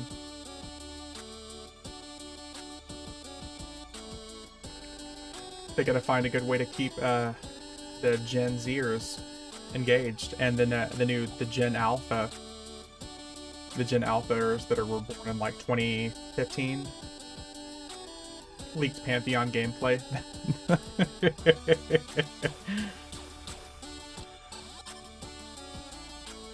Poor Pantheon, man. That is just never going to be a thing. You think that microtransactions are bad now? Just wait. Yeah. For the low price of 10 extra cents per cast, you can cast a rank 2 spell instead. And for 50 cents, you can do rank 3. With no limit. Yep. Just you wait.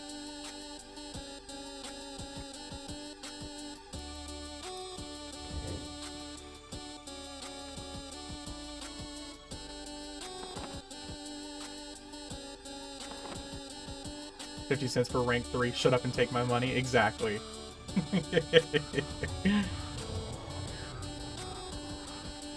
You gotta keep it a low number, because if it's too high, it's gonna confuse the Gen Alphas, and they won't know what you're saying. 50 cents is easy, though. They'd be smart if the mobile app was tied to your EverQuest 1 account, or if you could choose if you wanted EverQuest or EverQuest 2 rewards. That's what I know I'm joking and memeing about this, but I wouldn't be surprised if it's something like that. Like you could play the EverQuest mobile experience for things on live. Yeah, like it's gonna be an improved Overseer experience. That really wouldn't surprise me. Plot choices is Overseer accessible from your phone. That's exactly it. Steak sauce, that's exactly what I'm thinking it is. Everyone's joking about it, and I know I'm kind of memeing about it too, but I really would not be surprised if that's what it is. All jokes aside, it's $30 million in investments, but $25 million of it is going to be promotional. The other $5 million of it's going to be spent on the staff that they end up firing once the project is over. So in a year, they can say that it wasn't successful and they're abandoning the focus of it. Watch, they bring back the card game. I would be fucking fine with that, dude. If they brought the card game back, that shit was amazing. The stuff that you could get in the game. I thought the card game was awesome. Number one, I'm already a bitch for card games anyways. I don't care if it's a digital currency or not. That, like, scratches my old school Magic the Gathering and Yu-Gi-Oh! Itch as a kid. Like, opening up Magic packs back in the day. Oh my god. Everyone hoping to find a Black Lotus. Which they said they were never going to make again, but they made in a pack for like $250 a couple years ago. They say you can't move mountains, but money sure does.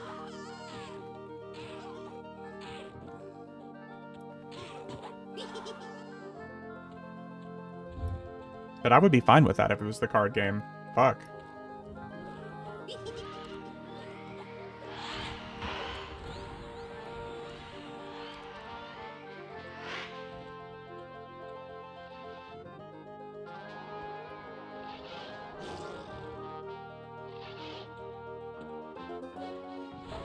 A lot of cool illusions, exactly. I liked Elowen when it first came out, yeah. I mean, like I said, you guys see all the collectibles and stuff that I have from it. Shit. And this is just a small portion. All these different illusions and things like that. I would be so happy if they did that. It would at least entertain me, and they would make money from me on it.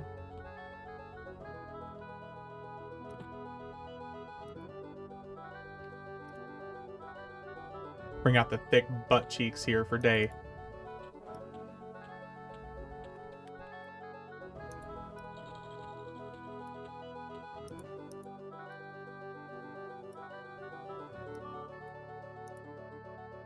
Speaking of thick butt cheeks.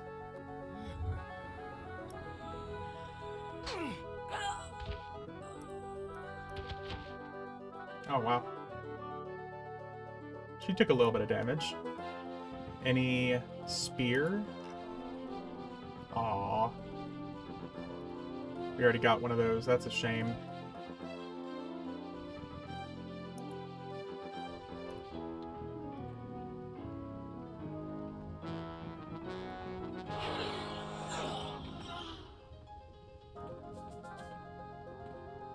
Oh, nice.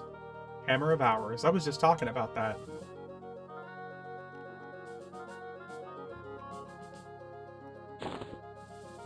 Cool weapon graphic, too.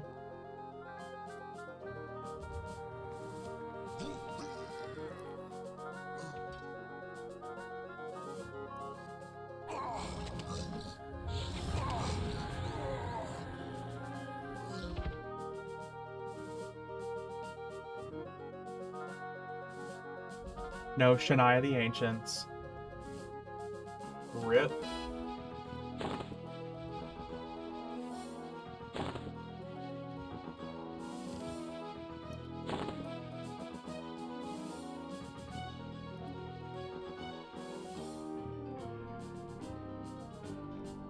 Alright. Let's pull our friends here.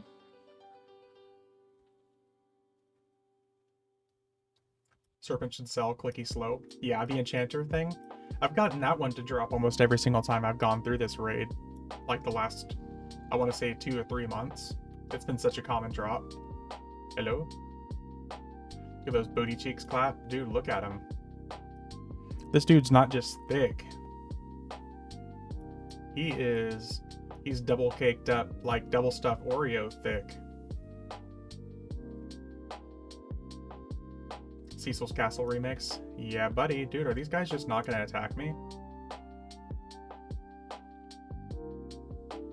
Did I get Kazakh also? I did not. Okay. What is going on with the aggro range here?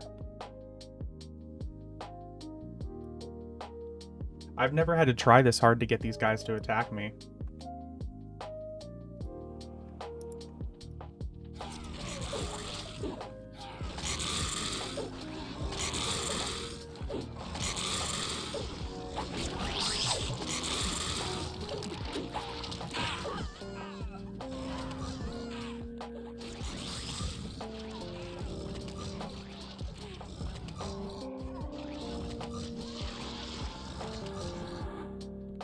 Server lag? Yeah, it's gotta be.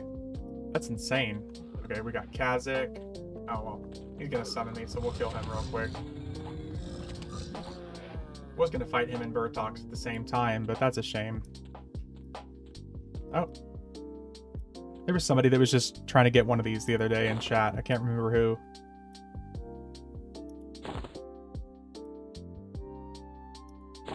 Got some more stuff for elsewhere. Nice.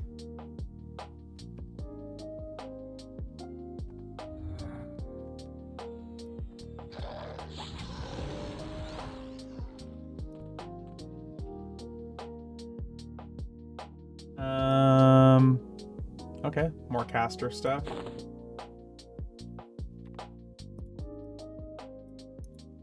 All right, give us a Dark Blade of the Warlord. I know you can.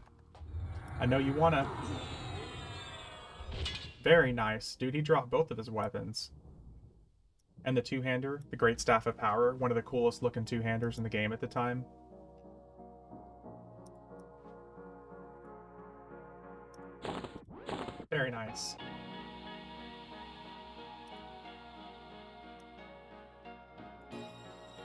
So cool. Okay.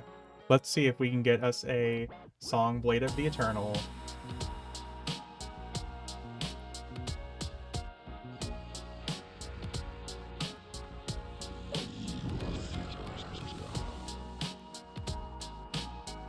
Damn it. No song, Blade.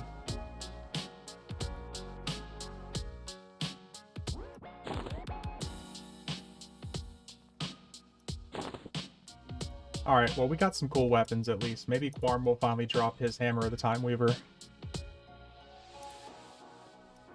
It's been a few months since he dropped that.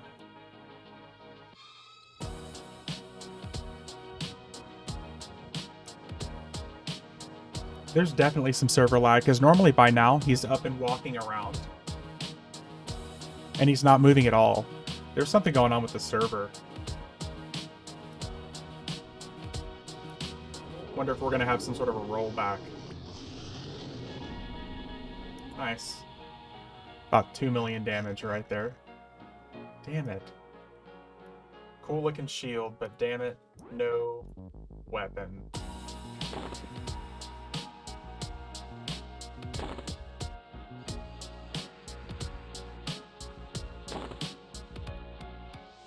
Feels bad, man.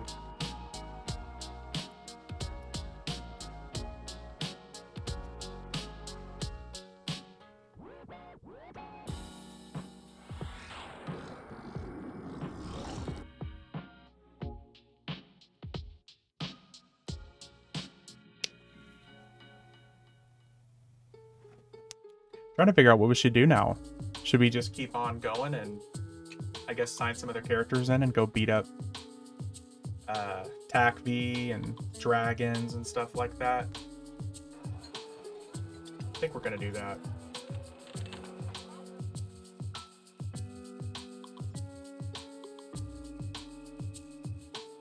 Oh man, this server lag makes me worry that we're gonna crash and have some sort of a rollback. Oh.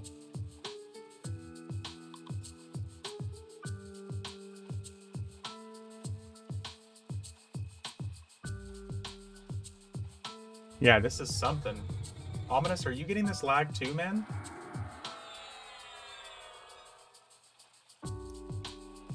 Surely, hopefully that's not just me.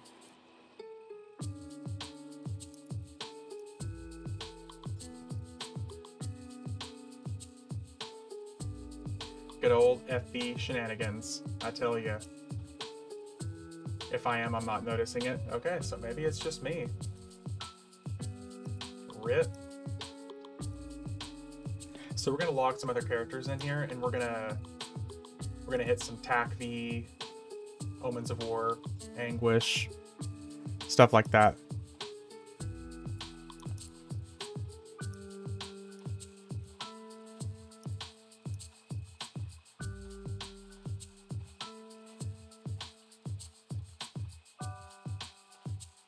Let's get some other characters in here.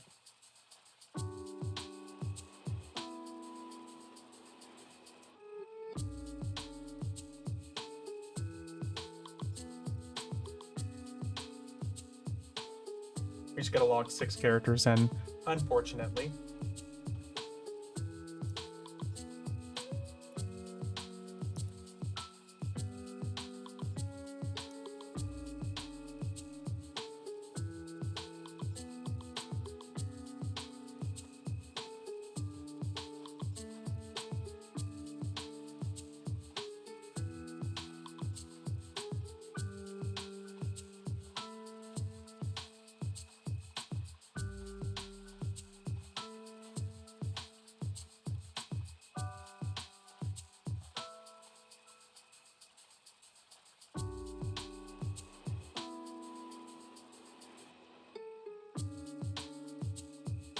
If you need it, you can invite me.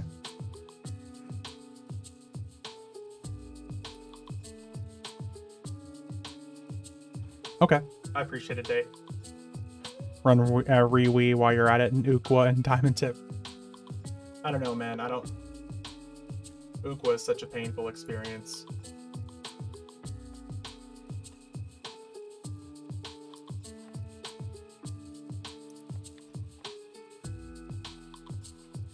is this 1, 2, 3, 4, 5, 6. Okay.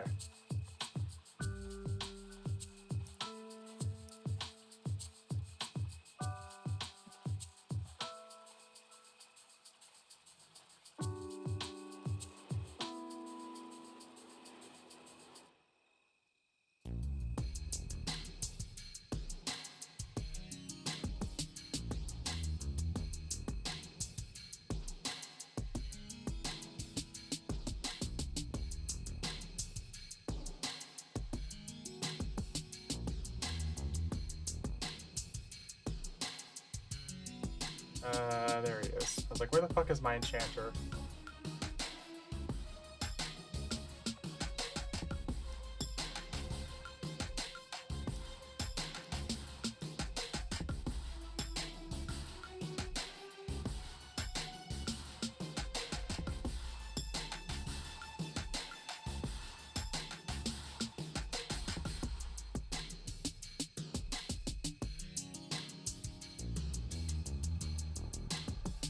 Who has not joined? This guy right here.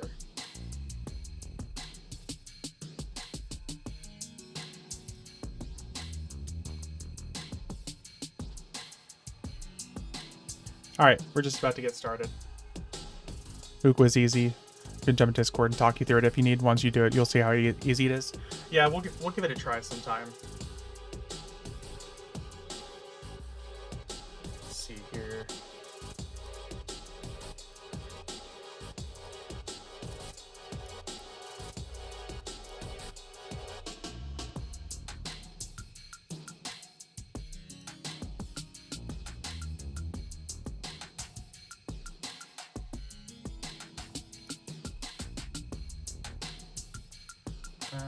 Okay, I think we got just about everybody going here. It always a little slow at first.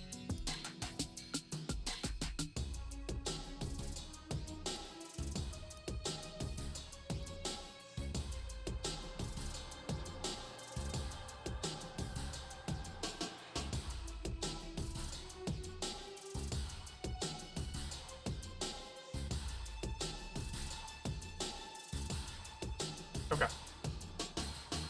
Nice.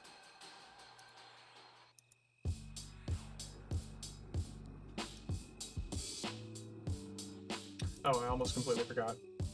Shit. Raid invite.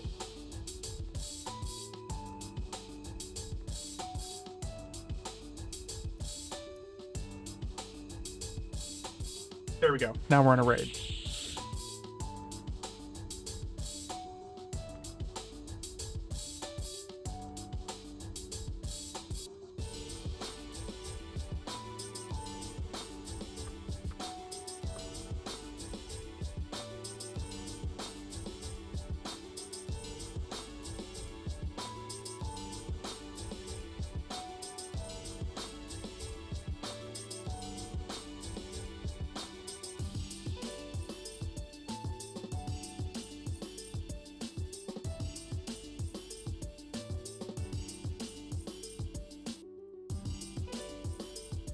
Okay, so now we're actually getting into a little bit of the higher level stuff as far as old content is concerned. With Gates of Discord, we can actually still get some pretty good level 65 stuff. And some items that we can sell for a decent price. Assuming we aren't already completely stockpiled full of them.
Okay, now it's actually starting to get a little bit cold.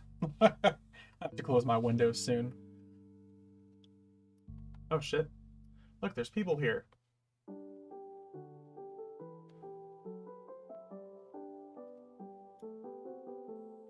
Let's go see if this person's up over here.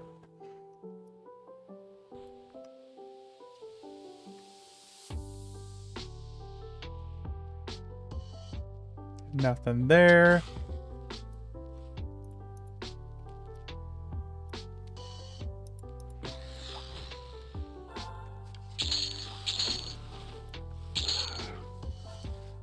I know a lot of people genuinely dislike the Discord content, both for the fights and the enemies and the drops and stuff like this, but I thought Gates of Discord had some of the coolest fucking looking armor and weapons. The weapons look so good, like the elf shoe swords and things like that. I really like the Gates of Discord weapons. It was a pain in the ass at the time, obviously.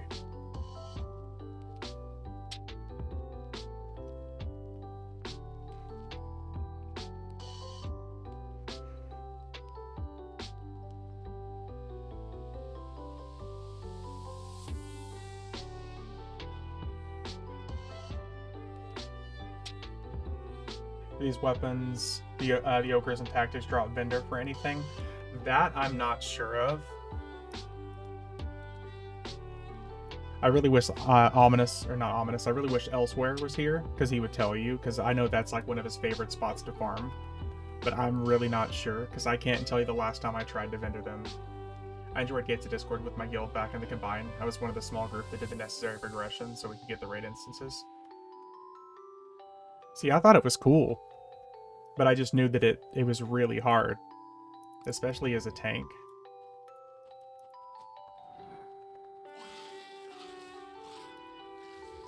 It was really, really hard as a tank, because everything hits so hard. Like, I just remember going through the,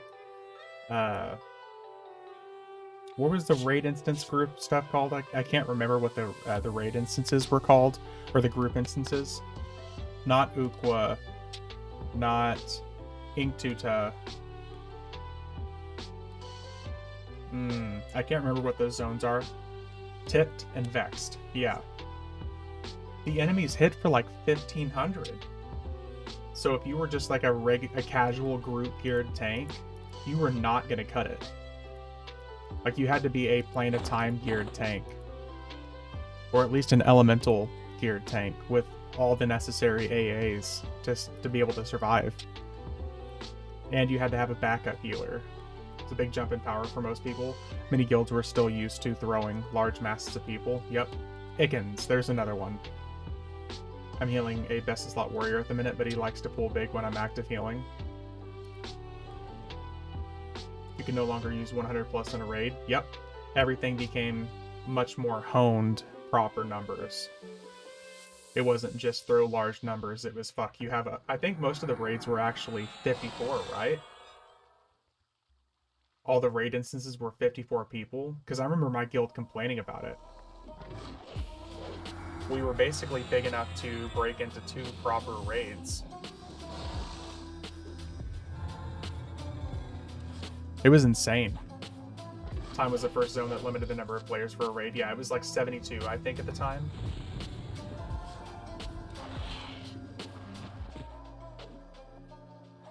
But all these raids were like 54.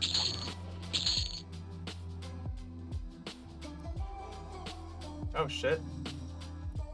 He dropped another one of these. Haven't seen that. Oh, speaking of... Look at these elf shoe swords. Look at that. It looks so goofy, but it's so cool. 72 for time. Gate started at 54 man limit. Yep. I remember, because like I said, my guild was massive. We did like 100-man raids.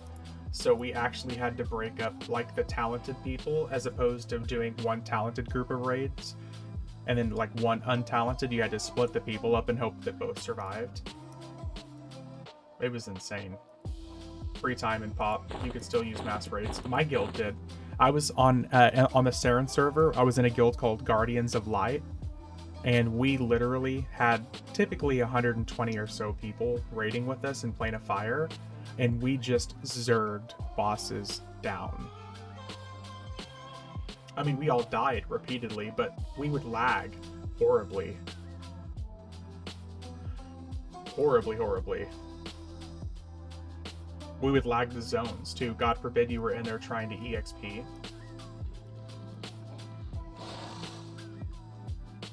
But we'd just, like, throw 120 people at the raid encounters in Plane of Fire. And it worked.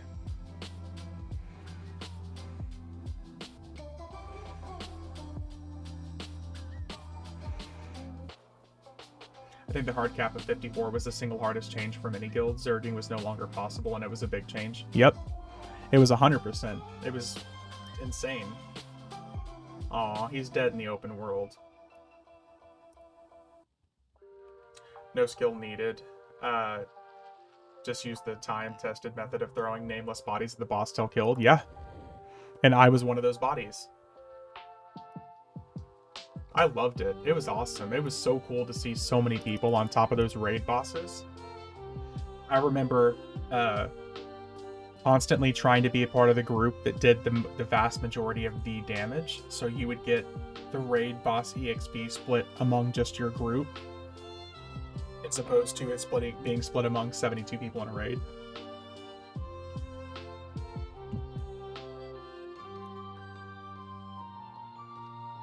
Yeah, good times, man. I tell you. Like, leaving sleepovers with the bros and stuff like that.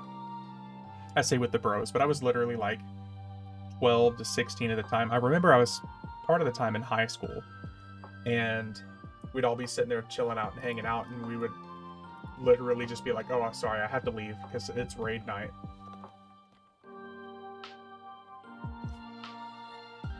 We're gonna go kill Finn and Roe, and hopefully he drops the dagger that I want. Sorry.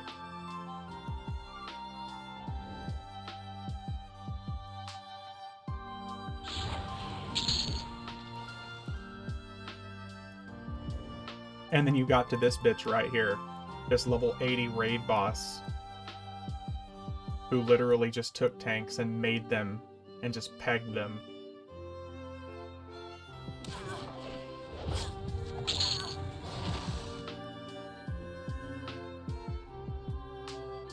Good times.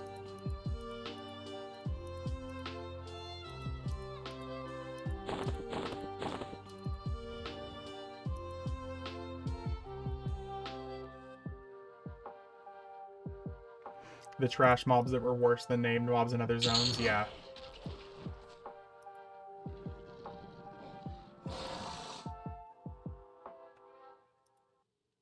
Veteran of the Empires of Kunark. Well, somebody's working.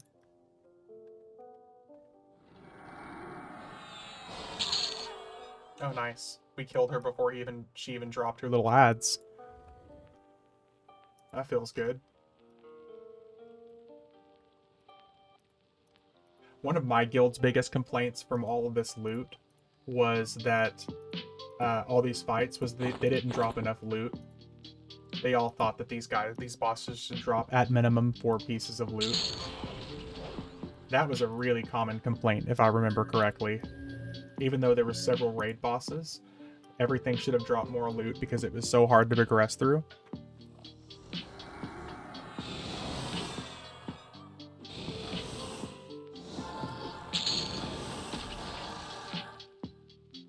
That was for sure one of the big problems. Oh, speaking of weapons. Is this the Beast Lord one? Nice. We were talking about Beast Lords just earlier, too. 3122.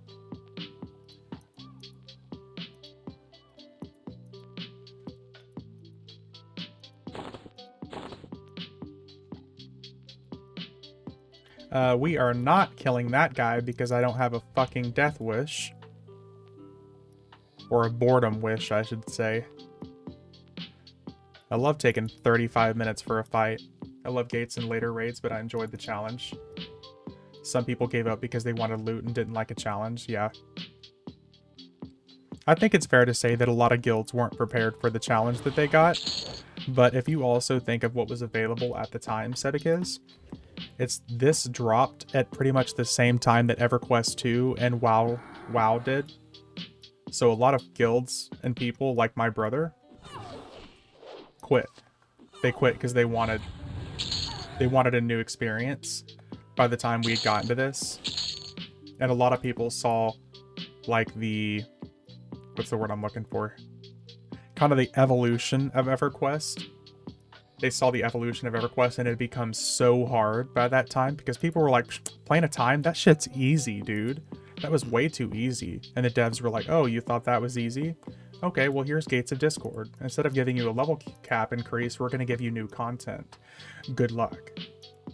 So if you had challenge and reward, or you just had rewards, people went the route of just rewards. So they quit and played WoW or EverQuest 2. I'm not saying WoW was easy, but comparatively speaking, it's brain dead easy to a lot of this stuff. Now, I'm not including new WoW content. Mythic rating is stupid these days. Aw, man. No bard weapon. Feels bad, man.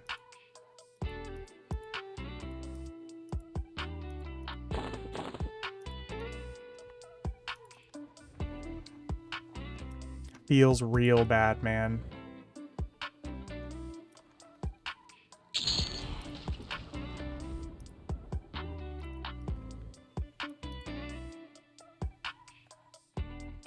I never played WoW and have no interest at all. I did dabble a tiny bit in EverQuest 2 when it first came out, but I went back to EverQuest and have no interest in EverQuest 2 these days. That's fair. I mean, it's really, really fair, dude.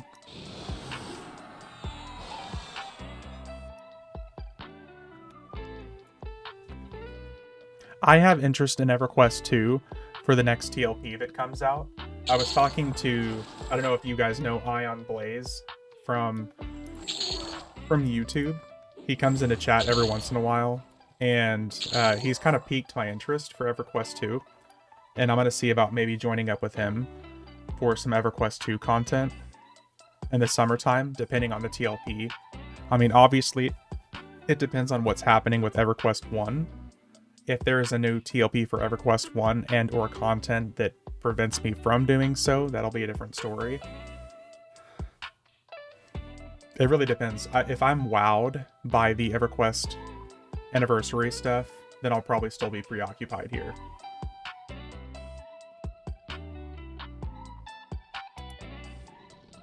The finals? Shut up, Day. You don't know me.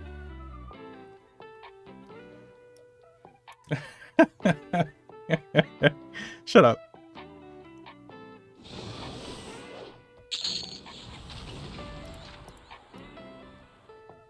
You don't know me, sir. Oh shit, nice. He dropped the warrior weapon and the cleric hammer.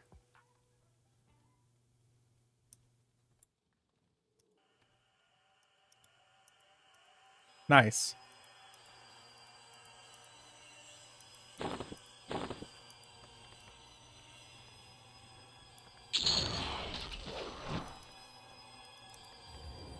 But no, like honestly, it'd be really cool to see EverQuest 2 from the start and see some of the content. It's just every time I try the combat in EverQuest 2, it leads me away. I feel like if I get invested enough in like in what's happening and I'm playing with people, I would be able to see past that, because I want to like EverQuest 2. I really do. I just in the past have not been able to like EverQuest 2. I want to see the world of it, and I want to see what they've done to improve it. It's just every time I play EverQuest 2, I log in, and I'm just immediately like, oh, gross. And then I log back out. And then I also know that EverQuest 2 damage and hit point bloat is 100 times worse than EverQuest 1. I played EverQuest 2 pretty hardcore through the first 10 or so expansions. Would love a P99 EverQuest 2 server, but I don't think that'll ever happen.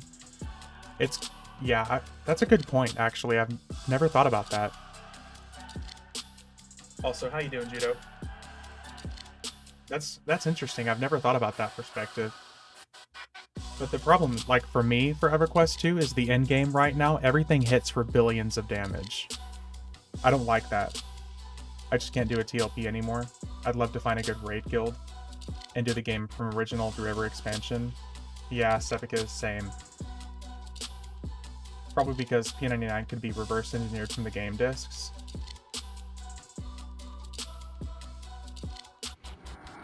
Are you saying that EverQuest 2 can't be done that way? Steakhouse? Or Steakhouse? Wow, I just called you Steakhouse. Steak sauce.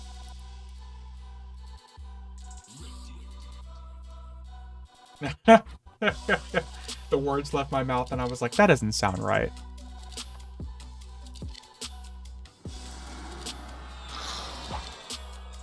My name is Mischief is Steak Sauce, not House.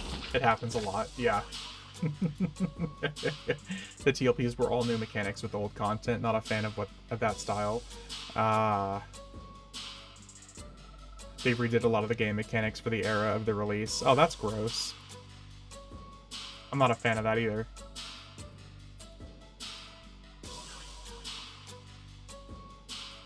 No one has created an EverQuest 2 emulator. I'm surprised given how most games seem to have emus these days. That's why I'm kind of curious too. Like, is that really true? They haven't done an EverQuest 2 emulated server? Maybe because of how the game's built or something. I don't know shit about programming, so I don't know how that works. There was an EverQuest 2 emulator, but it was pretty rough last time I checked it out.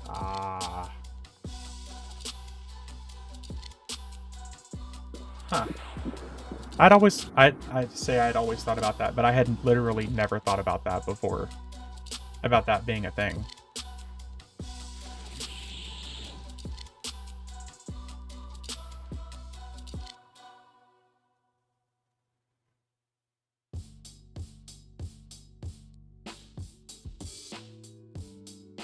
But like I said, I want to like EverQuest 2. But I have to play it with a group of people to give it a real chance. If I'm playing through it with people, I think it'd be a different story. Because some of the graphics I thought looked really cool, and some of the zones I thought looked fucking awesome. But number one, my biggest problem with EverQuest 2 is I don't fucking like how monetized it is. I was just speculating. Could be because EverQuest 2 isn't as popular, which is hilarious because it's a sequel to the game. Daybreak isn't willing to be able to run separate code for the TLP versus the regular servers. Oh yeah. Okay, yeah. So they really aren't going to be as classic. Yeah, that makes sense. That makes a lot of sense, actually.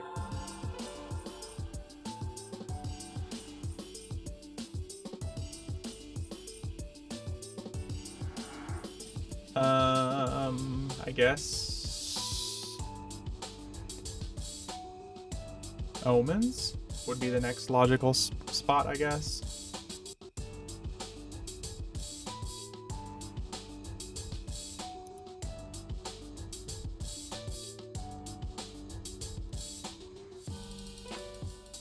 It'd make them have to double their programming team to support a different code base, and they wouldn't do that just for a couple of servers.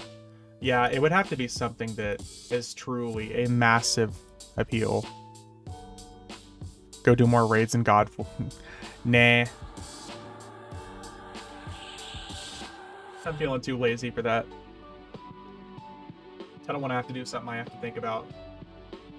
This makes me sad. But it did get me to play EverQuest again just last year. Yeah.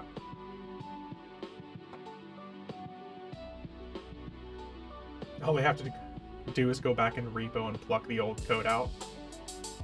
Maybe add 1 or 2 devs, not a whole team. But if you think about a game like EverQuest 2, where there's already such a lack of interest in the game... Ooh, a named.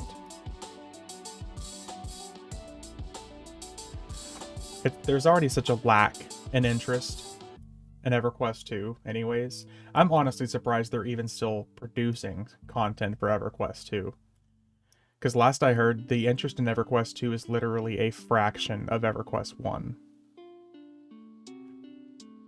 I heard the person, Daybreak's person over EverQuest 2 hates it. I wouldn't be surprised, dude. I've heard they haven't got some of the older code for 1, and even if they did, they would still have to adapt it to run on modern PCs with the versions of DirectX and so on. Yeah. There's got to be something there that I'm not understanding about EverQuest 2, because like I said, I don't know why they're still even making content for EverQuest 2. I would be less surprised of anything that the funding of EverQuest 1 is what's keeping EverQuest 2 alive. That seems more likely to me than anything.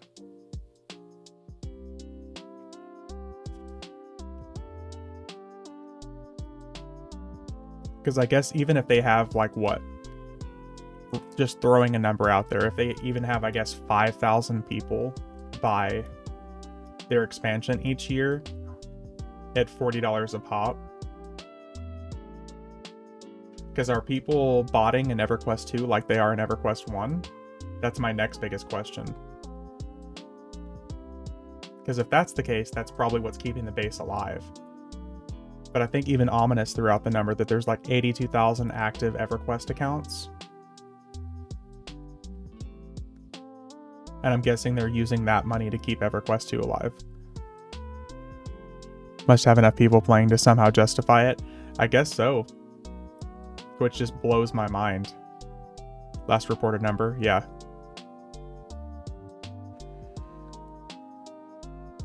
But I guess people think the same thing about EverQuest 1 every time they see it. EverQuest 2 has less than 5k. That makes sense. That or DBG is secretly owned by the drug cartels and they see the games as to launder money. Ooh, some tinfoil hat stuff. Hey, Tuma, welcome back.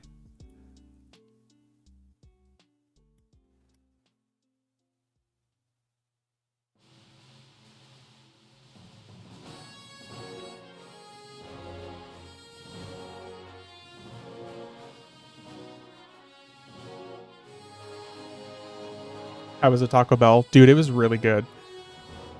I tore up like 3 burritos. I thought I was gonna choke for a second because I tried to eat too fast while I was muted. And thankfully it didn't happen.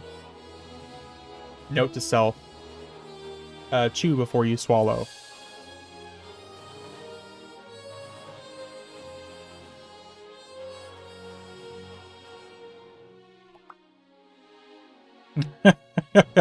Now you're gonna tear up a toilet. You got it, Thunder. If you die, can I have your account? Absolutely. I'll make sure and leave it in my will.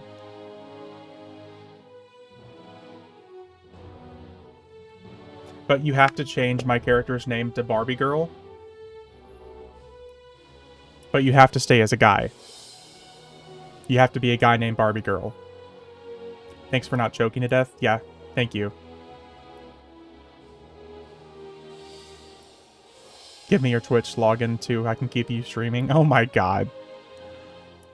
Everyone's gonna be like, wow, you sound kind of different for some reason today. Oh well.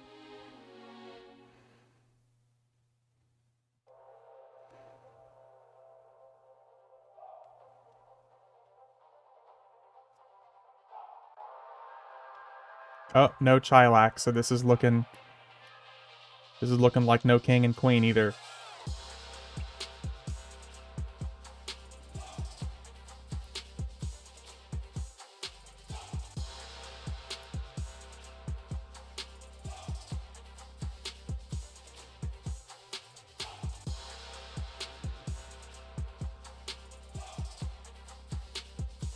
Aw, man.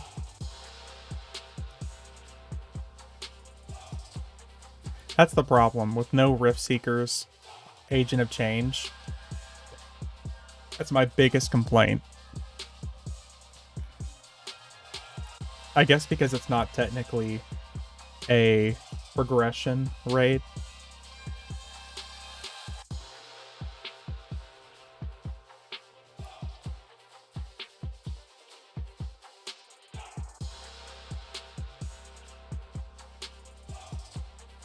We're gonna check to see if the king is up, just in case. But I doubt it. If the queen's dead, the king probably is too. But every time I see the queen, I have to kill her because I want a damn crystal dagger. Every time.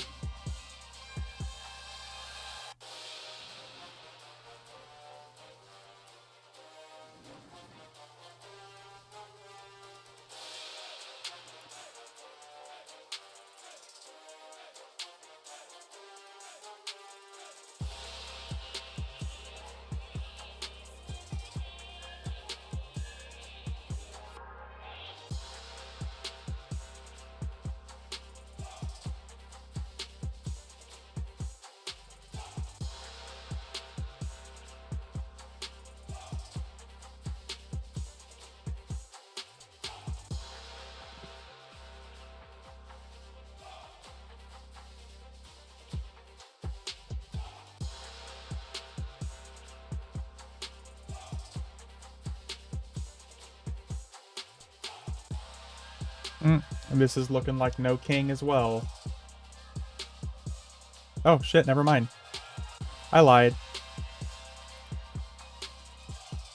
I'm glad I checked.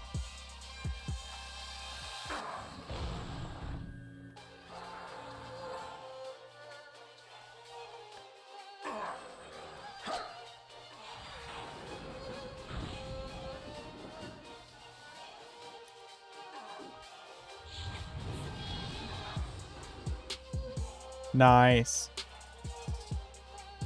Got a mask. Some gauntlets.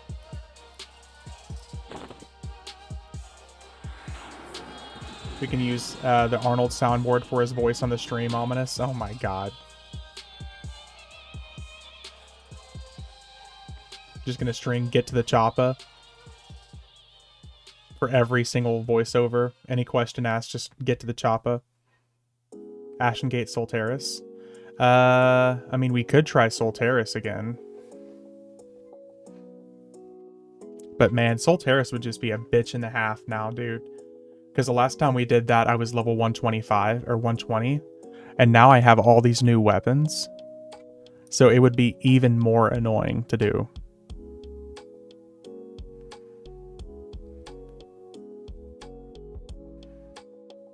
It's so stupid, dude. It just pisses me off thinking about, like, why does it have to be so difficult with mechanics?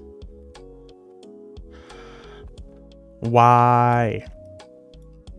Just let me kill it fast and be done.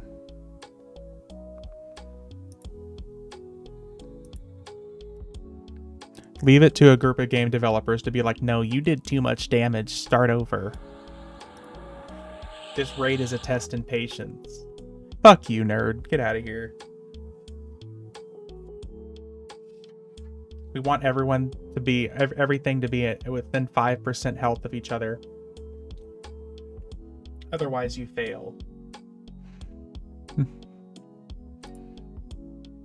I hate when I'm doing old WoW raids and I have to wait for RP or invuln phases. Yeah. You are testing my patience with this event. Yeah.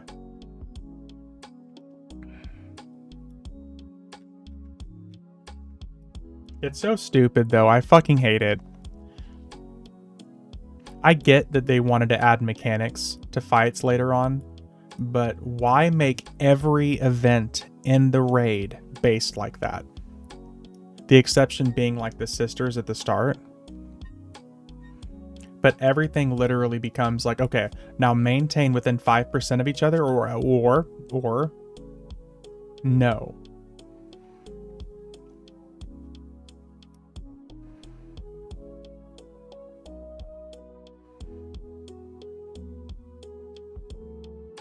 Yeah, it's very lazy. It's like the developers just suddenly decided to spite the raiders. They were like, yeah, we know how they're gonna like this. How they're not gonna like this.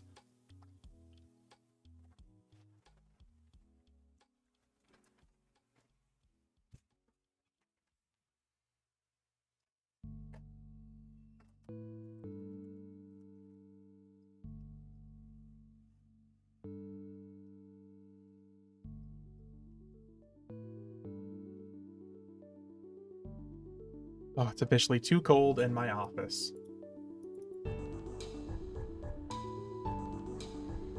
If you don't keep all bosses within 5.3 feet of each other and 7%, they automatically one-shot the healers. Yep. Yep. Exactly. If you don't do this our way, you get no way. Not if Shadow had a raid that has the 5% rule. Oh, fantastic. Midnight and Dawn were the bosses. Gross. It's such a fucking lazy mechanic, though. It's just like summoning and dispel. Just pure laziness. Asmongold had like a real good conversation about this recently, talking about raid encounters and just lazy mechanics. Because it happens a lot with like mythic raiding and mythic dungeons and stuff like that. Where instead of just doing interesting and good mechanics, they either make everything hit harder or they just put so many AoEs on the screen that it's like checkers or chess, or it's a dance pad even. That's a good way of putting it, a dance pad. It's like rather than have actual interesting mechanics that would make the raid fun, they're just like, okay, stand here. Okay, now stand here. Okay, now stand here. I'm still doing Molten Core to get all the tier 1 transmogs and Thunder Fury. Waiting for the Ragnaros RP at the end. I'm just, shut the fuck and spawn already. Yeah. Yep. Every time. Every time. That is one thing I do enjoy doing on WoW, is going back through and fighting Deathwing and Lich King. That's a lot of fun, actually.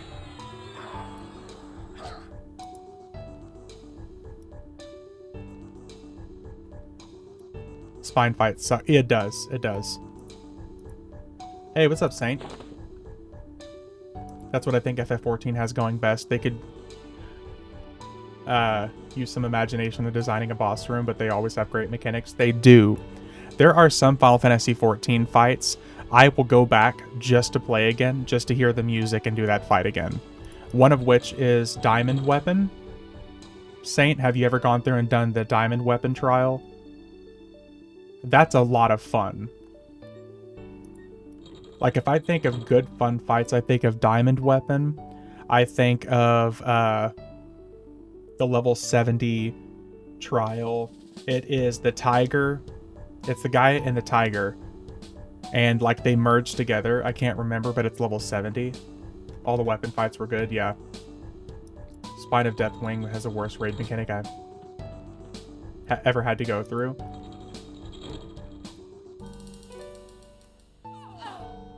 Deathwing definitely could have been better. If I have to think of, like, worst raid I've ever seen, though.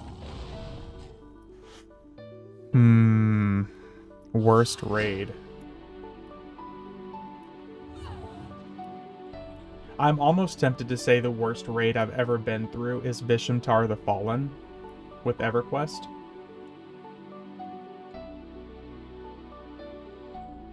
I think that's why people hate Caddis, because the end raid was so underwhelming. That too.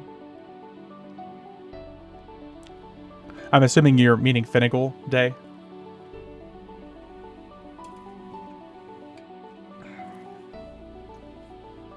Poor phone typing. I know what you mean, buddy.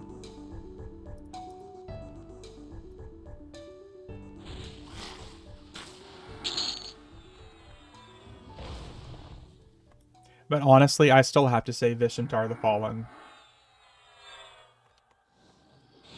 I don't know if it's just like my pure vehement hate for that game, or for that fight.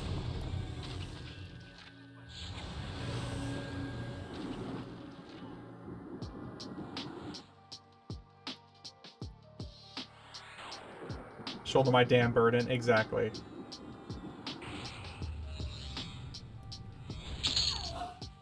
Shoulder these nuts, you fucking sucker. God, I hate that fight.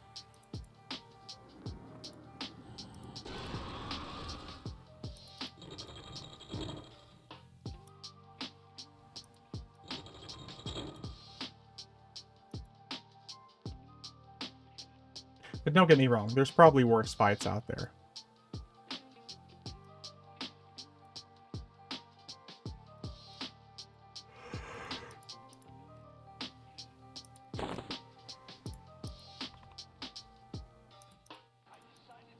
That's just in recent memory. That's the one that I hate the most.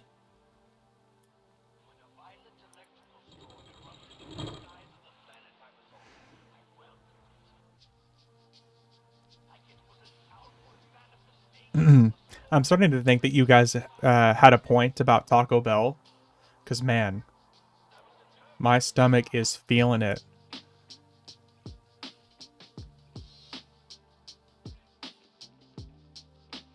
Note to self, when chat says, don't do Taco Bell, listen. We tried to warn you, yeah. Surprised you didn't even see the spider event in Solteris. Okay. You know, Day, you're right. I don't even know why I didn't think about that. Okay, I'll say the Drachnid spider event in Solteris is another really annoying fight. Fuck that fight.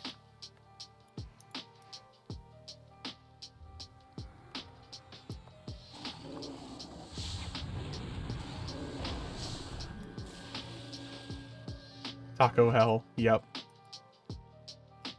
It's gonna be Taco Hell for that fucking toilet later, man. Ooh. We don't see this one very often.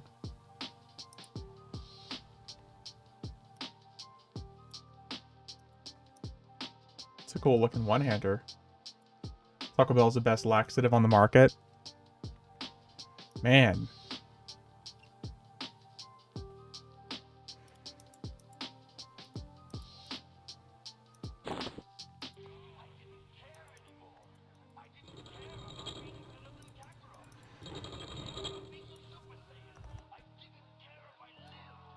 I never get it. I've never had digestive issues post Taco Bell. I don't know. Well, saying it for me, it really depends on the diet that I'm currently on.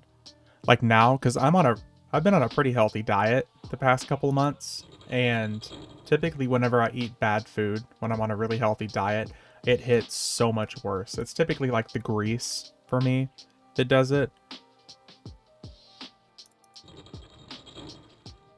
I know some people are lucky enough to never have issues. It really depends on what my current diet is. If I'm already on a really shitty diet and my body's already accustomed to like heavily greasy foods, then it's not that big of a deal.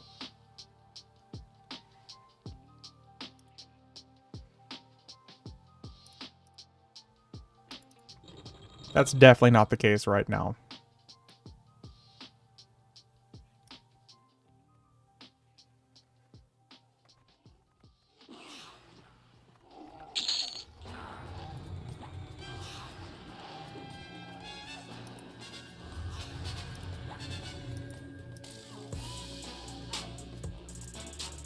And now the best part. I get to sit here and drink.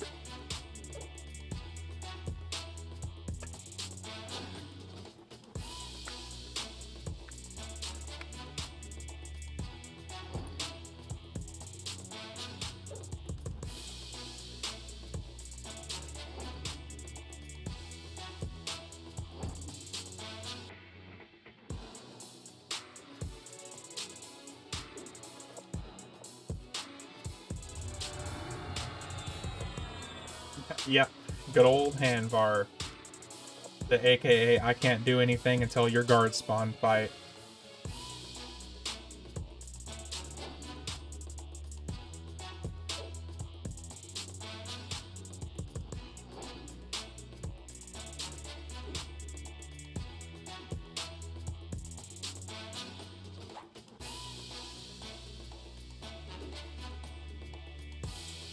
So good.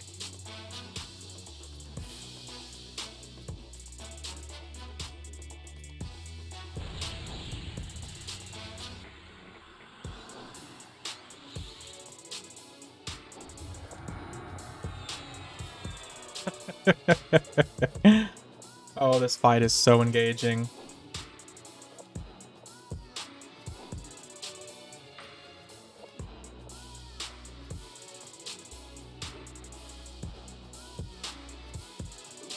Hey, did he stand me up?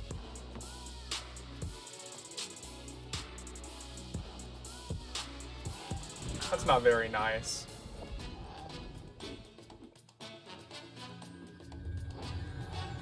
I was looking at my phone.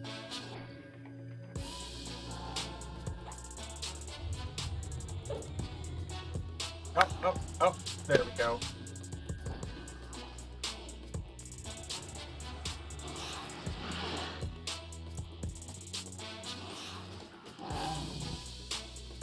Just laying down, minding my business.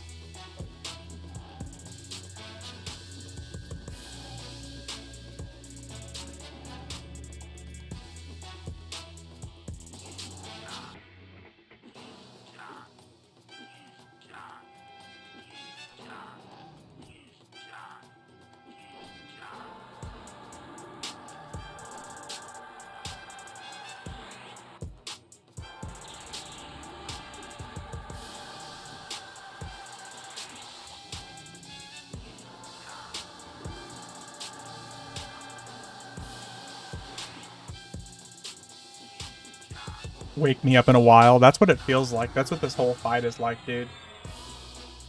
Wake me up when it's over.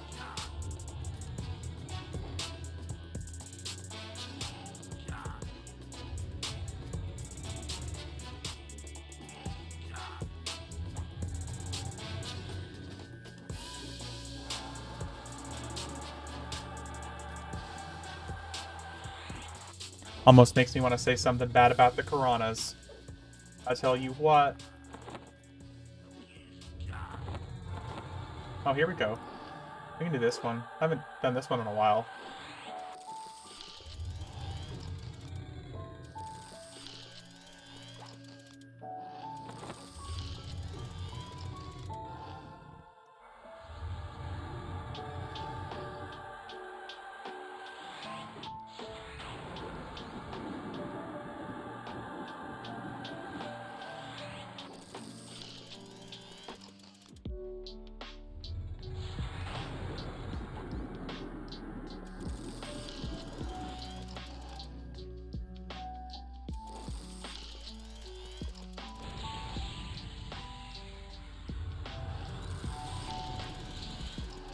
Oh, there we go. One more set incoming.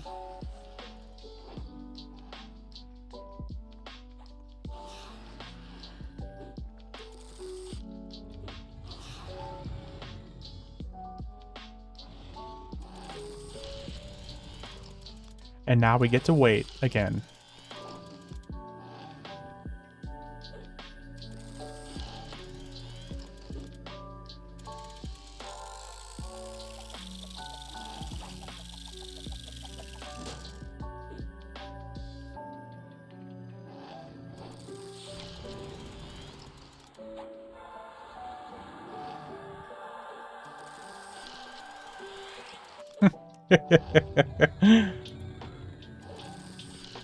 Fights like this don't normally make me just want to do nothing, but man, this fight is just so unengaging at this point.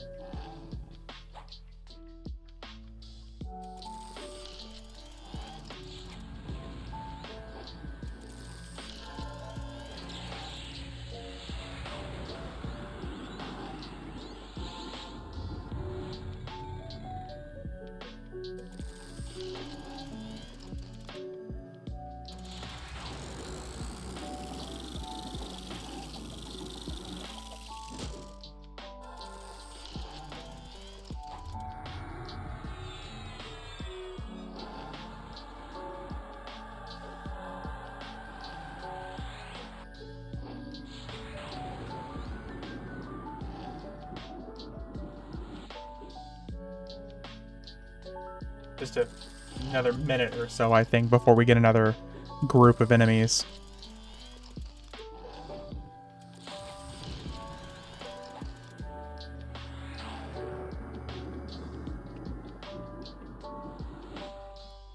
Oh, Nice. Couple more to go.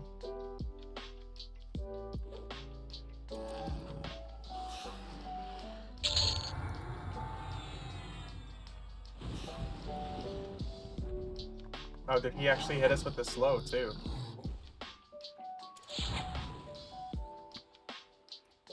Wow, haven't been hit with that in a while.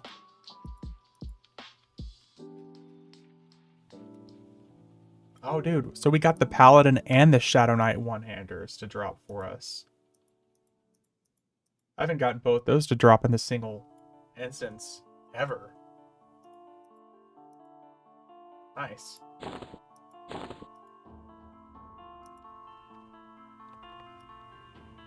Very, very nice.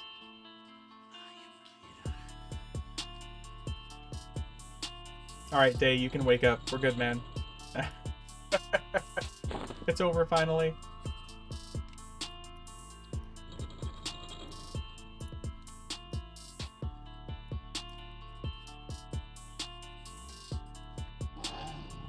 Finally, yep.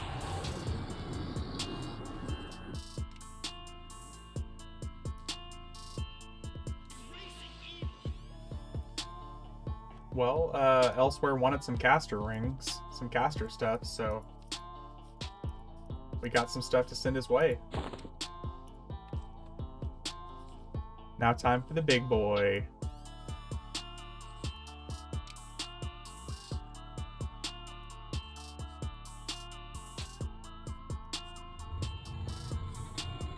Hi, Dad. It's me.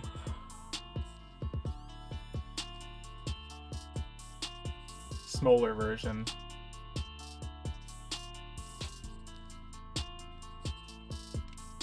This glowing green hand.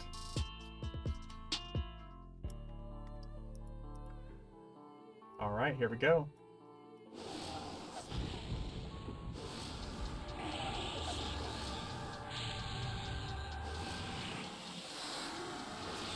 And we're damage locked again. You're a disappointment of a son. Thanks, Dad.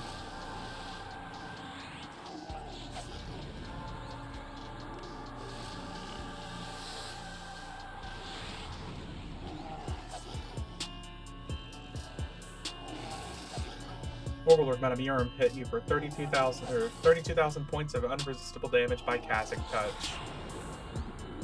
Oh boy. I'm at 95%.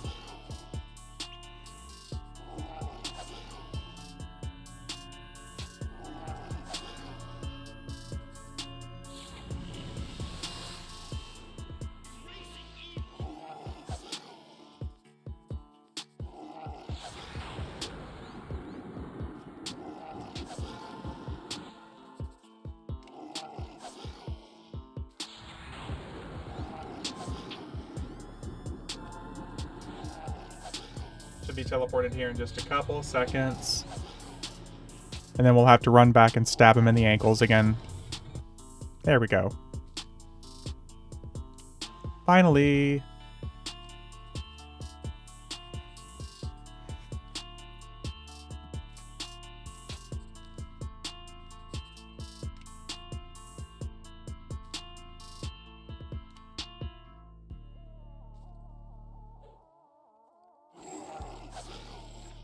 Alright, now we get to run back. Or float back. With no animation. Hooray.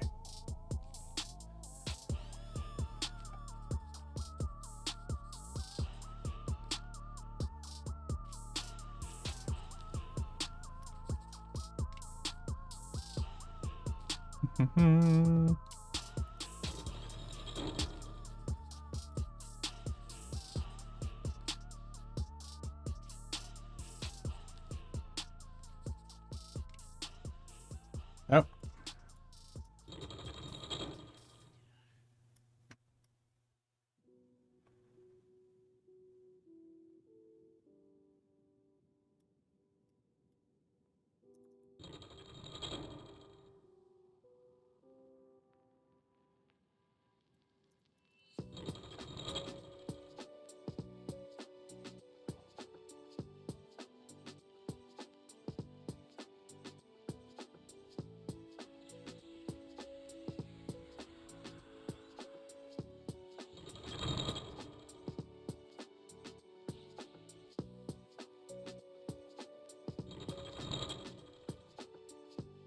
Here we go.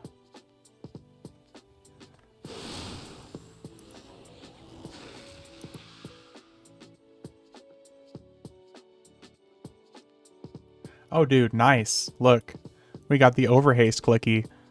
That's actually going to be good for our alts. Or our personas, I should say. Very nice. Very, very, very nice.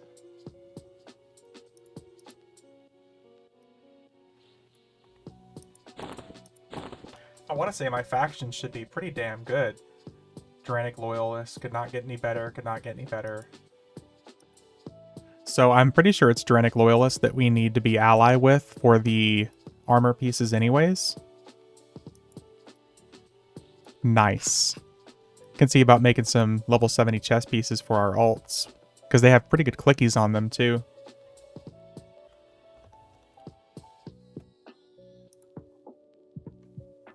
Did he dispel me?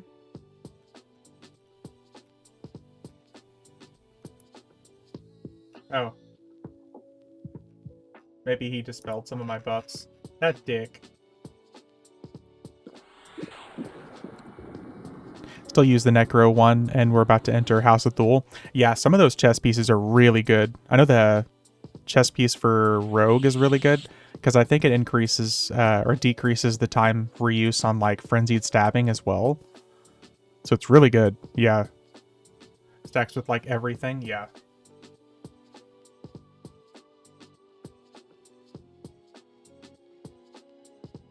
There's a lot of really good buff perks from those.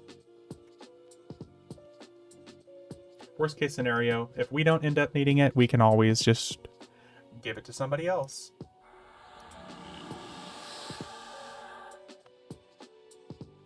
Alright, let's rebuff.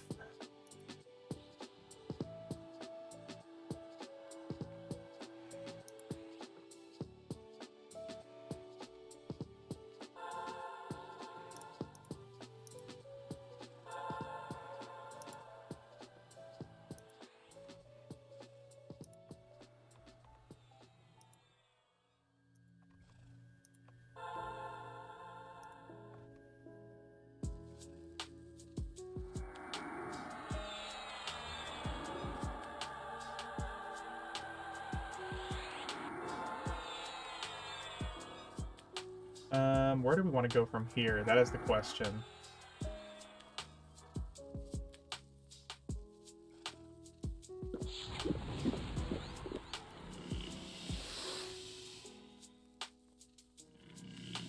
I guess the next step would be Dragons of Norath stuff. We can definitely do some DON. Your mom's house? Putting that work in, yo? Yeah, buddy. It's been a while since we haven't had a long stream anyways.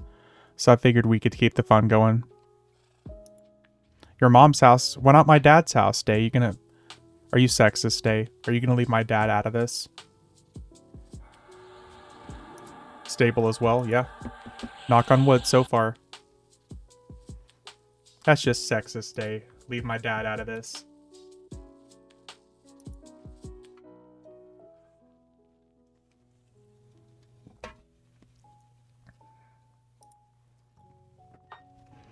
I think everything with the microphone placement and everything that we have going on now, we're also pretty good. Now that we got some shit figured out. I just don't like having like a real echo room situation. I think we should also order a bunch of Taco Bell and see who lasts the longest. Oh, I love seeing who lasts the longest. You know what I mean? Wink, wink. And leave this out of your dad. Yep. Mm-hmm, mm-hmm.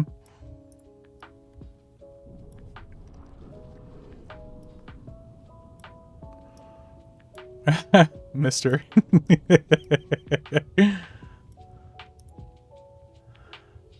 Did you just make a sexual joke regarding Taco Bell? I did.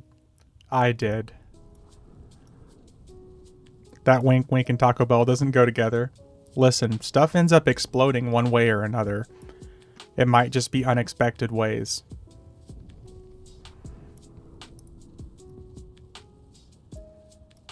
Know what I mean, Vern?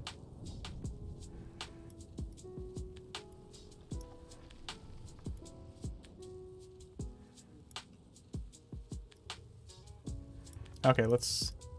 Oop. Was running my druid into a wall over here.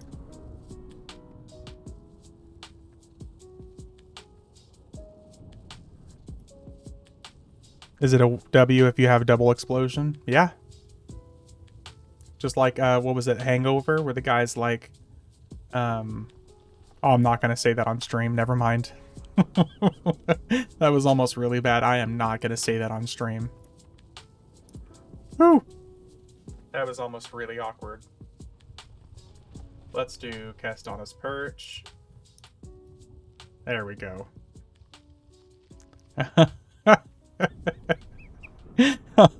Woo! Woo! Nope. Woo! I am so glad I stopped myself right there. Oh, man.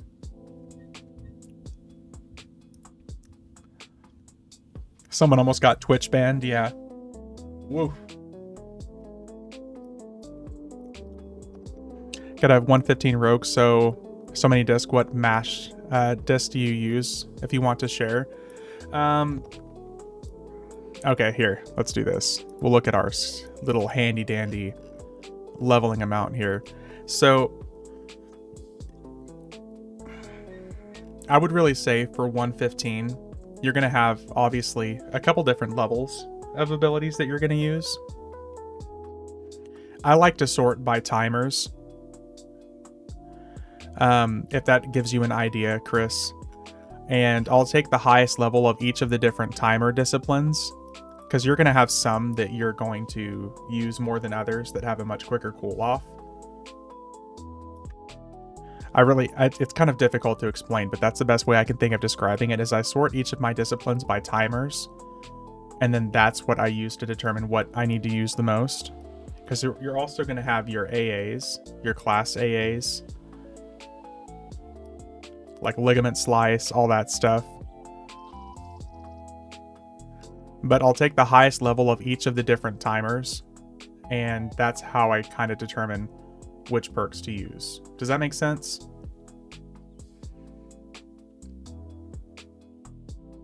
God, I'm getting completely confused where I'm going right here.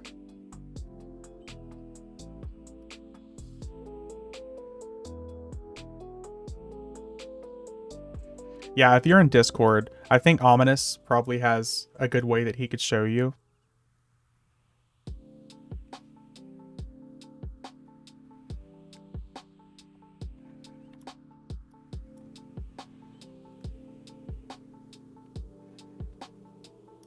All of my MASH disciplines are ones that I keep on my first row of hotbars. There are some that I have down here as well, because there's too many to keep on one. But I sort all of mine, and then I change the icons of them. I wish AAs had icons, because having that many on the hopper, I have no idea what the hell. Yep. Exactly, Tuma. That's why I specifically go through and I've got mine set. And all of my quick cast ones I've got changed for icons. So I know which ones are what, based off of the icons that I have them sorted under. It's really weird, but that's the only way I could make sense of it all.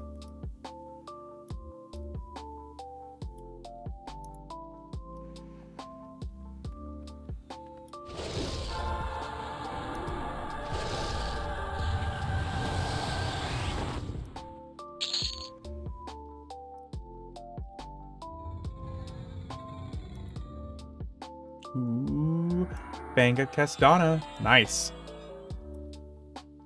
A lot of this stuff wouldn't typically be upgrades for people at level 70 unless they were trying to get geared up for like Vishantar the Fallen. A lot of this stuff is going to be good replacements for Omens of War gear at this point.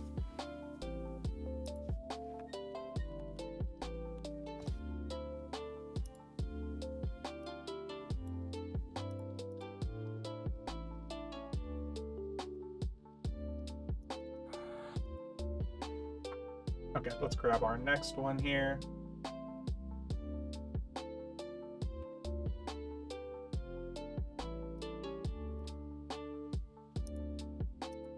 And once we zone out, we can turn around and zone right back in.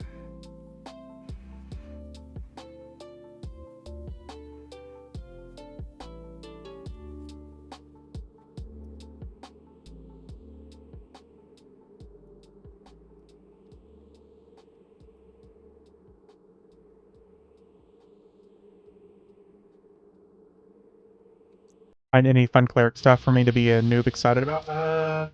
I mean, we've always got some extra stuff for clerics lying around, dude. What is this?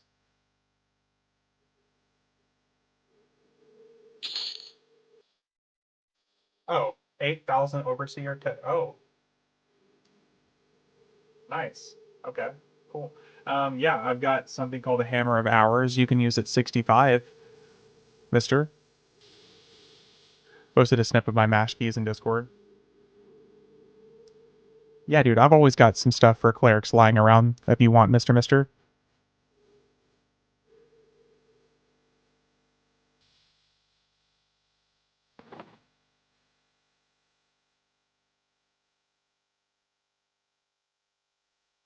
Got some good weapons. I know I have some good shields and stuff we can give you.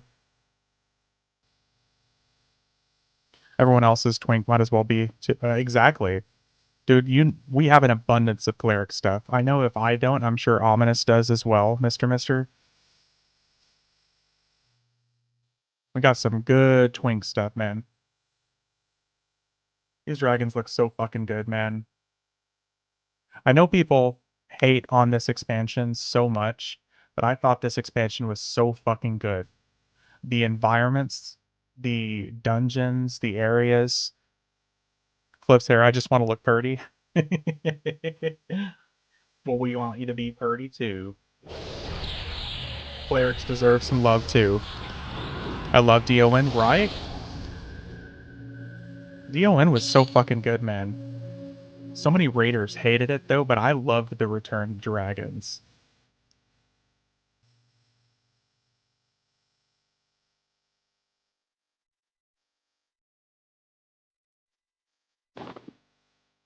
Like the Eastern style of everything, it was so fucking good. Then again, I enjoyed the Vishantar. Oh. No. I liked Vishantar because he dropped a phenomenal weapon. That's the only reason I liked Vishantar. And he looks cool. Don't get me wrong. The dude looks sick.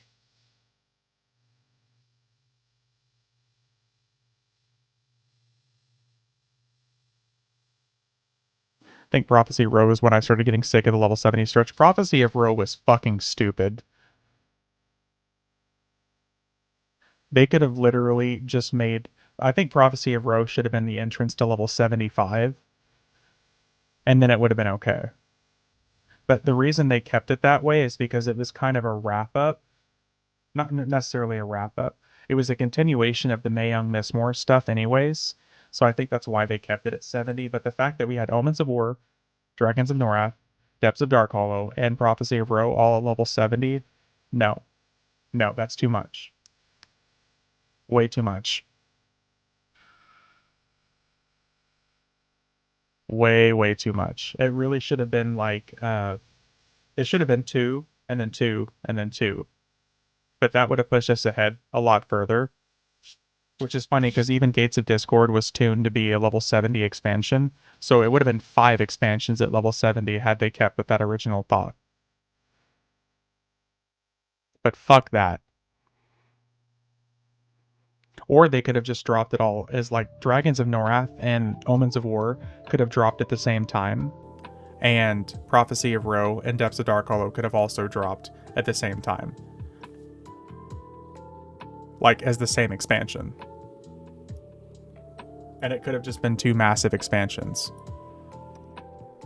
Oh shit. Is the big dude up? Oh no, somebody come killed him.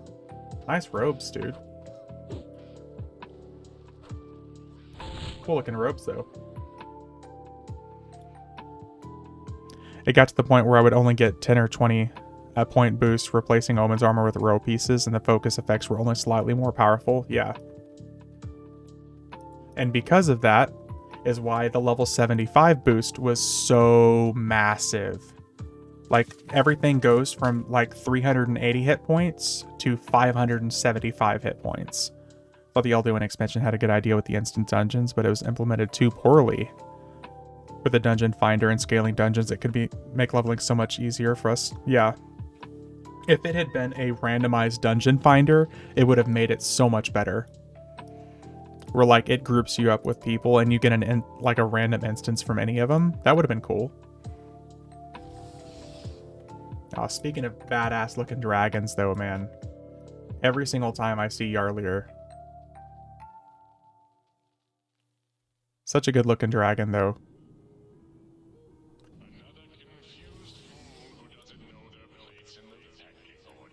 Such a good looking dragon.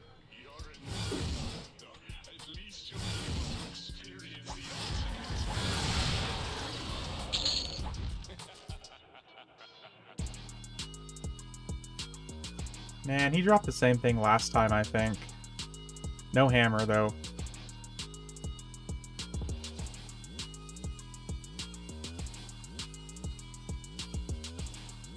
Oh, yeah, we already literally have one on us still. Rip.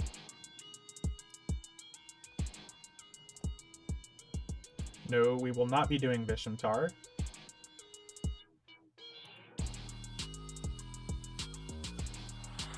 Is it even possible to solo Vishamtar with the HP locking? Yeah, you can still solo it, Sepikis, but it just takes about 45 minutes. Today it'd be great to level new characters in. It would, Tuma. I agree. It'd be a great way to level new characters if it was like a randomized dungeon finder. But yeah, you can solo it, Sepikis. You just have to say 25 times, shoulder my burden, with each of those being a couple minutes in between. So it's literally a 45-minute fight.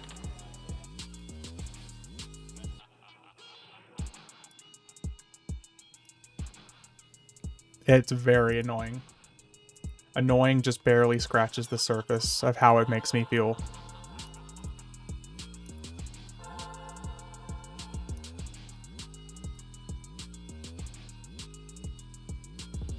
I remember shoulder my burden. Shoulder my burden. Shoulder my burden. Alright, let's go hit Demiplane while we're at it. And then we'll hit what Prophecy of Rose stuff that we can.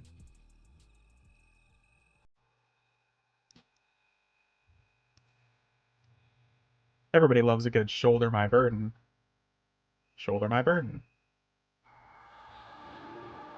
And if anyone dies, it spawned a mob that would often start to run amok. Yes. And you had to have people watching the eggs. You had to have people watching the corrupted drakes. You had to have people watching the clouds the clouds. Because the ones that you said shoulder my burden to were different than the clouds of energy. That if you killed the clouds of energy, they dispersed mana and endurance and HP to everyone in the raid. I need to make a list of all the things these won't do so I can do them later on. And if you would do them with me, Ominous, that'd be a different story. If you want to do some of these raids with me, dude, I'd be happy to. Will you be my little carry senpai? I enjoyed it in the guild raid since it took some work to beat it, but it's not something I'd want to try solo. It's not bad now, being higher level, because you can literally just take everything and murder it.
got to meet the voice actor for Frieza. I got to meet the voice actor for Goku, the voice actor for Vegeta.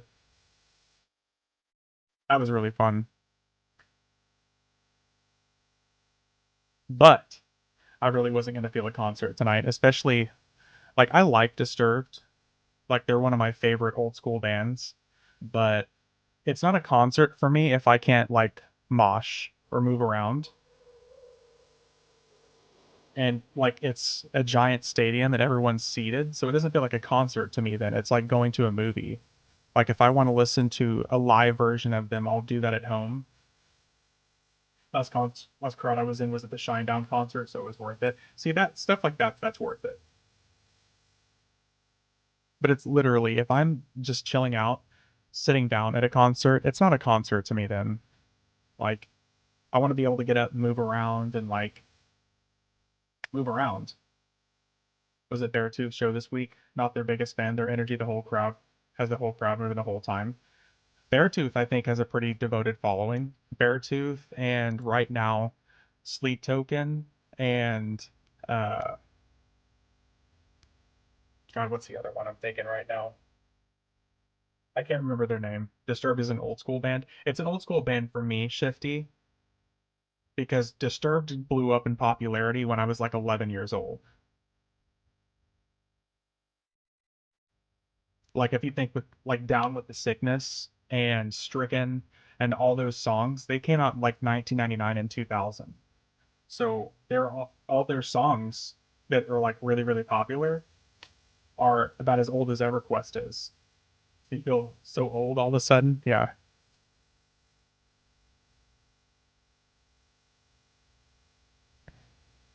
And like I said, I don't mean that to sound derogatory or anything, but that's just it's what it is. My daughter called the 90s music classics. I wanted to ground her. You know the classics? We're talking the classics, right? We're talking like Taylor Swift's original music, right? That's the classics, right? Saw Disturbed last year, kind of dull performance. And you're not really wrong for saying that doing work. I'm kind of inclined to agree with you because I've seen Disturbed before. Granted, it was about 10 years ago, but it was at the same stadium that they're playing at right now, and it was also a sitting experience. And I don't like that. It's not fun. It's not engaging for me to sit there and be like, woo, let me stand up for a second and clap and sit back down. Okay. That's not a concert to me. That's soccer mom stuff. Like that's like have any of y'all heard of Trans-Siberian Orchestra?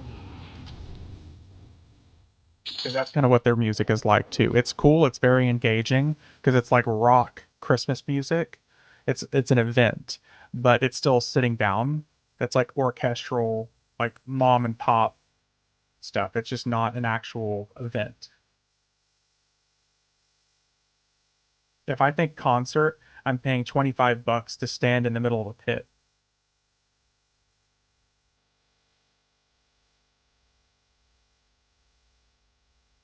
90s music is a classic, as 60s music was in the 90s. Oh, we already have that.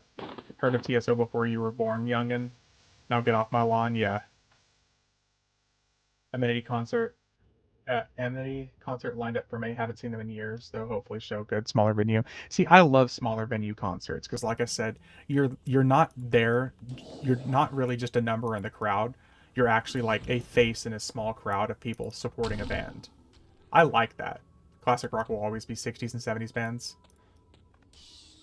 You mean bad rock? I refuse to believe otherwise. And I only say that not to mess with you guys, but to mess with people like my dad. Because my dad is like the biggest AC/DC fan and Queen fan you will ever meet. And I love to talk about how their music is horrible. I didn't matter how good they actually are or how much I like their music. I just say it's horrible because I know it pisses my dad off.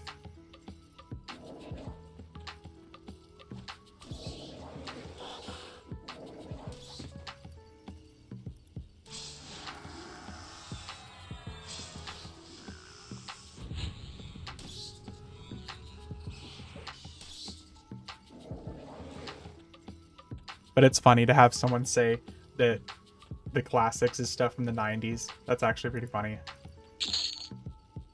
That does make me feel a little bit old too.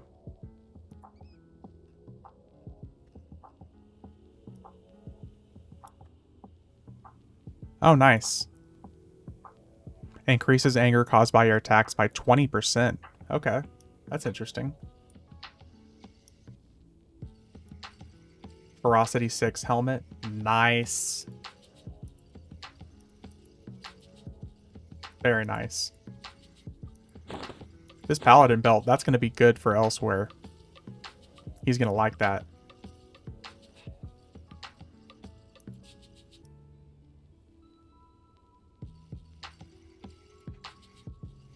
The next concert I really want to go to, assuming the band ever comes back through Oklahoma, I really want to see Trivium again.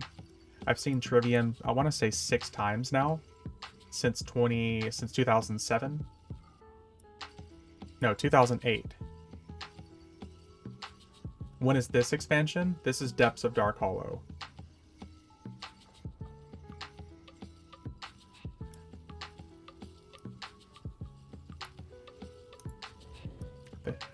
I know these kids are living with the problem of having been born too late to enjoy the best decades of life. Oh my god, Sevikiz.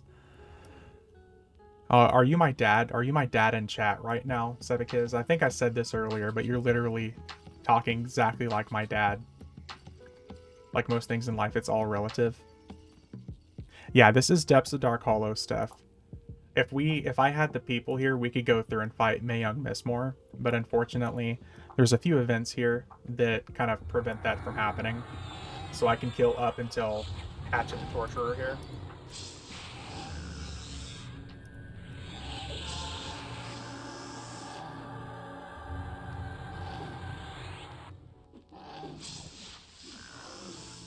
Ooh, nice. Little 1.9 million backstab there.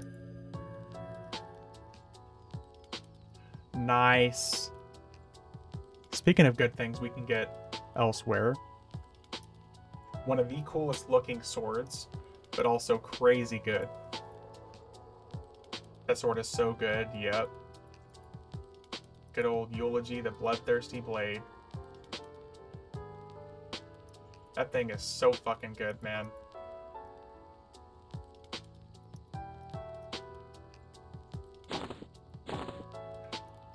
That's actually going to be perfect for my Shadow Knight right now. I didn't even think about that. That is perfect for my Shadow Knight right now. Hell yes. The only thing that really outpaces it is the fabled gem encrusted axe at level 75. Because that one's like damage 100, so it's a little bit better. But this is going to be so good for my Paladin, or for my Shadow Knight. Hell yeah.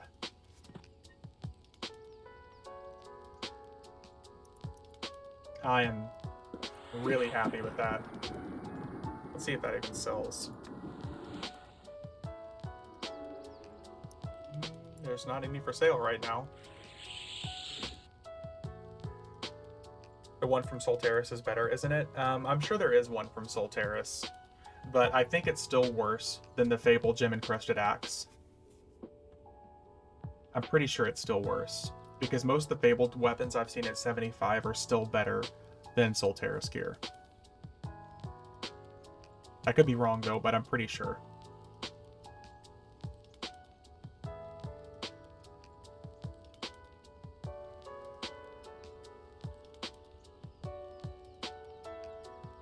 Man, I'm just getting more and more server lag over here.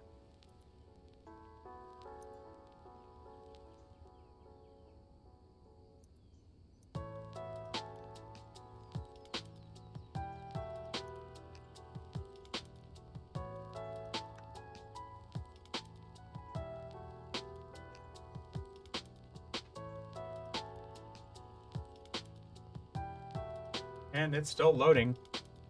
Man.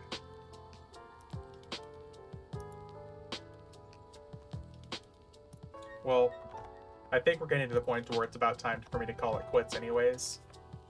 We've had a nice long stream here.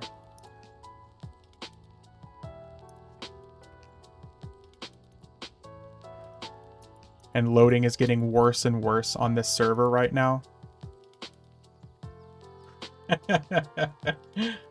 Like, what the hell? This is just getting worse and worse tonight, man. There we go. Man, that took forever to load.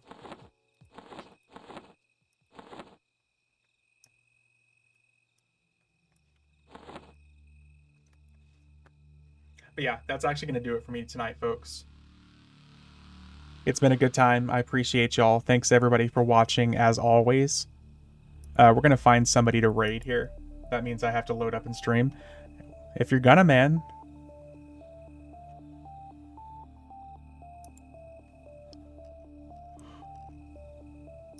Let's see if there's somebody else that we can send y'all over to. I think we're going to send everyone to...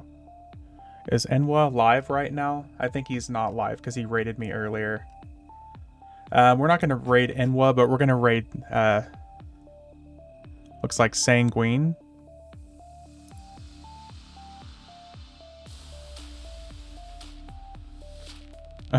Yeah, Sepika's literally slowed down to dial up. I really appreciate y'all. It's been an awesome stream. We've had a lot of people here tonight. Don't worry about it, Elemental. I'm just happy to have people here watching.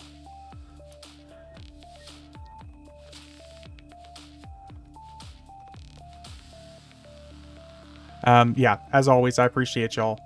Thanks, everybody. If you want to stick around for the raid, we're going to raid another EverQuest streamer here. We'll be going here in just a few seconds. But again, as always, thank you, everybody, for sticking around and watching. We're going to send y'all over. I appreciate you. Have a good night.